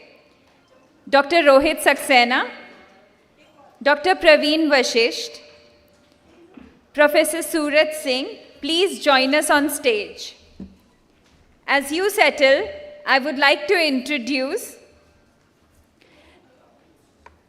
Dr. Rohit Saxena is in charge of Strabismus and Neuro-Ophthalmology Services, RP Center for Ophthalmic Sciences, All India Institute of Medical Sciences, where he has over 25 years of clinical and teaching experience. He did his graduation, post-graduation, ophthalmology and PhD from AIMS. He has been a member of the Academic and Research Committee of All India Ophthalmological Society since 2017 and has been the past secretary and editor of the Delhi Ophthalmology Society. A very warm welcome to you, Dr. Rohit Saxena. Thank you. Next, we have Dr. Praveen Vashisht. As professor in charge of community ophthalmology at AIMS, New Delhi, Dr. Vashisht has been instrumental in developing models for community outreach services and strengthening epidemiological research and training in the field of community eye care. He has been principal investigator of 42 research and community eye care projects implemented in RP Center in partnership with international national organizations including WHO, NPCB and VI, ICMR, DST, Sight Savers, Operation Eyesight Universal, Vision Spring, Orbis, LCIF and CBM. A very warm welcome, Dr. Praveen Vashisht. We have Dr. Rohit Khanna, we have Dr. Suraj Singh.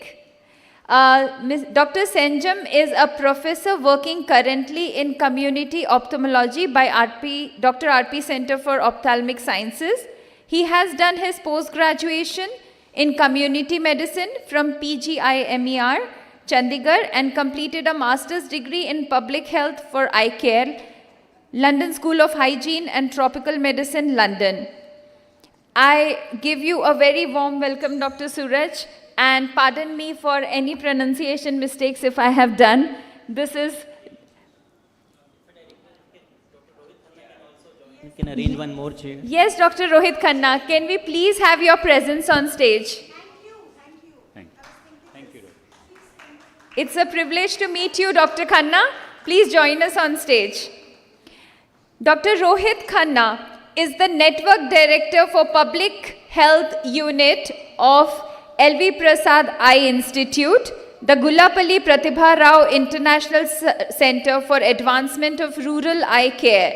He is also an adjunct associate professor of ophthalmology at School of Medicine and Dentistry, University of Rochester, USA, an active participant in various working groups of the International Agency for Prevention of Blindness, IAPB, and World Health Organization. Dr. Khanna is the IABP Regional Chair for the Southeast Asia region. Let us give them a big round of applause. Thank you for the very warm introduction and welcome here. नमस्कार.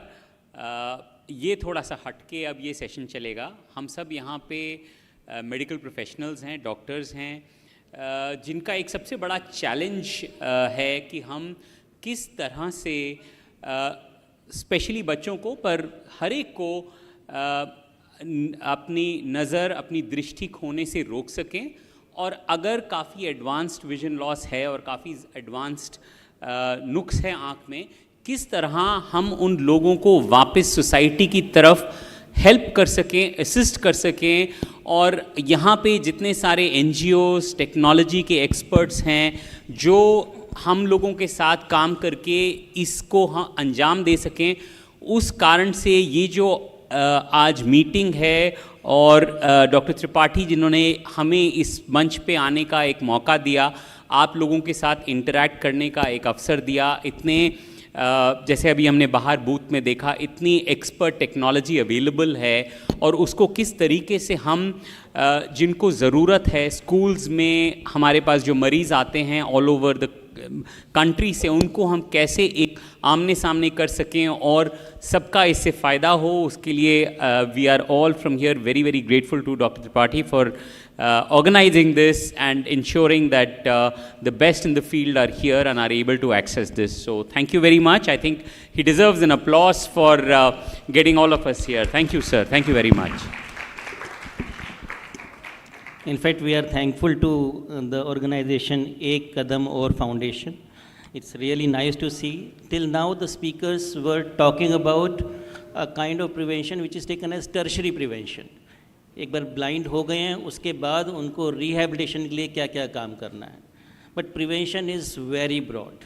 In fact जब हम शुरू करते हैं कि लोगों को बीमारी ना हो, अंधापन ना हो, अंधेपन से रिलेटेड बीमारियां ही ना हो, that is called primary prevention. एक सेकेंडरी प्रिवेंशन है, that refers too early diagnosis and treatment. आप जल्दी से जल्दी बीमारी को पहचानें और उसका ट्रीटमेंट करें. इनफैक्ट ये वाला जो सेशन है जिसमें एम्स और एलवी प्रसाद की जो हमारी टीम है, कंबाइंड टीम, हम लोग इस बारे में ज़्यादा डिस्कस करेंगे कि प्राइमरी और सेकेंडरी प्रिवेंशन कैसे करें. इसके अलावा डॉक्टर सूरज बाद में जो टर्शरी प्रिवेंशन से रिलेटेड एक्टिविटीज़ एम्स में हो रही हैं उसके बारे में जिक्र करेंगे. तो टाइम ना वेस्ट करते हुए मैं सबसे पहले प्रोफेसर रोहित सक्सेना को इन्वाइट करूँ.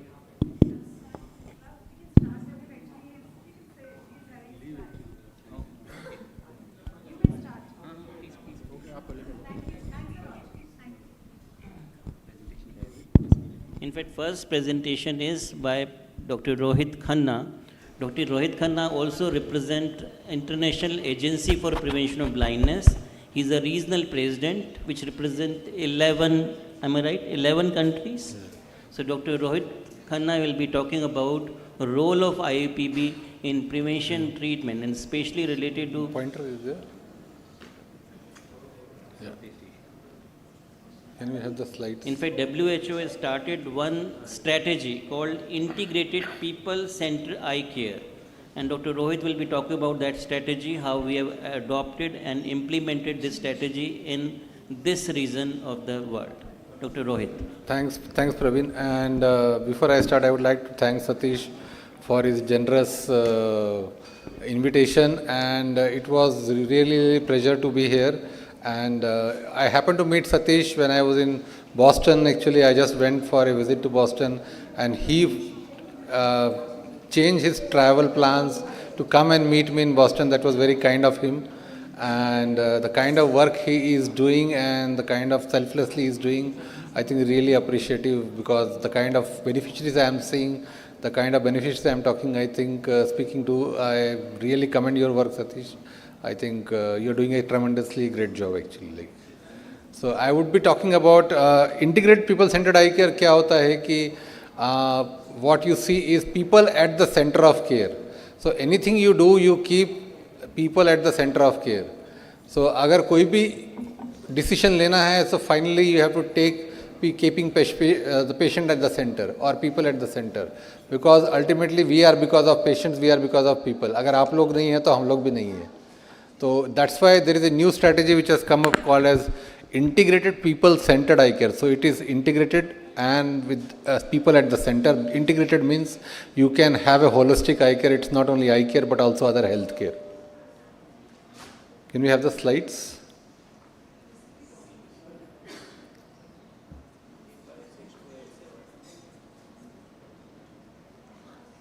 So I'm speaking on behalf of International Agency for Prevention of Blindness. International Agency for Prevention of Blindness is a global advocacy body. Basically, वो advocate करते हैं eye care को, and its headquarters in London, and we represent the regional headquarters is in India, and we represent the regional 11 countries from the region. So whatever activities happen in the region, we look after that, basically more of advocacy and supporting the regional for other activities also.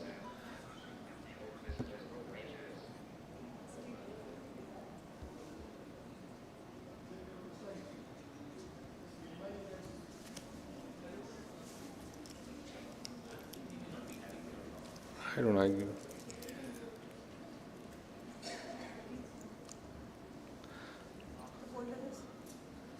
I have to come and check. No. I'll have to do it.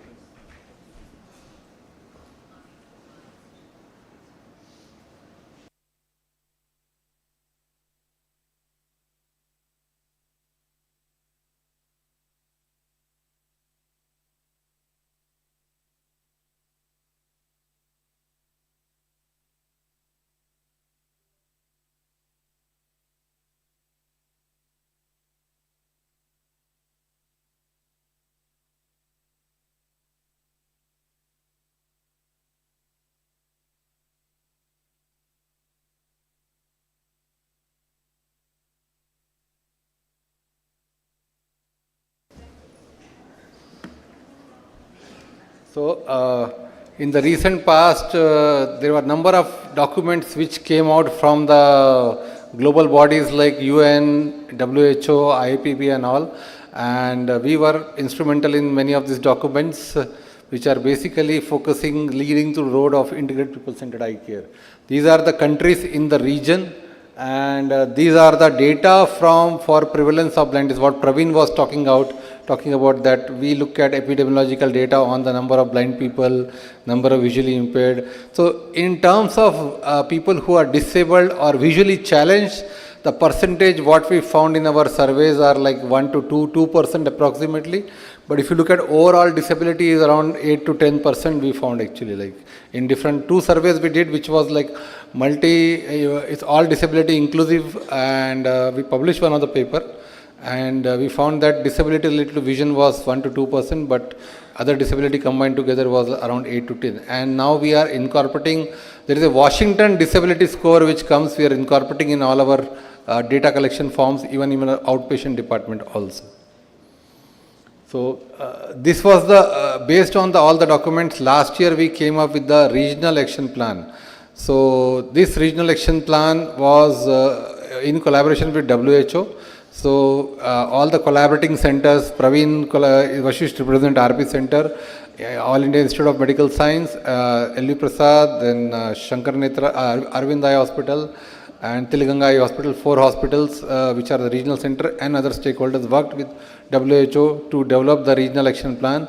This plan was endorsed in the 75th regional committee meeting of WHO in Bhutan last year, and coincidentally today is the 76th WHO regional committee meeting happening in Delhi, just opposite this hotel actually. So it's a sheer coincidence that both the meetings are happening on the same day. And the goal of this plan was to make sure that we achieve all the roles. So ultimately the consensus was that we cannot achieve any sustainable development goal without having vision in that, and so vision was incorporated as one of the components for achieving sustainable development goals. I won't go into the challenges in the region, but I will just go into the targets. What we have for the region is like they have identified, WHO has identified 2 diseases.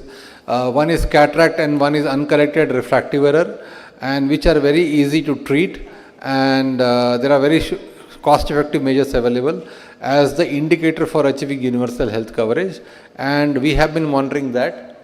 And this is the data for effective coverage for cataract. That means उसका मतलब ये होता है कि cataract surgery करो और vision अच्छा आना चाहिए. कभी बार कैटरेक्ट सर्जरी होती है, आदमी ब्लाइंड हो जाता है, कैटरेक्ट सर्जरी होती है, विजन नहीं आता है, तो वो नहीं होना चाहिए. उसके लिए एक इंडिकेटर है effective cataract surgical coverage. That means अगर आपका कैटरेक्ट सर्जरी का विजन अच्छा है तो आपका वो परसेंटेज ज़्यादा रहेगा. अगर कैटरेक्ट सर्जरी का विजन अच्छा नहीं है तो वो फिर आपका वो खराब इंडिकेटर खराब दिखाता है. तो basically effective cataract surgical coverage is that indicator. So we have to make sure to deliver good quality cataract services. That is one thing. And अगर आप लोग को अगर कैटरेक्ट सर्जरी अच्छा नहीं होता है तो मैनी टाइम रिवर्सिबल ब्लाइंडनेस जिसको हम ठीक कर सकते हैं इरिवर्सिबल हो जाता है, and they become again visually challenge, they go into visually challenged category. So we have to put important stress upon the improving the outcomes of cataract surgery or improving the effective cataract surgical coverage. So, and the other indicator is effective refractive error coverage, which is basically अगर आपको चश्मा है और आप चश्मा नहीं पहन रहे हो तो आप नियरली ब्लाइंड हो या विजुअली इम्पेयर्ड हो या आपको दिखता नहीं है ठीक से, तो वो भी एक इंडिकेटर है जहाँ की जिनको चश्मे की ज़रूरत है सबको चश्मा पहनना चाहिए, और कितने लोग नहीं पहन रहे हैं तो वो उसके हिसाब से we look at that indicator. So that indicator gives you idea of quality of refractive error services. So both the indicators cataract and refractive error indicators, effective cataract surgical coverage, effective refractive error coverage gives an indicator of the quality of care, and that is being monitored across the globe by WHO and other agencies also. This is some of the data for effective coverage from our region where I belong to one of the institute called Lilly Prasad Eye Institute in Hyderabad, South India, and where we also have to do a lot of surveys, and the effective coverage is around 40 to 50%. That means surgery के बाद भी 50% लोगों को vision अच्छा नहीं आ रहा है. इसका मतलब ये है कि there is some problem in quality of care, so we have to work on improving quality of care. This is about children, and if you see the effective coverage in school children is quite good, but again there is a scope for improvement, around 60-65%, but I think there is a scope for improvement in that. I'll just skip all this. These are like basically the kind of advocacy we did with regions in India, Nepal, Sri Lanka and Bhutan, and now we are going to Indonesia also to get the integrated people centered eye care endorsed by the government of Indonesia and the Ministry of Health in Indonesia. So these are some of the indicators which we have kept to monitor IPEC, which is integrated people centered eye care, and these are the indicators. What you see in red has been achieved, what you see in black we have to still achieve it. So this is our roadmap for 2030, and we are working on it. And today also we had a meeting with WHO in Lee Meridian itself, that how do we go about achieving IPEC in the region, and there was a plan discussed with the regional WHO person involved with prevention of blindness and all. So I think I would stop here and look forward for your response or questions to whatever we presented. Thank you.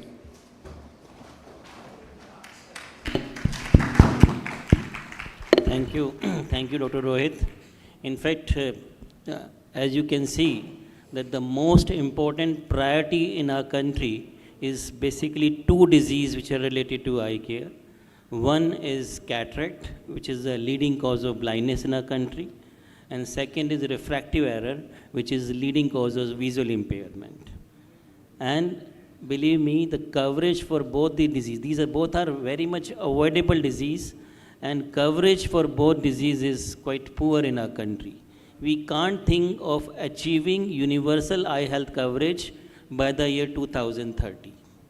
In fact, we will give some specific emphasis on these two diseases. First, I would like to invite Professor Rohit Saxena, and he will be talking about the refractive error, myopia, which is the leading cause of visual impairment country, and specifically in children, it is most important cause of visual impairment. And Dr. Rohit will be talking about prevention and treatment for myopia. Dr. Rohit. Good afternoon everybody. ये मेरी अपनी एक क्षमता है कि मैं आगे का जो मैं बोलूँगा वो मैं हिंदी में नहीं बोल पाऊँगा. मेरी मेडिकल एजुकेशन अनफॉर्चुनेटली और अदरवाइज अंग्रेज़ी में हुई थी. तो I will the subsequent part I will be talking to in English, and I will try to make sure that it is relatively easily acceptable and understood by everybody. So my topic is myopia, दृष्टि दोष जिसको हिंदी में बोलते हैं. और कहने को तो ये एक बड़ा ही साधारण सा प्रॉब्लम है, और मैं खुद अपने आप में एक मायोप हूँ, और 6ठी 7वीं कक्षा में मेरे को चश्मे लग गए थे. उस समय मैं एक काइंड ऑफ अजूबा था, क्योंकि एक क्लास में 2-3 ज़्यादा से ज़्यादा 4 बच्चे होते थे जिनको चश्मे होते थे. तो मैं काफ़ी ट्यून्ड था ब्रंट ऑफ जोक्स के लिए, 4 आँखें और चश्मेश और ये सब. इनफैक्ट अभी कुछ समय पहले एक बड़ा अच्छा सा ऐड आया था, आपने शायद सुना होगा. उसका था, मुझे याद नहीं आ रहा कौन सी कंपनी, और खैर मेरा कोई फाइनेंशियल इंटरेस्ट है भी नहीं तो मैं कंपनी का नाम लूँगा भी नहीं. पर वो ऐड की टैगलाइन थी, स्पेक्सी is the new sexy.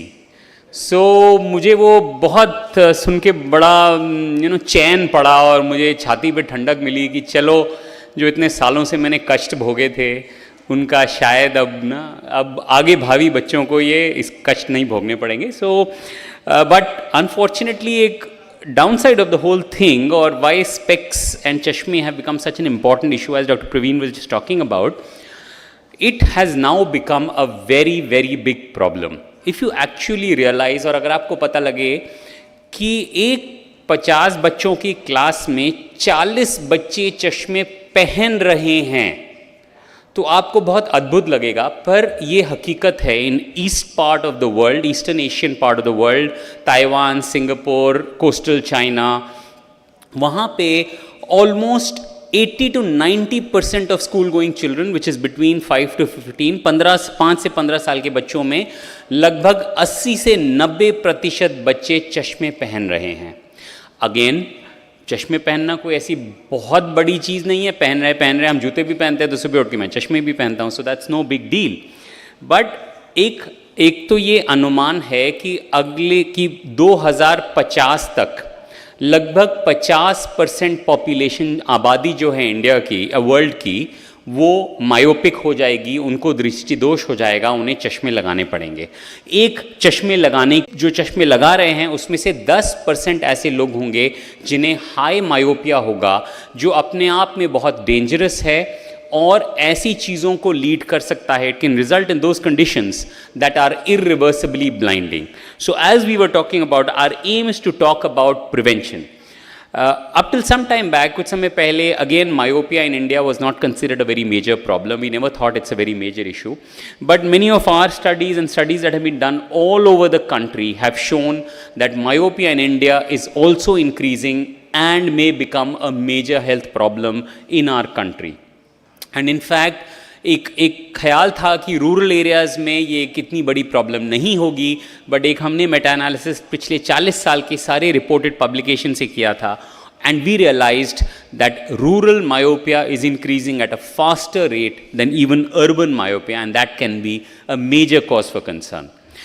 Not, as I mentioned, refractive error or myopia is not just a problem or a need to wear glasses, but high myopia can be irreversibly blinding, and that is why it is very important for us to talk about preventive in the primary prevention, that is prevent development of myopia, secondary prevention, that is prevent the progression of myopia, and tertiary prevention, that is prevent the blinding complications of myopia, so that no person becomes blind because of high myopia. So there are a lot of risk factors जो कारण हैं या background जो reasons हैं, उसमें से सबसे important, the most important particularly modifiable risk factor is a very, very high near work, especially related to tabs, phones, and all the digital devices that are coming.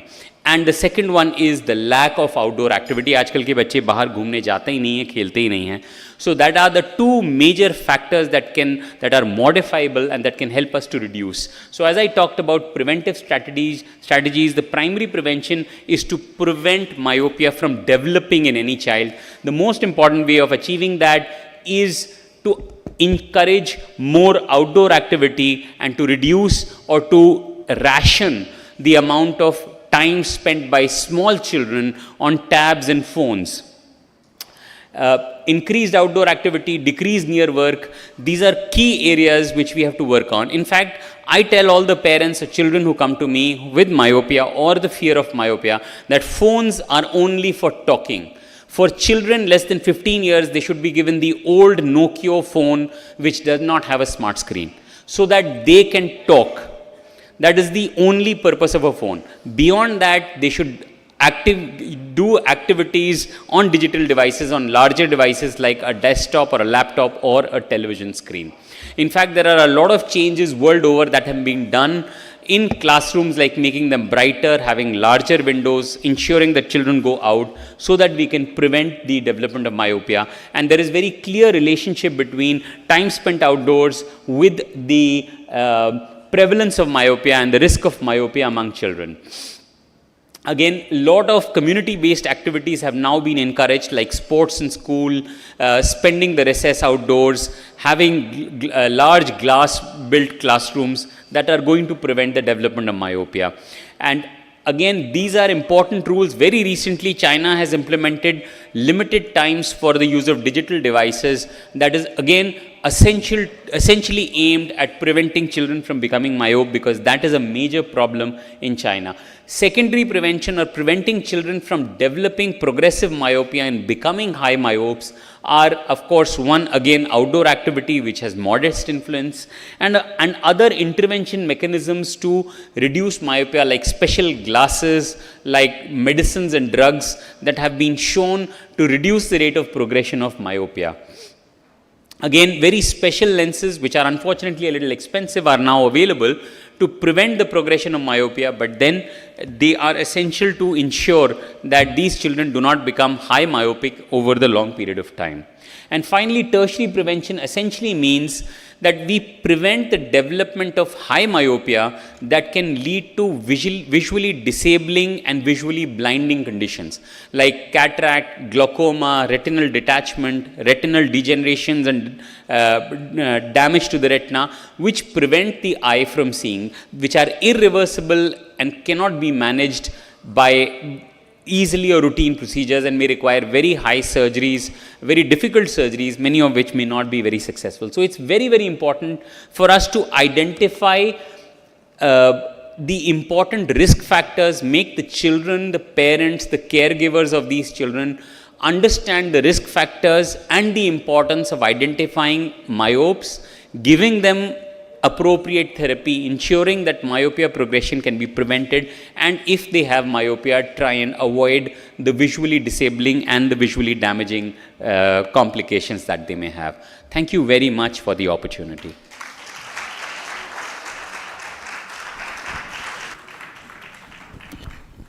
And now I would request the next speaker, Dr. Praveen Vishisht, to talk on cataract blindness, backlogs, and eliminating initiatives. Can I have presentation? Cataract well.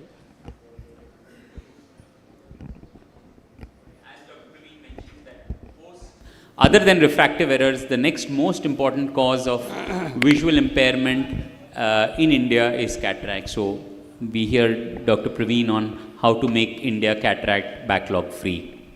Thank you, Dr. Rohit. In fact, मैं आपको बताना चाहूँगा, हमारे देश में आँखों की सिर्फ 5 ऐसी बीमारियाँ हैं जो कि अंधेपन के तकरीबन 95% कॉजेज़ के लिए जिम्मेदार हैं. 95% of blindness is just because of 5 illnesses. The most common cause of blindness in India, even globally, is cataract, सफ़ेद मोतियाबिंद. आँखों में लगभग 50 साल के बाद एक सफ़ेदापन आना शुरू आता है, बगैर दर्द के दिखना कम हो जाता है. पहले एक आँख में थोड़ा कम, दूसरी आँख में ज़्यादा. कैटरेक्ट है, सफ़ेद मोतियाबिंद. दूसरी जो सबसे कॉमन बीमारी डॉक्टर रोहित सक्सेना ने बताया, refractive error, which is most common cause of visual impairment globally, सिर्फ हमारे देश में नहीं, पूरे वर्ल्ड में. तीसरा जो सबसे इम्पॉर्टेंट है, कॉर्नियल ब्लाइंडनेस, जिसमें ट्रांसप्लांट करते हैं, कोई आँख डोनेट करता है, उसके बाद आँख लगती है, that is corneal blindness. This is the third important cause of blindness. Fourth important is glaucoma, काला मोतिया. And fifth is diabetic retinopathy, जो डायबिटीज़ की वजह से. अगर ये 5 बीमारियां ठीक हो जाएं, मैं गारंटी से बोलता हूँ किसी भी देश में 95% अंधापन ख़त्म हो सकता है. अब हम पूछते हैं कि हमारी सरकार क्या कर रही है, देश में क्या हो रहा है. भारत इतनी बड़ी कंट्री है, सरकार भी तो कुछ करती होगी. उस प्रोग्राम के बारे में जो भारत सरकार ने शुरू किया है, that is cataract blindness backlog free initiative in India. Cataract की वजह से जो अंधापन ज़्यादा है, उसको कैसे कम करना है, ख़त्म करना है, ये एक इनिशिएटिव है भारत सरकार का, जिसके बारे में मैं आपको थोड़ा सा ब्रीफली बता रहा हूँ. इनफैक्ट जैसे स्लाइड में दिखाया गया है कि अंधापन, अभी एक मॉर्निंग में डॉक्टर थे, बड़ा ज़्यादा नंबर बता रहे थे कि हमारे देश में लगभग 18 मिलियन ब्लाइंड हैं. अभी जो लेटेस्ट सर्वे हमने किया है भारत सरकार के लिए, अब हमारे देश में जो अंधेपन का जो संख्या है वो सिर्फ 5 मिलियन, लगभग 50 लाख लोग इस टाइम लगभग अंधे हैं हमारे देश में. पर अंधापन ही नहीं, जितने को अल्प दृष्टि भी है वो भी एक बहुत बड़ा नंबर है. वो तकरीबन 70 लाख ऐसे लोग हैं, 70 लाख ऐसे लोग हैं जो कि अल्प दृष्टि से भी पीड़ित हैं। तो ये नंबर पूरे देश के लिए काफ़ी बड़ा नंबर हो जाता है। जिससे मैंने कॉजेज़ बताया, मोतियाबिंद, सफ़ेद मोतियाबिंद, अगर 100 लोग ब्लाइंड हैं उसमें से 66%, 66 लोग सफ़ेद मोतियाबिंद की वजह से ब्लाइंड हैं। और इसका इलाज क्या है? इसका दवाई से इलाज नहीं होता, इसके लिए सिर्फ ऑपरेशन करना पड़ता है। और आजकल आधुनिक टेक्निक आ गई हैं। आजकल ये नहीं कि ऑपरेशन के बाद आपको महीने तक रेस्ट करना है, सुबह ऑपरेशन करते हैं, दोपहर को छुट्टी मिल जाती है, 4 घंटे बाद हॉस्पिटल से छुट्टी मिल जाती है सफ़ेद मोतियाबिंद के ऑपरेशन के लिए। इनफैक्ट कितने ऑपरेशन हो रहे हैं हमारे देश में और कितनों की ज़रूरत है, ये एक काफ़ी लोग सवाल पूछते हैं। आज की तारीख में हमारे देश में एक साल में लगभग 65 से 70 लाख ऑपरेशन भारत सरकार करवा रही है। 65 से 70 लाख सफ़ेद मोतियाबिंद के ऑपरेशन हो रहे हैं। उसके बावजूद भी मोतियाबिंद हमारे देश में अंतः का सबसे मुख्य कारण है। इसका मतलब जितने करा रहे हैं उससे ज़्यादा ऑपरेशन की, कहीं ज़्यादा ऑपरेशन की ज़रूरत है। अब उस चीज़ को हम कैसे कैलकुलेट करें, ये बड़ी कॉम्प्लिकेटेड स्लाइड लग रही है, पर ये हमने बनाई है भारत सरकार के लिए कि हमारे देश में लगभग कितने ऑपरेशन होने चाहिए मोतियाबिंद के। मोतियाबिंद से अंधापन कितना है, अल्प दृष्टि कितनी है, एक आँख में कितना अंधापन होता है, वो सारी फिगर्स हमने निकालने के बाद पूरे देश के लिए नंबर लेके आए हैं। तकरीबन 2 करोड़ 70 लाख ऑपरेशन 3 साल में अगर हों, 2 करोड़ 70 लाख ऑपरेशन अगर 3 साल में हों, तो हम अंधेपन की, मोतियाबिंद की वजह से जो अंधापन है उसको हम कम कर सकते हैं, उसको रोक सकते हैं, जितना बैकलॉग है उसे ख़त्म कर सकते हैं। और ये भी जो नंबर कैलकुलेट हमने किए हैं, these numbers are based on people who are blind due to cataract, people who have severe visual impairment due to cataract and people who have moderate visual impairment। अगर एक आंख से आदमी सफ़ेद मोतियाबिंद है, दूसरी आंख नॉर्मल है, तो उसको हमने इन फिगर्स में काउंट नहीं किया है। अगर आप इन लोगों को भी ऑपरेट कर रहे हैं जिसमें थोड़ा अच्छा नज़र है, उसमें भी मोतियाबिंद का ऑपरेशन कर रहे हैं, तो 2 करोड़ 70 लाख की जगह वो नंबर कहीं ज़्यादा बढ़ सकता है 3 साल के लिए। इनफैक्ट एक चीज़ और देखी गई है, अभी डॉक्टर रोहित ने बताया कि अब हम इफ़ेक्टिव कैटरेक्ट सर्जिकल कवरेज की बात करते हैं। भाई इफ़ेक्टिव का मतलब क्वालिटी से है।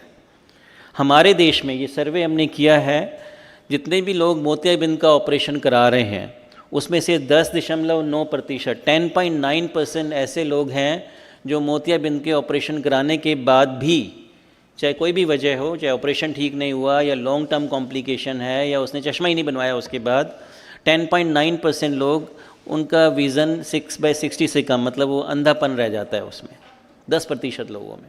WHO का क्राइटेरिया है कि वो नंबर 5% से कम रहना चाहिए। तो आप देख लीजिए difference. That means the quality of cataract surgery is not as good in our country as is expected by WHO। So we are giving emphasis on quality of cataract surgery also, कि हाँ जी operation के बाद visual equity इतनी साफ़ हो कि आदमी ठीक से देख पाए, उसका विज़न 6/12 से बेटर हो। एक स्नेलन चार्ट में एक कट ऑफ दिया गया, उससे अच्छा विज़न होना चाहिए, तभी जाके हम उसको इफ़ेक्टिव कैटरेक्ट सर्जिकल कवरेज का कंपोनेंट मानते हैं।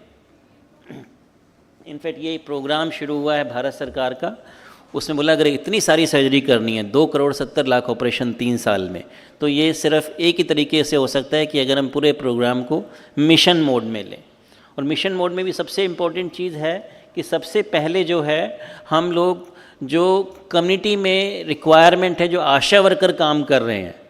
इनफैक्ट एक ये चार्ट मैं आपको दिखाना चाहूँगा।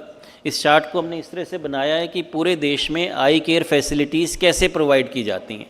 सबसे जो नीचे वाला पायदान है ये कम्युनिटी का है, जिसमें आशा वर्कर, शायद आपने नाम सुना होगा आशा वर्कर, हमारे देश में लगभग 10 लाख आशा वर्कर काम कर रही हैं। वो लोग आई केयर में कैटरेक्ट के लिए क्या काम कर सकती हैं? उनका काम ये है कि वो घर घर जाकर लोगों की आँखों में नज़र की जांच करें, कितना नज़र आ रहा है, एक कार्ड से बना के।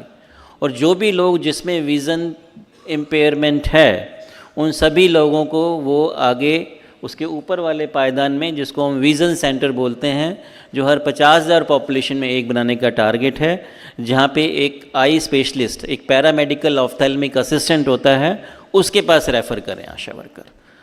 तो कोई भी कम्युनिटी में ऐसा एक भी व्यक्ति नहीं रहना चाहिए जिसमें अल्प दृष्टि या अंधापन है, उन सब को विजन सेंटर में ऑप्टोमेट्रिस्ट के पास भेजना है, पहला पेशेंट। उसके बाद जो ऑप्टोमेट्रिस्ट है उसकी जिम्मेदारी है कि जितने भी पेशेंट जो कि अल्प दृष्टि से या अंधापन से आए हैं उन सब को जांच करे और उसमें देखे कि क्या उसमें सफ़ेद मोतियाबिंद तो नहीं है, कैटरेक्ट तो नहीं है, उनका उसको ऑपरेशन करने के लिए उससे ऊपर वाले पायदान में जो कि डिस्ट्रिक्ट हॉस्पिटल्स हैं या फिर इवन एनजीओ हॉस्पिटल्स हैं या प्राइवेट डॉक्टर्स हैं, प्राइवेट ऑफ्थेल्मोलॉजिस्ट, उन सब के पास उनको भेजें, जिससे भी जो भी व्यक्ति जिसको कैटरेक्ट है they can be operated for cataract. और in case if there are some complications are there due to cataract, then these ophthalmologists, they should refer them to one higher level, that is tertiary centers or RIOs, where specialist doctors are there and they can further treat the complications also. ये पूरा इस programme में दिखाया गया है कि सबसे पहले आशा वर्कर हैं, वो घर घर जाके जांच कर रहे हैं। उसके बाद ऑफ्थेल्मिक असिस्टेंट विज़न सेंटर में हैं, वो विज़न जिसमें भी विजुअली इम्पेयर्ड हैं उन सब में मोतियाबिंद के लिए जांच कर रहे हैं। और उसके बाद मिशन मोड पे कैटरेक्ट सर्जरी हो रही है डिस्ट्रिक्ट हॉस्पिटल्स में। और ऐसा नहीं कि खाली सरकारी डॉक्टर ही ऑपरेट करेंगे, इसमें सभी को इन्वॉल्व किया है, चाहे वो प्राइवेट ऑफ्थेल्मोलॉजिस्ट हैं, चाहे वो एनजीओ। मैं बताना चाहूँगा हमारे देश में जितनी भी मोतियाबिंद की सर्जरी हो रही हैं, nearly 60% surgeries are being operated by NGO sector. So NGO sector is very prominent as far as eye care is concerned. Probably this is one program where we have utilized the services of NGOs in the best possible manner. और भारत सरकार जो भी NGO से surgery कराती है उसमें हर एक मोतियाबिंद कैटरेक्ट सर्जरी के लिए they are paying 2,000 rupees to those NGOs. So this is a kind of 2,000 rupees may not be sufficient for NGO, but it's a kind of support by government for conducting these surgeries, cataract surgeries. In fact उसके बाद जितने भी record हैं, अगर declare करना है कि हाँ मोतियाबिंद फ्री एरिया है वो वाला, तो जितने भी डिजिटल रिकॉर्ड आशा वर्कर के पास हैं, जितने भी डिजिटल रिकॉर्ड आपके विज़न टेक्नीशियन के पास विज़न सेंटर में हैं, प्लस जितने भी डिस्ट्रिक्ट में कैटरेक्ट सर्जरी के रिकॉर्ड हैं, वो सारे रिकॉर्ड स्टेट गवर्नमेंट को सबमिट करने हैं। स्टेट गवर्नमेंट एक इंटरनल कमेटी बनाकर वो जाँच करेगी कि हाँ जी मोतियाबिंद वाकई में ख़त्म हुआ है based on these investigations, and then they will submit report to central government. In central government we have National Program for Control of Blindness and Visual Impairment, जिसका head office निर्माण भवन में है. In fact they have made a team where we are also part of that team, AIMS and central government, and that central team is finally authorized to actually declare any district, any state as cataract blindness free. हम लोगों ने उनको एक technique बताई है कि किस तरीके से वहाँ पे सर्वे करना है, और उस सर्वे के बेसिस पे फाइनली हम लोग वहाँ पे जाके डिक्लेयर करेंगे कि हाँ जी ये एरिया कैटरेक्ट ब्लाइंडनेस फ्री है हमारे देश में। और टारगेट है कि हाँ 2025 तक सब देश के सभी डिस्ट्रिक्ट में, ज़्यादातर स्टेट्स में हम लोग डिक्लेयर कर चुके हैं हाँ दैट कैटरेक्ट बैकलॉग ख़त्म हो गया। एक बहुत मुश्किल टारगेट है, बट स्टिल द भारत सरकार, सारी NGOs, private sectors, they are actually involved in this program. In fact, thank you very much. मुझे इतना ही बताना था।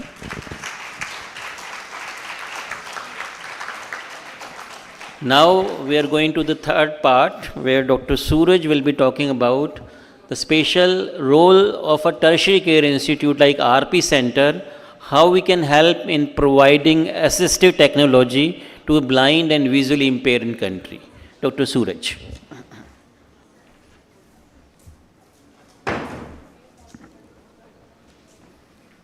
Thank you, sir. So, first of all, I must thank that Kadam or Foundation for inviting me to talk on this topic that is very important and very relevant for today's conference get-together. So, my talk is on use of assistive technology in tertiary level preventions for low vision and blindness. So I have been working in assistive technology for the last 7 years. So we have done a couple of work on assistive technology as far as in terms of planning and involvement with NITI Aayog and the Government of India and ICMR technology as well. So, so first, before we proceed to the next slide, so there are certain points that we need to keep it in mind. The first is, when the eyesight cannot be restored, then what is the next level of management? So we know that the medical management and surgical management. So if with these two with two methods cannot do anything, then we should go to the assistive device for visual impairment. Now question comes, then what is all about assistive devices, assistive technology? So that is the second one. The third one is assistive technology and visual disability. So with that, I will be talking about the classifications. How do you classify? Because in the hospital, in the tertiary level, so you have to have some kind of classification of assistive devices, because the assistive device itself is very disorganized, it's very fragmented. So somebody should come up to classify those assistive technology for visual impairment. Otherwise, it will be like, very disorganized manner. And then the second last is, how do we prescribe that recommend the assistive device in tertiary levels? Thank you. So the final one is what is new in India and globally. Let's move on. So this is our vision rehabilitation and active training. So I used to take class to our team about these assistive devices, and this is a very training manual we develop. Now coming to the definition of assistive devices. If somebody asks, how do you define the assistive product? And what is the difference between the assistive product and assistive technology? So remember, assistive device, assistive product is not meant to cure or treat the disease. So it has to, the function is to enhance or to minimize the limitation, the body limitation. So the assistive product is an external product. Okay, so that many nowadays we are talking about whether the cochlear implant should be assistive product or not. I said no. The WHO clear-cut definition, assistive products should be external products. So it may be hardware, software, and it can enhance or improve the body functions. Now coming to the assistive technology. So when you say assistive technology, remember in practice, when you define assistive technology, so it consists of product plus the system. The system means you have to have first assessment, and then you provide some kind of training, how to use it, how to maintain it, and also repairing. It's not like somebody prescribed the paracetamol, just follow it. It's not like that. The assistive device, assistive technology is, when you talk about assistive technology services, then it should be incorporated with the wide range of services, starting from the product, recommendation or assessment, prescription, maintenance, repairing also. Remember, repairing is so important for assistive devices, assistive technology. The person who required assistive product in our context, so that visual disability, so that low vision and so we'd say that total blindness. So they definitely required assistive product to improve their functioning. So other like in our society, the older people, they also required assistive product, and person with suffering, person suffering from chronic disability, debilitating disease. So they also required, and the person committed with a road traffic accident, they may require permanent or temporary assistive product. So these are the wide range of assistive product. I'm not going into detail, starting from this CCTV, magnifier, near distance magnifier, walking cane. In walking cane, we do have a guide cane and a long walking cane, and dome magnifier, braille, Perkins braille. There's so many assistive products. So here is the refreshable braille display. So we do have all these devices in our clinic. So it's not like you copy from the internet and paste it. It's not like that. So we have in our lab all devices which support from WHO. So we do have a refreshable braille display and a USB recorder, all kind of assistive devices. And these are the devices. So these are the high-end devices. We call it HMD devices, head-mounted display devices. This is very high-end. So these devices we have in our clinic. So the devices today is smart vision glass, so that the gentleman talked about this smart vision glass. So we also have these devices. What I am showing is this, that the entire slide is covering, because this is the Indian product. The rest of the product is very expensive. It costs from $5,000 to $6,000 US. So luckily WHO CRO, so being an Apex center, so they have provided us to do some kind of testing and trial, for those like patients, affordable patients who visited our clinic. So this is the oxide onyx for ARMD patient. This is the Orcam, and this is the oxide crystal, and then this is the A-site, this is the Vision Jodi, this is E-site. Those are all expensive assistive products. So which costs around $3,000 to $6,000 US. So of course it is not affordable in the country, but being an Apex Center in the AIMS, RP Center AIMS, New Delhi, so we need to have this kind of devices. And now, as I said, how to classify the associative product. So it is very challenging at the beginning. So for that, I have visited these blind schools, discussed with the parent, teachers, the school students. I observed the activities of the students. So there are 22 blind schools. I have visited those blind schools and see what sort of activities these students are doing. And then discuss with the school principal also and the special educator. So later on, I concluded that. So associative product, the first is you said visual base. So you have magnifier. You have distance near magnifier, you have telescope, unicolor, bilocular. There are quite a range of optical magnifier. Okay, the second is tactile base. So tactile base is another associative product. It's like a Braille reading book. The Braille is a tactile base. And the sound base, you have DAISY, liquid sensor. These are sound base. This may not be, this is the initial classification. So there may be over time we have more experience, then we can revise this classification. It has been published in one of the journal. And based on the activities, so that based on the activities associative product, the first is education. In terms of education, we have pre-academic learning, reading associative product, writing, mathematics, science, and orientation and mobility, games and leisure, and daily living activities. So these are the associative product. These are classified based on what I observe and discuss with the special educator and the blind school. So now coming to the prescription and recommendation of the associative product. But you know that there are a wide range of associative product in the society. So how will you prescribe, how will you recommend in tertiary level hospital? There has to be some kind of clear-cut criteria. Otherwise, it will be very difficult for us to recommend associative product.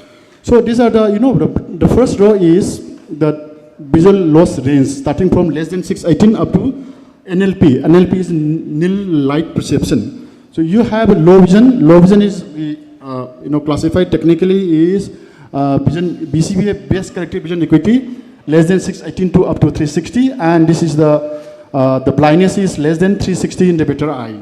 So now coming to this, when you talk about the recommendation and prescription or associative product, so we have divided into two low vision range. The first is low vision with 1 to 160, and the second one is less than 160 blindness. So for example, a person having this low vision up to 160. So this individual, you can think of prescribing those magnifier, near distance magnifier. And if you think of prescribing this, someone is having severe blind, you can say, we don't say severe blind, but it's like very, some sort of, we say finger counting close to face. It's very, that person is almost, his vision is almost nil. So we call it less than 160 blindness. So there's no point of prescribing for a student the magnifier. So we encourage to use, instead of magnifier, those tactile and sound base for academic purpose. So here is visual based associative product that is based on the visual skills, and one is a tactile and sound based associative product that is based on visual substitution skills. So example I have given in the visual base, we call it BET. This is a large print book, magnifier, typoscope, and tactile and sound based, the DAISY books, this is just example, and Braille book. So the classification, as I said, low vision up to 160. So less than 160 is the blindness within this one type of the blindness. It is within the blindness itself. So there are potential beneficiaries associative product based on the visual skills. As I said, optical devices. The second one is less than 160 blindness. So there are, these people we need to recommend or encourage those tactile and sound based associative product.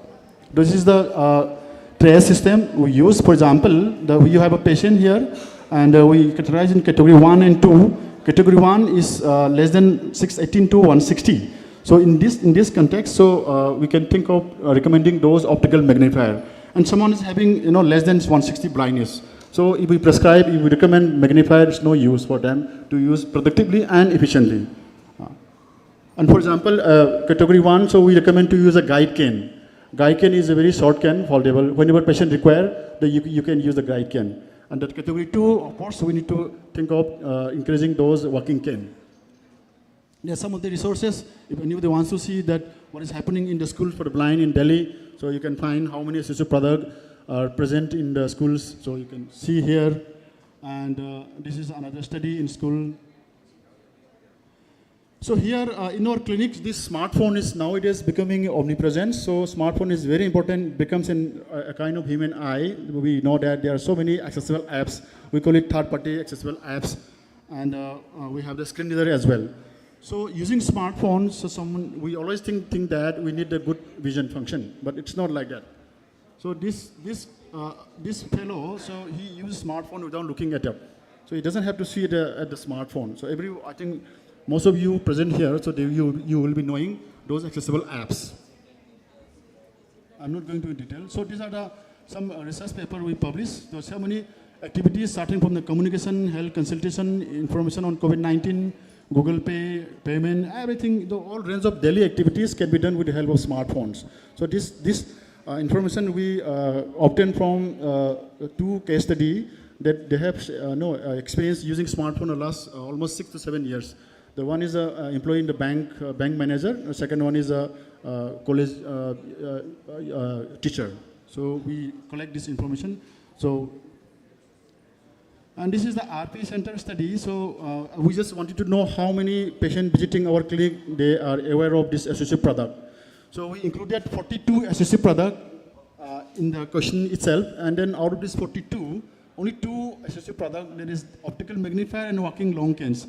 So they have a good awareness. The rest of the 40 associative products, just imagine those patients coming to our clinic, the rehab clinic, so they are not aware of this associative product. And this challenge is not availability of the associative product. Of course, the awareness is one issue, but not availability is another problem among the end user. So in the last 2 slides, that is in the management of visual disability, in a nutshell, you have people with visual disability, you have body impairment, you have social and environment problems, and the second one is how to use associative product. So you need some kind of a teamwork to manage a person with visual disability in the tertiary level. So otherwise, it will be a monodisciplinary. So we don't want a monodisciplinary management. So there has to be some kind of multidisciplinary. So we know that impact due to the low vision and the blindness, that is in terms of daily living, basic healthcare, mobility, indoor and outdoor, independent living, social integration, education achievement, employment. These are all impact due to the visual disability.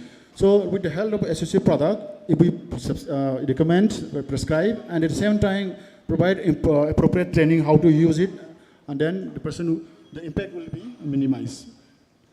These are some of the new initiatives coming in India and globally. So the Ministry of Health recently published this National List of Essential Associative Product. We call it NLP.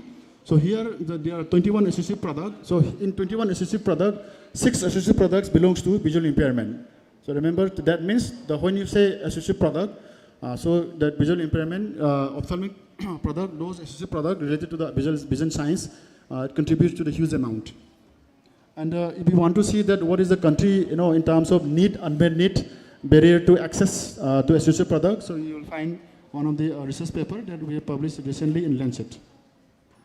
And thank God, I'm also one of the expert member, WHO, in terms of global assessment of associative technology. So we call it DATA. So thank you. Thank you.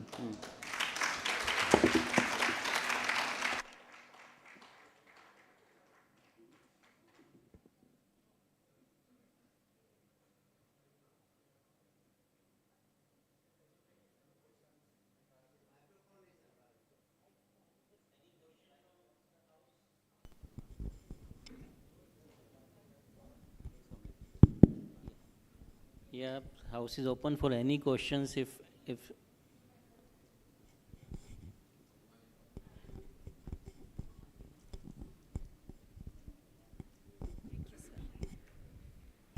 Hello.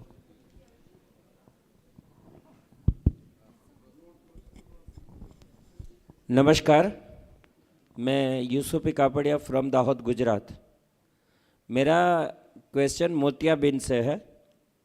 आपने बताया कि मोतियाबिंद निकालने के बाद वो site आ जाती है, लेकिन आ जाती है बात बराबर है, हमने बहुत ऑपरेशन करवाए हैं, लेकिन छोटे बच्चे होते हैं जो 5 साल के नीचे के बच्चे होते हैं, उनका मोतियाबिंद के ऑपरेशन के बाद साइट नहीं आती है, उसका क्या कारण हो सकता है? प्लीज़।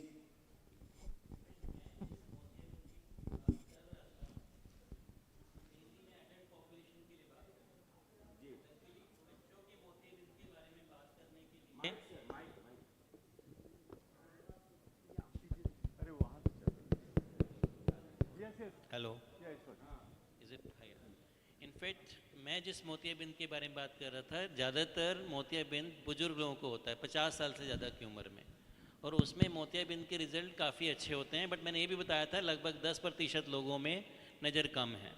बट लकीली बच्चों के मोतियाबिंद के बारे में हमारे साथ डॉक्टर रोहित सक्सेना बैठे हुए हैं, जो कि उसी चीज़ के एक्सपर्ट हैं, वो ज़्यादा अच्छा जवाब दे सकते हैं।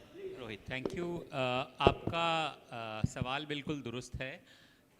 ऐसा ज़रूर है कि जो जन्म से या बहुत छुटपन में मोतियाबिंद होता है या कोई भी आँख की बीमारी होती है, तो अगर आगे चल के उसका इलाज करते हैं तो उसका नतीजा, उसका जो रिज़ल्ट है वो ऑप्टिमल या सही नहीं होता है। वो एक साधारण, एक आपको मैं एग्जांपल दे दूंगा कि एक छोटा सा पौधा आपने बोया, आपने लगाया, आपने एक बंद कमरे में अंधेरी कोठरी में रखा और एक को बाहर आपने पूरे ज़मीन में गाड़ा जहां उसको पानी, धूप सब कुछ मिलता है, तो जो नॉर्मल पौधा है वो पूरा हो जाता है, पर जो अंदर था वो छोटा सा रहता है।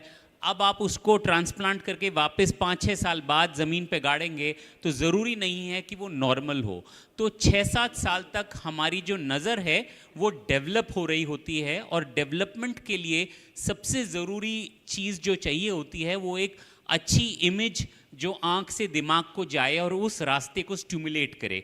तो जब इस चीज़ में कमी होती है, चाहे कैटरैक्ट के कारण हो, मोतियाबिंद के कारण हो, चश्मे ना पहनने के कारण हो, पुतली पे सफ़ेदी के कारण हो, काला मोतिया के कारण हो, पर्दे में प्रॉब्लम होने के कारण हो, अगर वो कुछ सालों के बाद उसका इलाज करते हैं तो काफ़ी लाइकली है, काफ़ी चांस है कि नॉर्मल या कुछ भी नज़र ना आए, इसकी पॉसिबिलिटी है, क्योंकि जो रास्ता बनना था आँख से दिमाग में वो नॉर्मली नहीं बनता है। तो ये एक प्रॉब्लम है। इसीलिए जितने छुटपन में बचपन की बीमारियों को, नज़र की बीमारियों का हम इलाज या ऑपरेट कर सकें, उतना ही चांस है कि उसमें हमें सक्सेस मिले और बच्चा देखना शुरू कर पाए। जी, नज़र नहीं आई। जी, तो वही एक प्रॉब्लम होती है, पर्टिकुलरली क्योंकि ये 1 साल का बच्चा, मतलब उसके जन्म से उसको मोतिया होगा एक या दोनों आँखों में। तो कैटरैक्ट सर्जरी के बाद भी अगेन 2 चीज़ें हैं। एक तो कैटरैक्ट सर्जरी के बाद भी नॉर्मल विजन नहीं आती, कुछ विजन में एक्सपेक्ट करता हूँ कि बढ़े, पर दूसरी ये चीज़ होती है कि कारण क्या है मोतिया बनने का। तो अगर सिर्फ मोतिया ही है तो उसके बाद हम एक्सपेक्ट करते हैं कि कुछ नज़र आए, पर अगर मोतिया के पीछे पर्दे में या और कहीं पे भी कोई और नुक्स है तो वो भी एक अपने आप में कारण है जिसकी वजह से नज़र नहीं आएगी। तो ऐसे कहना थोड़ा मुश्किल है, बट हाँ ये नोन है कि अगर आप कैटरैक्ट सर्जरी कराएंगे और 1 साल बाद कराएंगे, तो आप सोचिए कि 1 साल तक आपने उस पेड़ को अंधेरी कोठरी में रखा है और उसके बाद आपने उसको बाहर धूप दी है। उम्मीद करते हैं कि कुछ ग्रोथ होनी चाहिए, पर अगर कोई और भी प्रॉब्लम होगी तो वो ग्रोथ नॉर्मल नहीं होगी। मतलब मुझे पहले दिखता था जी, मुझे पहले कुछ दिखता था सर, लेकिन डॉक्टर ने बोला, मतलब जब मुझे 10 से 15 साल का हुआ सर, तो उसके बाद दिखना बंद हो गया सर मुझे। तो डॉक्टर ने पहले बोला कि आप थोड़े से बड़े होंगे सर तो आपका मतलब इलाज किया जा सकता है सर। तो अभी हाल ही में मैं चेन्नई गया था सर, तो उन्होंने बोला कि आपका अंदर की जो न्यू है सर वो नहीं बनी है। तो सर जो मुझे पहले दिखता था तो वो कैसे दिखता था सर, इसके बारे में थोड़ा सा बताइए। एग्जैक्टली ये कह पाना हर एक इंडिविजुअल केस के लिए थोड़ा मुश्किल होगा जब तक हम कागज़ ना देखें, आँख ना देख पाएँ, तो ये एग्जैक्ट बताना मुश्किल है। बट कई बीमारियाँ ऐसी होती हैं जो धीरे धीरे प्रोग्रेस होती हैं और वर्सन होती हैं, तो उस कारण से भी बढ़ के में थोड़ी नज़र हो, पर धीरे धीरे पर्दा या बाकी जो पर्दे के पीछे जो चीज़ें हैं उन सब में चेंजेस होने के कारण जो थोड़ा विजन होता है वो कई बार गिर जाता है। जैसा मैंने कहा, बिना देखे, बिना कागज़ देखे इसके बारे में बता पाना थोड़ा सा मुश्किल होगा। बट आप बिल्कुल, वी वेलकम यू, आप आ सकते हैं, हम एक बार वर्कअप करके आपको एडवाइस कर सकेंगे अकॉर्डिंगली। हेलो सर, हाँ बोलिए। My name is Pasang Durji Bhutia and I am from Sikkim. I lost my vision in 2020 when the first lockdown was going on. Actually, I had an accident and I lost my vision. The doctor said that my internal nerve has been damaged of my brain. So not only my eyesight, I can't even hear with my right ear, and there is no smell in my nose. So is there any kind of process which can be cured? So it's difficult to say about the hearing and the smell. Yes, sir. But for vision, if the optic nerves are affected or atrophied or damaged, especially after trauma, then the recoveries are not good. I mean, interventions, jo bhi abhi tak, whatever we have at present, are not very effective because currently the interventions are for retinal changes. So if the retina is affected but the optic nerve is functional, then there are certain, although very, very expensive interventions and not readily available in India, but they are available. But the absence of optic nerve, still the work is going on. You've seen, you've heard about these special vision glasses which are being talked about, which are optical. Yes. There are some even more advanced glasses where it's like a camera which is transferring image right to the brain. So it's trying to circumvent or go beyond the optic nerve, but that is still in the realm of very, very deep research. And at the moment, I'm sorry, we will not be able to offer you anything, but let us hope that for optic atrophy also we may be able to over time be able to get some intervention methods. Yes, sir. And even if I can hear with my right ear, then hearing is the for blind person, hearing is very important, because as I can hear with only my left ear, I can't detect the directions, like where is the sound coming from. As I'm crossing the traffic line or as I'm walking on road, I find difficulties from where the sound is coming, and I have to ask help each and every time when I get out of my hostel, and where I have to go anyway. I understand, yeah, of course. I mean, the other senses become heightened and they become, in fact, there was a very interesting study we had done and we called it Do the Blind See? And in that we found a very interesting research that, some of the brain areas that respond to vision now start responding to tactile stimuli and hearing audio stimuli. So again, unfortunately, or partly your hearing is also affected, otherwise that gets accentuated and you're able to overcome the visual handicap by other senses. But all the best. Let's hope that something in the future can help you to achieve your potential. नमस्कार sir, मैं नमिता त्रिपाठी। मैं treatment prevention से थोड़ा सा अलग या इससे जुड़ा हुआ एक क्वेश्चन आपसे पूछना चाहती हूँ, क्योंकि आप सभी एक्सपर्टीज़ यहाँ पर हैं। नेत्रदान महादान के ऑब्जेक्टिव जो है उस पर आप लोगों के क्या विचार हैं? कम से कम हमारे सारे ब्लाइंड्स यहाँ पर हैं तो उनको ज़रूर आप बताइए। मैं भी जिन NGO से जुड़ी हुई हूँ और पिछला 15 से 20 साल मेरा ब्लाइंड्स के बीच में ही बीता है, तो मैं आप लोगों से ये पूछना चाहती हूँ कि आपके इस पर क्या विचार हैं कि सिर्फ ये एक रैलीज़ में ब्लाइंड्स की रैलीज़ तक सीमित है या सचमुच ये कुछ, क्योंकि मैंने इतने सालों में इसमें कुछ भी सक्सेस होते नहीं देखा। ये आपने सही कहा है, नेत्रदान महादान। इनफैक्ट अब तो काफ़ी चेंज ये हो गया है कि अब तो शरीर के काफ़ी अंग हम दान कर सकते हैं और अपने बाद उनको ज़िंदा रख सकते हैं। इनफैक्ट RP सेंटर में आप घुसेंगे तो एक जगह वहाँ पे एक बहुत प्रोमिनेंटली लिखा हुआ है कि do not leave a will, leave a vision. तो if you donate your eyes will continue to live beyond you.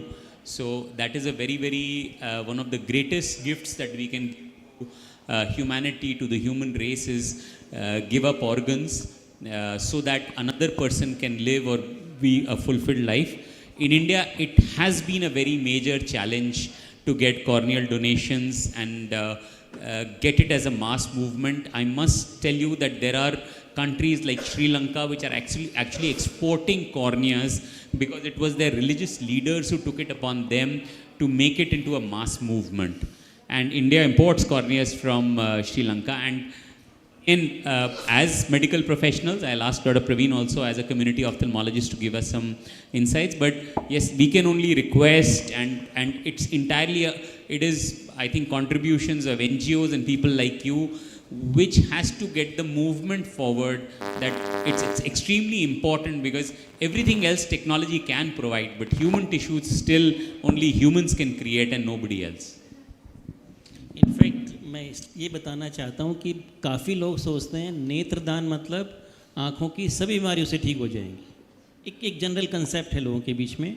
ये नेत्रदान हम शब्द गलत इस्तेमाल कर रहे हैं। ये एक्चुअली कॉर्निया जो आँख की पुतली है उसका दान होता है। पहले तो पूरी की पूरी आँख निकाल लेते थे, पर आज की तारीख में जितने भी आप हॉस्पिटल में जाएंगे जहाँ पे नेत्रदान के लिए कॉल करते हैं, ये सिर्फ आँखों का आगे का हिस्सा एक कॉर्निया निकालते हैं, बाकी आँख ऐसी छोड़ देते हैं। और इसमें मैंने 5 बीमारी बताई थी जो सबसे इम्पॉर्टेंट कॉज है हमारे देश में। सबसे मोतियाबिंद हो गया, रिफ्रैक्टिव एरर हो गया, ग्लूकोमा हो गया, डायबिटिक रेटिनोपैथी। ये बीमारियां इससे ठीक नहीं हो सकती। इससे सिर्फ कॉर्नियल ओपेसिटी, कॉर्नियल ब्लाइंडनेस। अगर किसी को वो बीमारी है जो कि ज़्यादातर चोट से होती है या इन्फेक्शन से होती है, ये पहले विटामिन ए की डिफिशिएंसी से होती थी, या एक बीमारी ट्रिकोमा जिसको रोहे बोलते हैं उससे होती थी, जो कॉर्नियल ब्लाइंडनेस की ट्रीटमेंट ही नेत्रदान से संभव है। पर यह भी कोई कम नंबर नहीं है। आज की तारीख में हमारे देश में मोतियाबिंद के बाद दूसरा सबसे प्रमुख कारण है कॉर्नियल ब्लाइंडनेस। और नेत्रदान वाकई में महादान है। जो व्यक्ति नेत्रदान करता है, अगर उसके एक व्यक्ति के दान से 2 आँखें हैं, कम से कम 2 लोग देख सकते हैं। और आजकल तो ऐसी टेक्निक आ गई है हमारे एम्स में कि एक आँख से 3 लोगों का फ़ायदा हो सकता है। मतलब 2 आँखें दे रही हैं तो तकरीबन 6 लोगों तक को मदद मिल सकती है। इससे अच्छा क्या हो सकता है कि आपकी मृत्यु के बाद आपकी आँखों से 6 लोग भी देख सकते हैं। इससे अच्छा दान क्या हो सकता है। जहाँ तक नंबर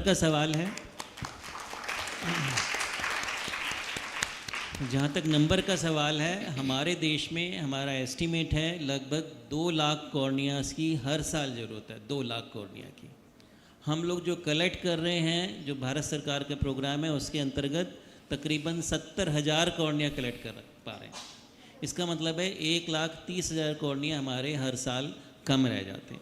अभी कर्नल साहब यहाँ पे खड़े हुए थे, वो खुद मैं बाहर उनसे बात कर रहा था कि 2 बच्चे हैं, 2 बच्चों का एलवी प्रसाद में कॉर्नियल ट्रांसप्लांटेशन कराया, वो भी फेल हो गया। मतलब जो 70,000 जो कॉर्निया डोनेट हो रहे हैं उसमें भी लगभग आधे ऑपरेशन इतने सक्सेसफुल नहीं हो पाते कि उससे नज़र आए। लगभग आधे ऑपरेशन, या आप लगा लीजिए 60% ऑपरेशन ही सक्सेसफुल होते हैं। ये भी एक इशू है।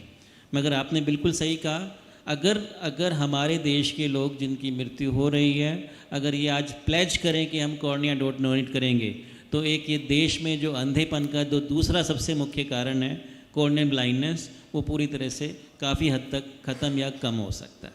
Thank you. Thank you so much. We'll take one last question.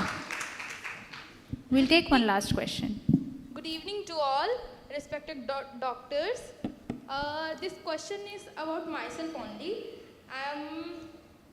I am blind by birth only, and my parents took me to several hospitals like BHU, Chennai, there in Shankar Nethralaya, and doctors see report, and they told us that vision light does not pass to my retina, and my nerves are dry. My nerves is damaged, but they don't tell us reason. At that time I was not so much curious to know about this, but now I think, and it is my pleasure that now experts are here only. So I want to ask that what is reason behind this, sir? Why our nerves get dry and why light does not pass to retina? And I also want to know that in future science and medical science will ever develop that it can cure blindness by birth. Thank you. So the cause of what I can understand is optic atrophy. Your optic nerve is pale, what normally we say has become dry.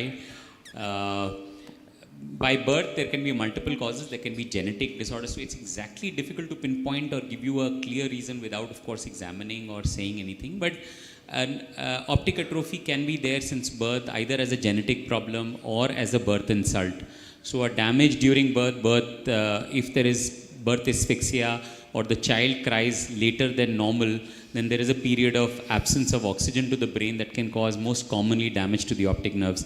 So just like that, it is a little difficult to say what was the cause, but yeah, optic atrophy since birth is not very uncommon, and we can only hope for the future. As I had mentioned earlier also, There is research that is going on. How much it will successfully get translated or when it will, we are sure it will. There is definite significant advances going on, and we are very, very sure that new things are coming up every day. So we hope that we will be able to have an answer to optic atrophy also.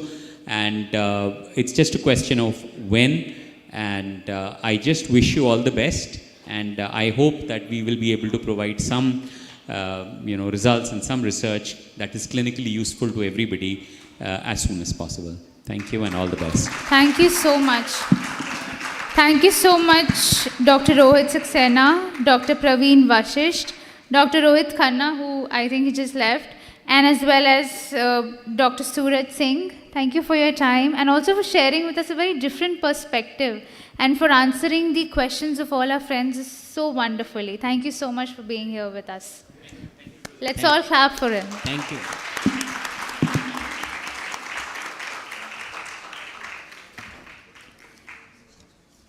Moving on, we move to the next session, and we have our next plenary keynote session by Professor Anil Anecha. We invite you to come with us on stage. He will be sharing with us how we use international norms to lead with a disability in higher education, and he's going to throw some light on the Indian perspective of this.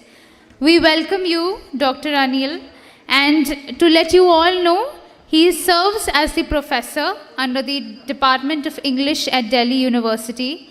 He is also a PhD holder in English literature, and his areas of research include 20th century fiction, disability studies with particular reference to literature and cinema, Indian writing in English, translation studies, and technology applications. He has been visually impaired since birth, and he has faced a number of struggles and challenges, and he's standing here in front of us against all societal prejudices towards blind people, and he strives to provide better learning infrastructure to visually impaired students. Welcome, Professor Anil.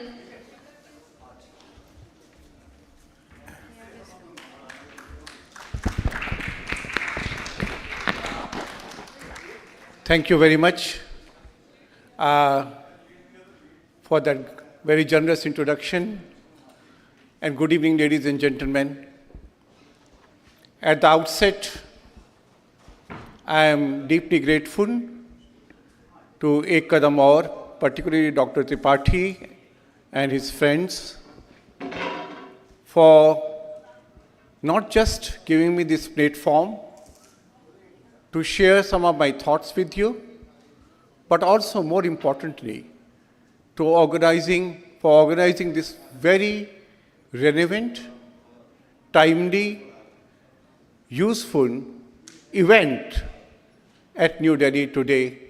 I understand this is an annual conference, though it's the first time I have the pleasure of being associated with this event, but wonderful event bringing together people from diverse fields, medical, technology, education, and several others, providing a useful platform not just for deliberations within the auditorium, but also outside. Just before this, I was interacting with one of the technology developers who is showcasing his technology here.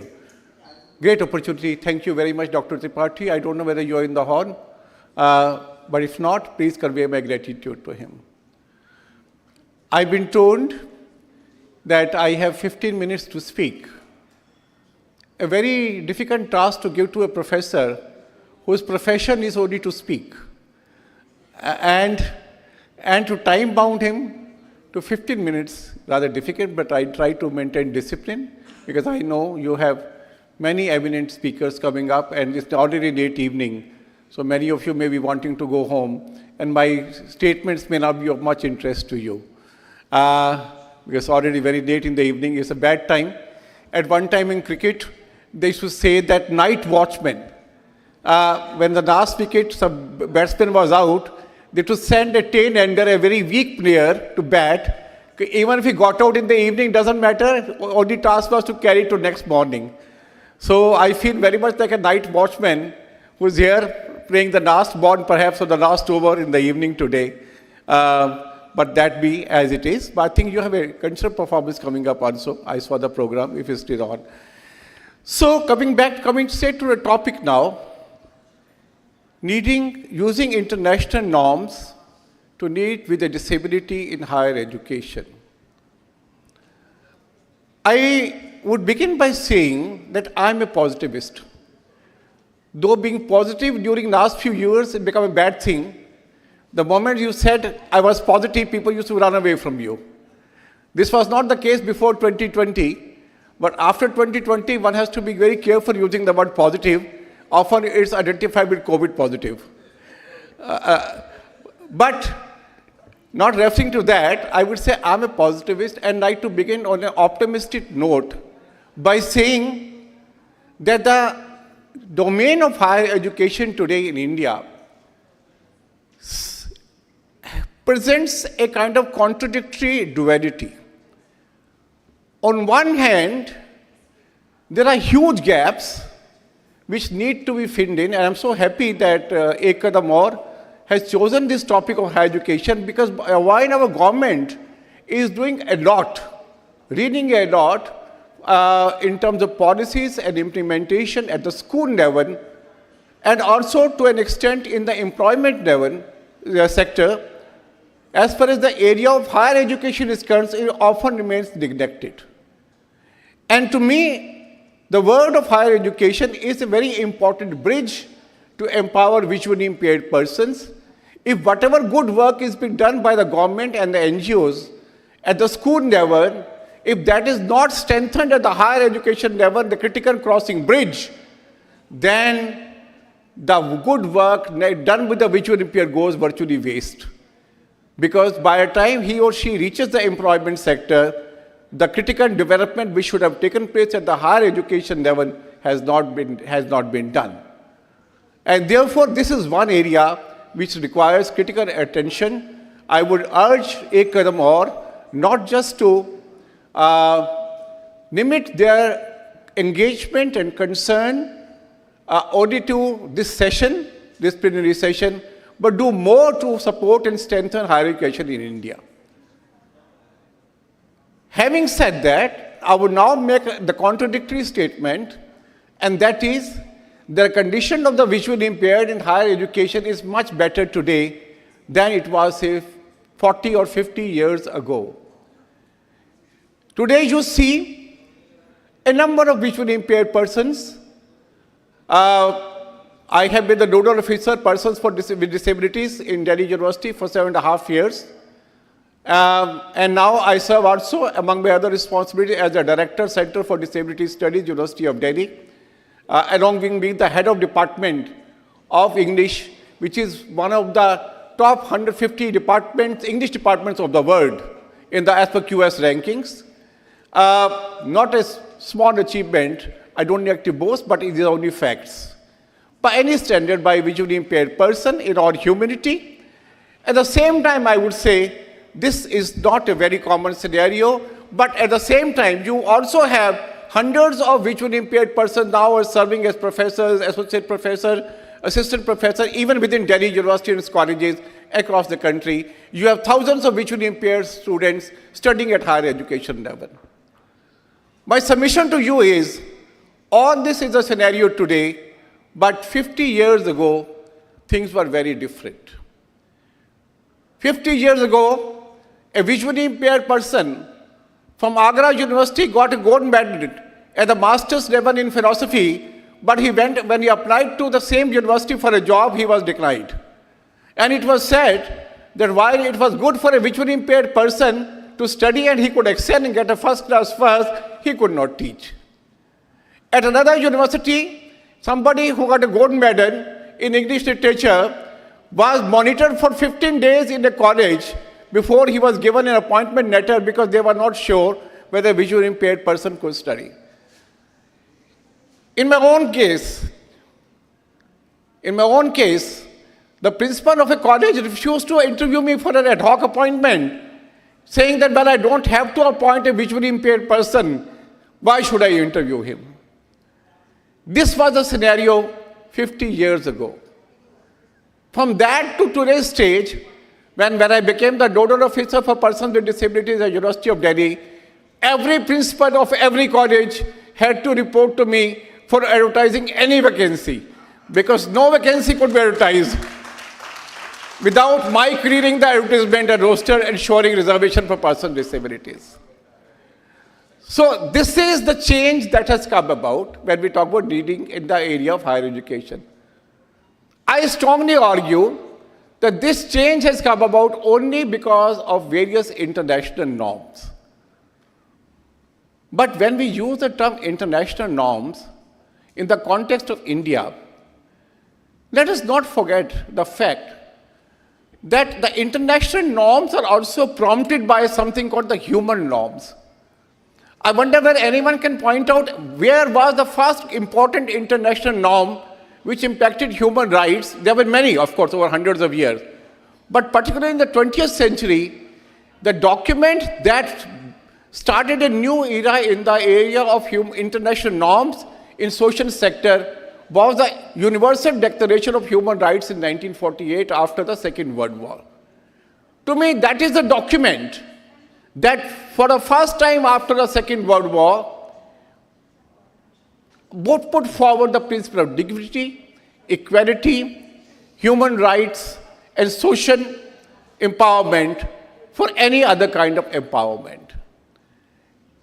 I further argue that work in the area of disability, which been more pronounced in 1970s and 80s and after that, is the result of that document or consequential result of that document called the Universal Declaration of Human Rights, which started in 1948. It is very coincidental and happy information that the work concerning persons with disabilities in India in a major manner coincides with the major international work also. The two international documents on disability came out by the United Nations in 1971 and 1975 respectively. It was in 1970 in India that an organization called National Federation of Blind Graduates was formed by educated persons for their employment and rights. 1971, the UN makes a declaration. 1970, India forms an association. Then the real change came in all areas, and that was also the year, by the way, when visually impaired persons started going to higher education institutions. As far as my information is concerned, and I stand to correction if that's incorrect, the first batch of visually impaired persons in a serious manner which entered University of Delhi was in 1971. Again on the same year when the United Nations brought about its first declaration on disability. The point I'm trying to argue is there's a great synergy between international norms and the happenings which have taken place in India over the last 50 years. And this synergy, which started in 1970s, can be traced throughout. For instance, 1981 was the International Year of the Disabled, and that was the year when for the first time a demand started in India to have its own disability rights. The reservation for for persons with disabilities came out in the government jobs in Group C and D, so just before that in 1977. And a great number of visually impaired teachers were appointed in schools, also in some colleges during 90s, mid-80s and 90s. This engagement or this synergy between international norms and higher education institutions in India have gone further with the passing of the UN Convention on the Rights of Persons with Disability, which was passed by the United Nations in 2006 and was adopted by India on 1st October 2007. After that, there's a great change as far as higher education institutions are concerned. And I would say, though reading in higher education with a disability is still not very easy. There are still very strong gaps. There are still prejudices and barriers, which, as said, government alone cannot take care of.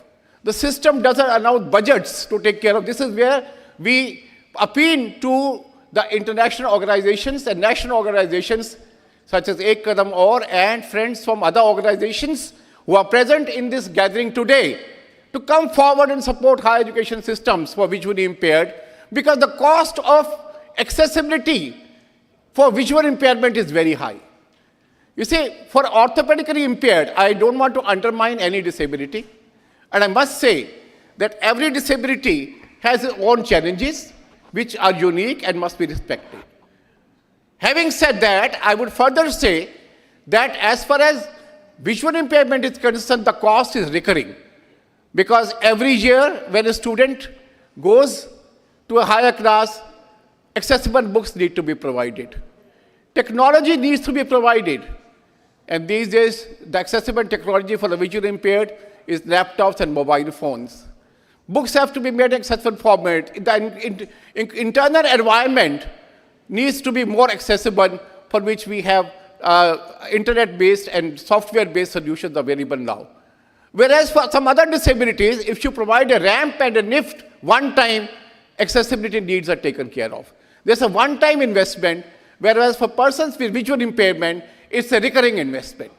Therefore, it's important that we have organizations such as Ek Kadam Aur and many other are working in this area. It's not that Indian organizations for the visually impaired are not working.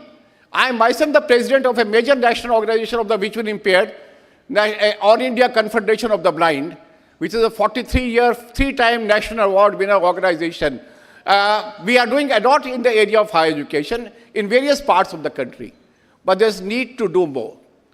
Now, what are the challenges as far as a person needing with a visual impairment higher education is concerned?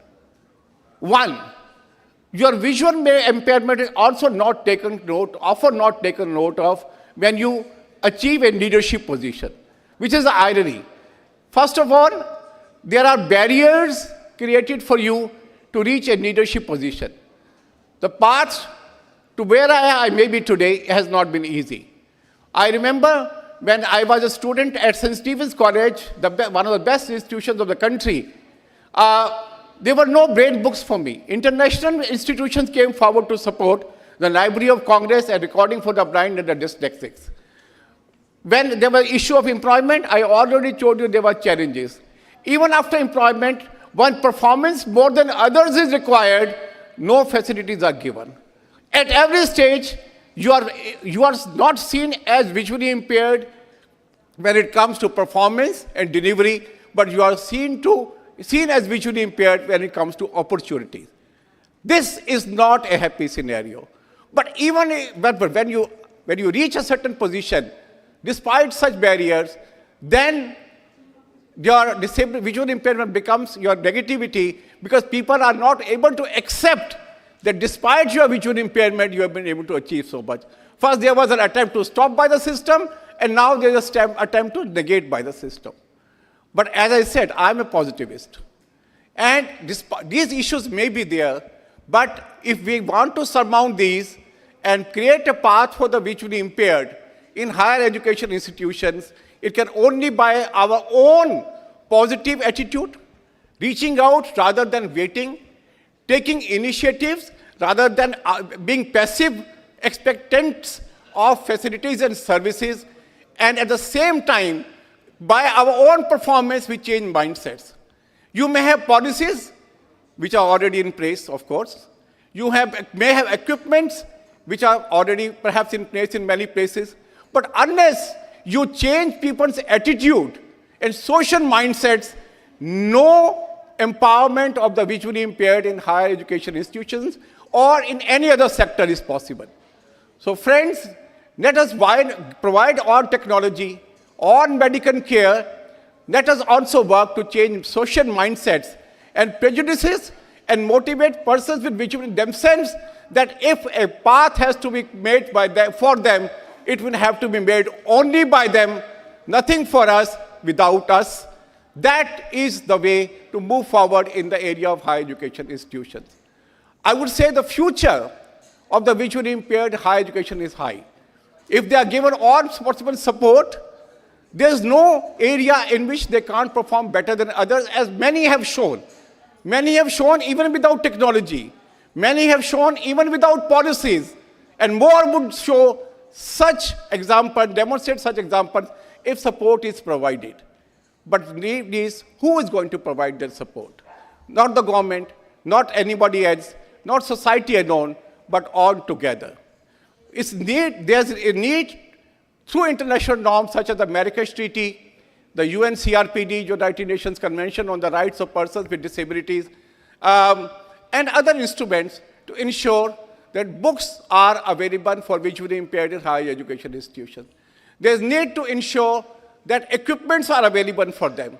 There's need to ensure that scholarships are available for them. There's need to ensure that hostels are available for them. There's need to ensure that social acceptability is available to them. These are some of the areas I believe that organizations such as yours and any other individual can help. We do hope there will be higher engagement or enhanced engagement with higher education institutions by civil society organizations. And 5 years ago, after today, we may not have many of the issues that I have flagged before you today. Thank you very much.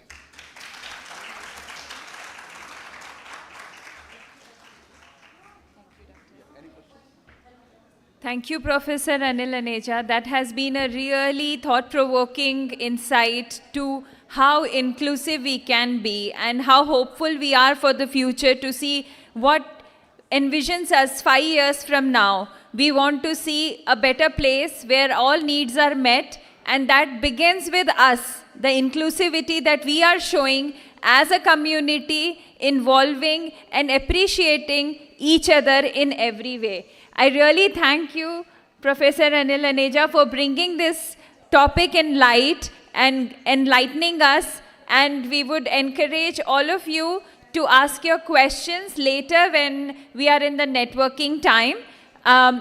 In consideration of the time, I would like to now announce this special moment of our program, the release of the book titled Arunodaya, Dawn of Enlightenment and Emancipation. This introduction will be given by Pallavi Kaushik, our Global Project Manager at Ek Kadam Aur. I would like to call Pallavi on stage. We are honored to have Ms. Usha Tiwari, Director of Board, Ek Kadam Aur Foundation for Education and Health, with us in this significant event. I would also like to call on Soumya Tripathi. She is the Senior Associate and Director at Ek Kadam Aur Foundation. Please welcome them on stage with a huge round of applause.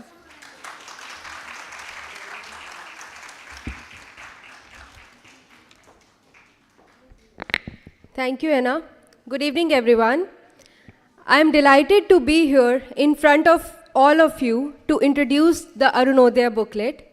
It is with great pleasure and excitement that we gather here today for the World Conference on Prevention and Treatment for Visual Impairment and Educating Children and Adults with Blindness. The momentous event of the launch of the Arunodaya booklet celebrates the culmination of the ideas, impact, and the working of the program. As we come together to unveil and honor an initiative taken up by Ek Kadam Aur Foundation for Education and Health for the education of children with blindness from around the globe. Let us promise to make this world a better place for everyone. We at Ek Kadam Aur are making an effort to bring the light in the lives of the children with blindness through Arunodaya Sunrise for Blind program. The booklet speaks for the ideas that the foundation carries. The same will be available on our website, that is www.ekkadamaur.org. Let us now move forward and unveil the booklet. I'd request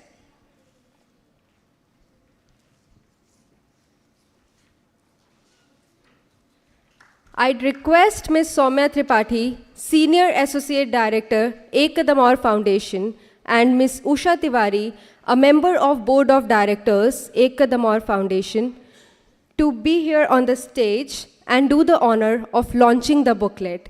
Let us all unveil the knowledge and inspire the change, because together we can. Over to you, Soumya and Usha ji.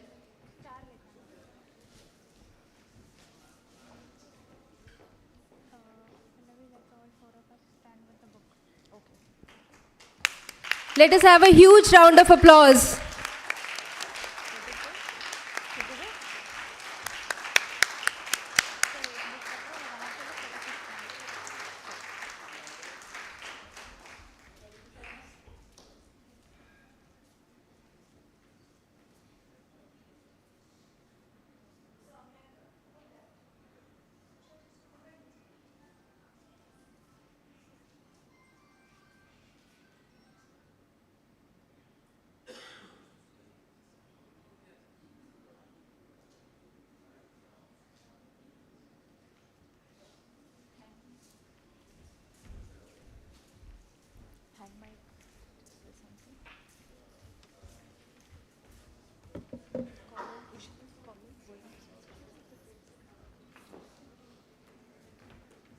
Thank you so much, Usha ji.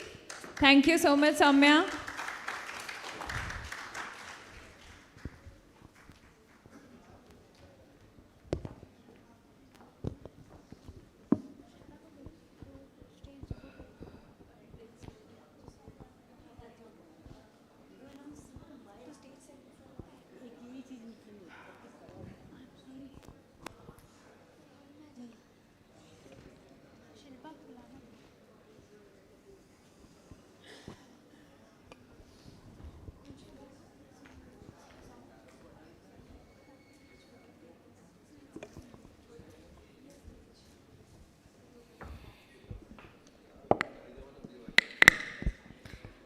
My dear friends, we have almost reached the end of today's conference, but before all of you leave, we have a special performance now. I will give you an introduction, but by the time you all can pick your coffee while we set up the stage for a wonderful musical concert. Thank you.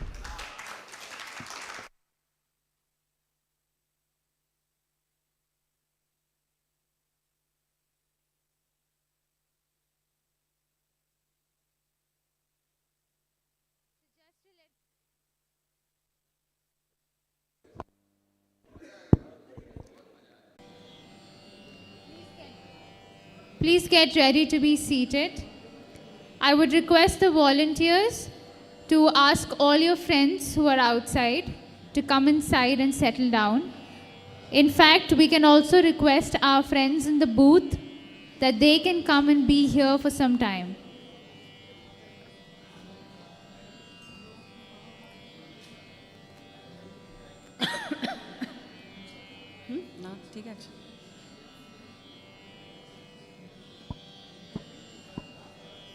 Can the volunteers quickly move and ask our friends at the coffee to please come and be seated?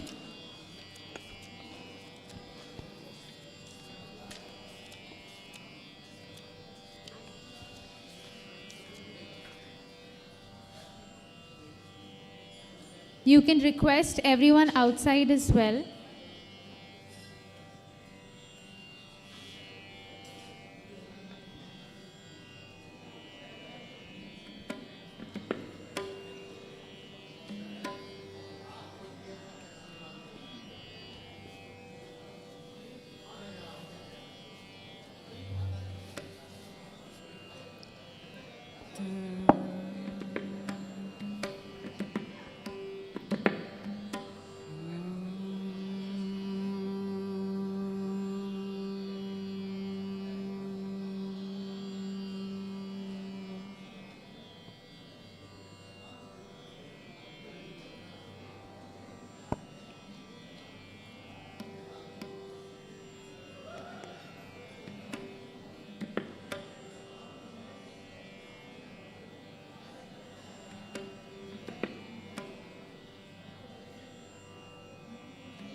Welcome everyone once again.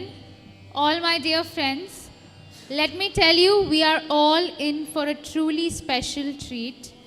We have here with us Ms. Shilpa Shankar Narayan, who is a Drupad vocalist. Surrounded by classical music from a very young age and with early exposure to Khayal, Shilpa's journey led her to be a profound connection with Drupad, and that too since 2010. She has devoted herself to rigorous training in Drupad under the guidance of renowned masters Padma Shri Gundecha brothers and Shri Sanjeev Jha. Shilpa actively engages in performing, teaching, and exploring the rich history and intricacies of Drupad. Drupad is considered one of the oldest surviving forms of classical music in India. It was always known as a meditative and introspective musical format rather than music for entertainment. The foundational concept of Drupad is Nad Yoga, looking at sound as the ultimate truth of the universe. Traditionally, Drupad was sung in the sanctum sanatorium of temples, facing the deity as an offering to the divine. Shilpa aims to revitalize the ancient Drupad art, shifting it from a rapid, textbook-bound form to one that resonates with today's musical landscape, which is a dynamic, living tradition that evolves in response to the contemporary world. Today's Drupad music performance is a tribute to a few of these realized souls that have lived on the very ground that we call our own, turning their flaws into their superpowers, taking their inward expression to its highest level as a conversation with the divine, starting with the saint poet Surdas, who was blind but was believed to have conversations with Krishna through his music and poetry, and to saint poet Padmakar, the contemporary poetry of Nirala, who saw the divine in every aspect of nature, and ending with the profound poetry of the great saint Guru Nanak Dev. We also have with us Shilpa's accompanist on Pakhavaj for the evening, Sri Roman Das.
प्रभु मोरे अवगुण चेतना धरो प्रभु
पारस नहीं देखत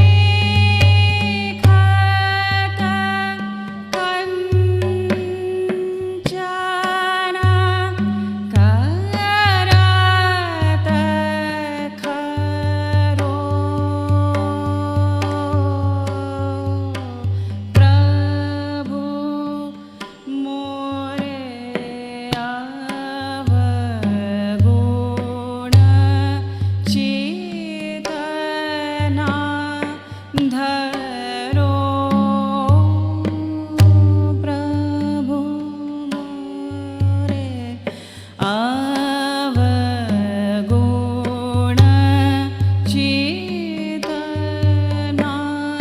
धरो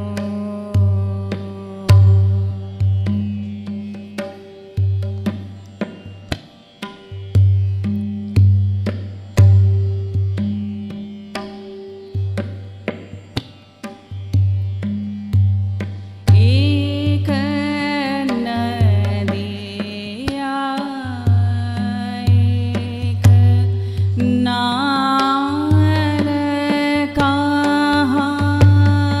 कहावत मैलो ही नीर भरो एक नदिया एक नाल कहावत मैलो ही नीर भरो जब मिल के दो एक बरन भई सुर सारी नाम परो प्रभु मोरे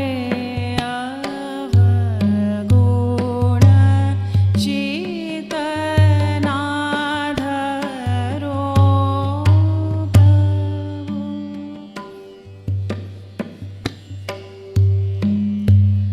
एक माया एक ब्रह्म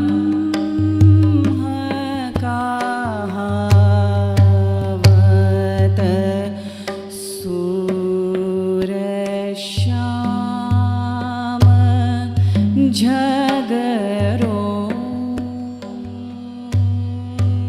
एक माया एक ब्रह्म कहावत सूर श्याम झगरो अब की बेर मोहे पार उतारो अब की बेर मोहे पार उतारो नहीं पर जात तरो प्रभु मोरे अवगुण चेतना धरो प्रभु मोरे अवगुण प्रभु मोरे अवगुण प्रभु मोरे प्रभु मोरे प्रभु प्रभु मोरे अवगुण प्रभु प्रभु मोरे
हाथ तब आयो मन हाथ तब आयो मन हाथ तब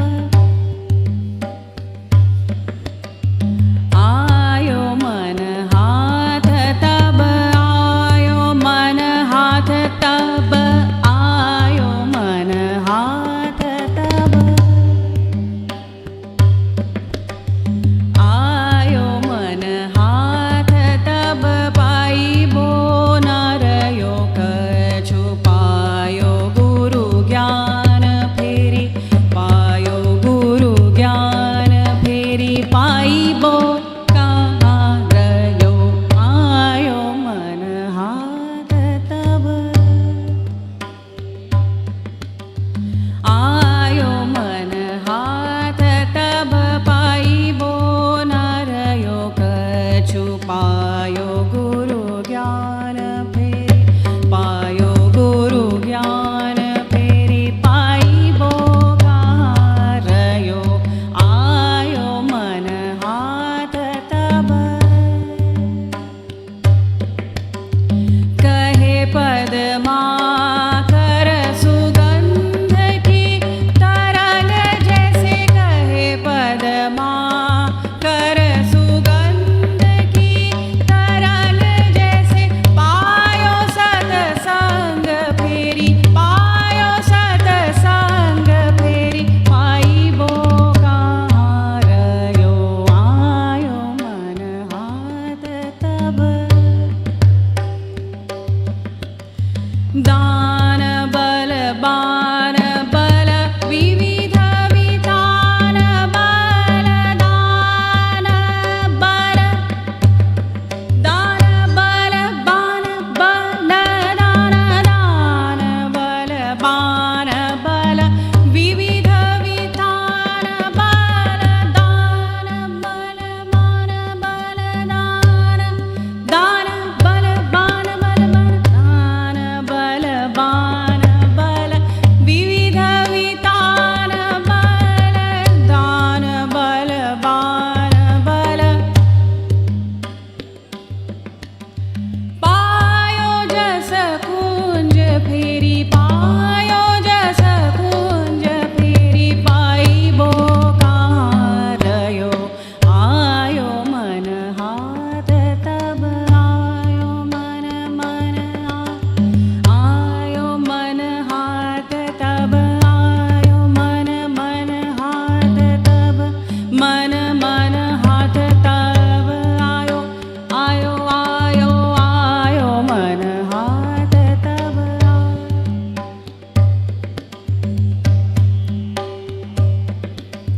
आयो मन हाथ तब आयो मन हाथ तब मन मन हाथ तब आयो आयो आयो आयो आयो मन हाथ तब आयो आयो आयो मन मन हाथ हाथ तब आयो मन हाथ तब आयो आयो आयो मन मन हाथ तब तब आयो आयो मन हाथ तब आयो आयो आयो मन हाथ तब आयो मन हाथ तब आयो मन मन हाथ तब आयो आयो आयो आयो मन हाथ तब आयो मन आयो आयो मन मन मन हाथ तब आयो आयो मन हाथ तब दान बल बाण बल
नयन नील नयन नील नयन नील नील नील नयन नील नयन नील नील नयन नील नयन नील नील पलक नील नयन नील नील नयन नील नील नील नयन नील नयन नील नयन नील नयन नील नयन नील नयन नील नयन नील नयन नील नील नील नील नयन नील नयन नील नयन नील नील नील नील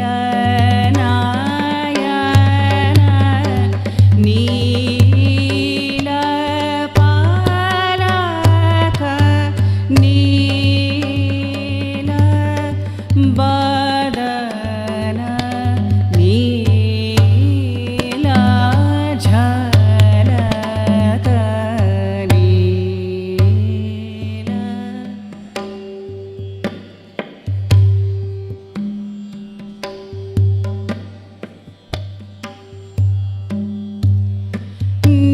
नील कमल आमल हास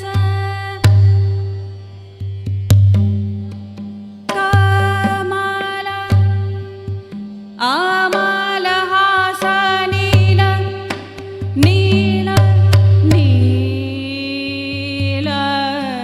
कमल आमल आमल हास नील नील कमल आमल आमल हास नील नील कमल नील कमल नील अमल हास नील कमल अमल हास केवल रवि रजत भास नील नील हास पास वारिद नभ नील छलक नील नयन नील पलक नील बदन नील झलक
साधो मन का मान त्यागो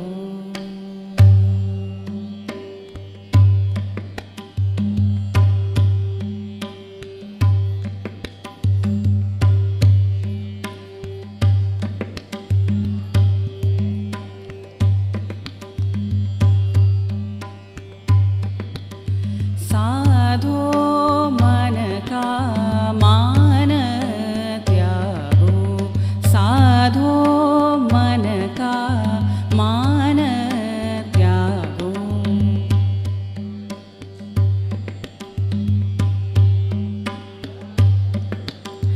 साधो मन का मान त्यागो काम क्रोध संगत दुर्जन की ताते अहनस भागो साधो मन का मान त्यागो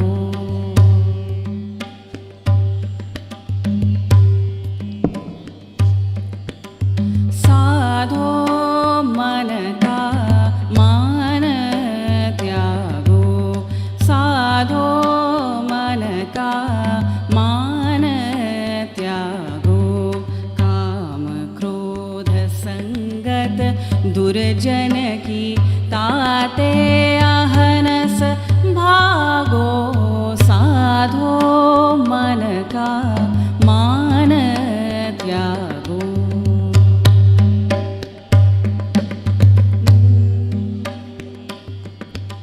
सुख दुख दोनों सम करी जानो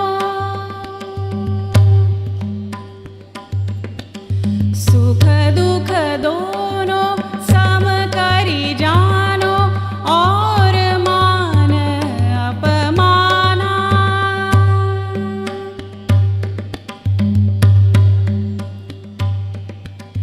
सुख दुख दोनों सम करी जानो और मान अपमाना हर्ष शोक से रहे अतीत तीन जगत तत्व पहचाना साधो मन का मान त्यागो साधो मन का मान त्यागो काम क्रोध संगत दुर्जन की ताते अहनस भागो साधो मन का मान त्यागो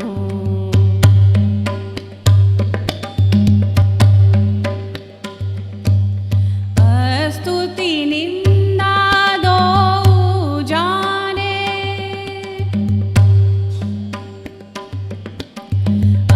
स्तुति निंदा दो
मन का मान, मन का मान त्यागो, मन का मान त्यागो, त्यागो साधो मन का मान त्यागो,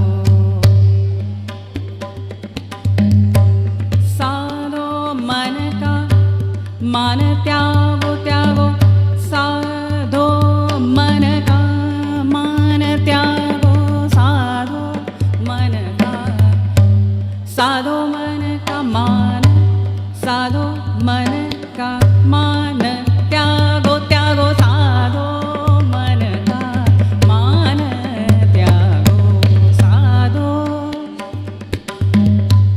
साधो मन का मान त्यागो, त्यागो मन का मान त्यागो, त्यागो मन का, त्यागो मन का मान त्यागो, साधो मन का मान त्यागो, साधो मन का मान त्यागो, साधो मन का मान त्यागो, साधो मन का मान त्यागो,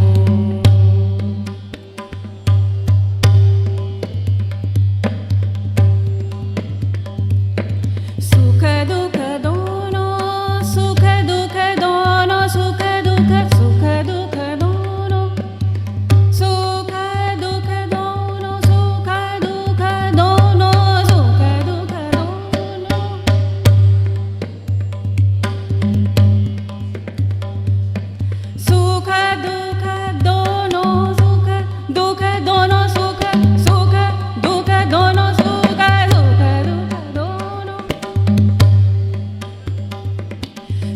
दुख दोनों, सुख दुख दुख दोनों, सुख दुख दोनों, सुख दुख दोनों, सुख दुख दोनों, सम करी जानो और मान अपमान, सुख दुख दोनों, सुख दुख दोनों, सुख दुख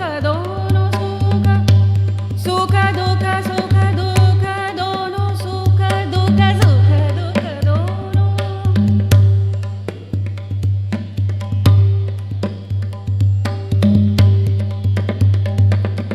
साधो मन का मान त्यागो, साधो मन का मान त्यागो, काम क्रोध संगत दुर्जन की ताते अहन स्वभावो, साधो मन का मान त्यागो, साधो मन का मान त्यागो, साधो मन का मान त्यागो।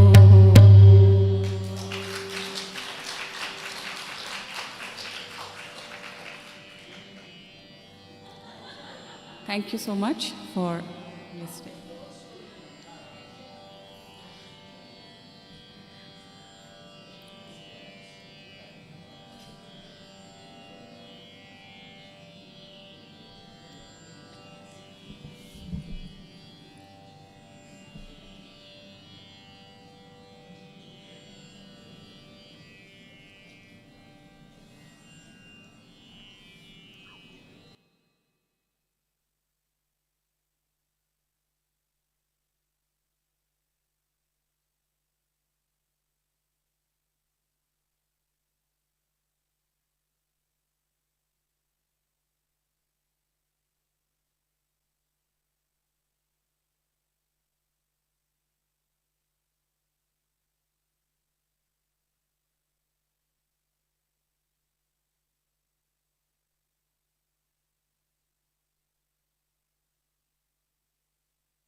Dhanyavad Shilpa ji. Thank you so much for an amazing, amazing evening.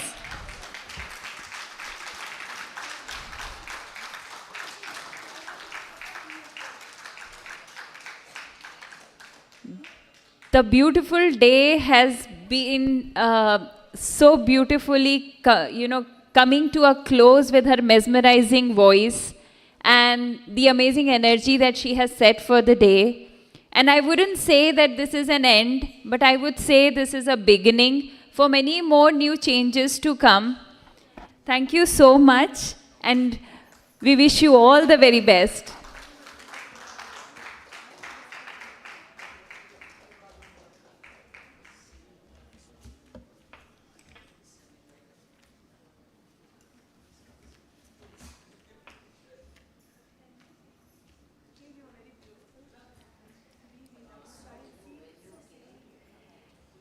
So I promise day 2 is going to be equally exciting, equally informative, mesmerizing, with lot more discussion and insights. And I look forward to seeing you all again tomorrow for reflection and deeper connections.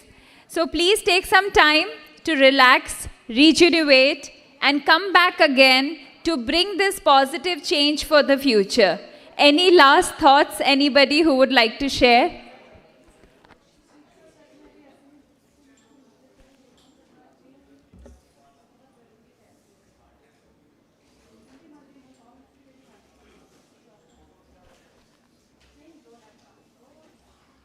Anything, anyone?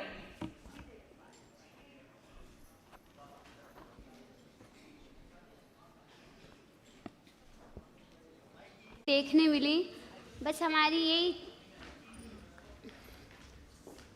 हम यही चाहते हैं ma'am कि एक कदम foundation से हम जुड़े रहें और ये संस्था हमें आगे बढ़ाती रहे. Thank you so much. Thank you. Thank you. आपके शब्द बहुत बहुत मूल्यवान हैं हमारे लिए. आप इसी तरह आते रहिए और हमें बढ़ावा देते रहिए. Thank you so much. Thank you ma'am. Thank you, everyone. I request my Ek Kadam teams to please be on stage. Anup ji, Mr. Ghosh, and where is everyone? I think sab thak gaye hain. Pallavi, Salome, can you please call everyone? Varsha, my all beautiful volunteers, those who are there. I'm just looking forward, my team member. Namita ji, Usha ji, Usha Tripathi ji, आइए. Is Yash there? So I want my all the team. Mohan Rao ji, please. Anup ji, Mr. Ghosh. I am not able to see everyone. Yash, please. Ritu is not here. Yeah, Ritu. Yes, someone can. Yeah, we have to. We have to bring Ritu. Varsha, Ritu को लेकर आना. Ritu. Soumya Tripathi and Richa. Soumya is here, huh? And she's Priyanka. And I'm not able to see my Mayank Khokon. Khokon, are you there? Mayank. So अभी थोड़े लोग ही बचे हैं तो एक मीठे रसगुल्ला वाली बात. Mayank, Khokon. Can someone please call? Anoop जी, बाहर बाकी टीम मेंबर्स को बुलाइए ना जल्दी से. Richa and everyone. हाँ, आओ. Yes, everyone. Mayank is there. कोई बचा है? मोनिता, कोई बचा है बाहर? Priyanka is not there. Priyanka is there. Yes. Saumya is surely there. Anoop ji is not there. Anoop ji is there. Yes please. Hina, you are most welcome.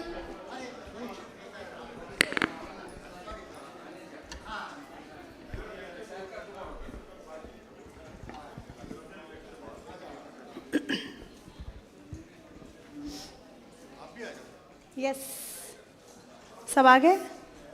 My special educators, how can I miss? इधर से आराम से आओ. No. अच्छा ठीक है. हाँ, वहाँ भी ठीक है. हाँ, everyone. My special educators. Everyone, please. Ma'am आप भी, बिना आपके तो हम कुछ कर ही नहीं सकते. वो काम नहीं करेंगे. How it's possible, you know? नहीं, ऐसा ये हमने ये नहीं किया है. ये गुरुद्वारा नहीं है कि महिलाएं उधर पुरुष इधर. We want some mismatch. Why this? Because you know, ये अच्छा नहीं लग रहा है फोटो में, नहीं ऐसा, it's very boring and dull colour. Women, please fill them with the colors. Mohan Rao ji is the only person who has filled with exact colors. Anup ji, आप भी थोड़ा रंग भरिए. Please find your own color. Please, everyone. I request all the males to please move ahead. Satish ji, Ghosh sir आगे.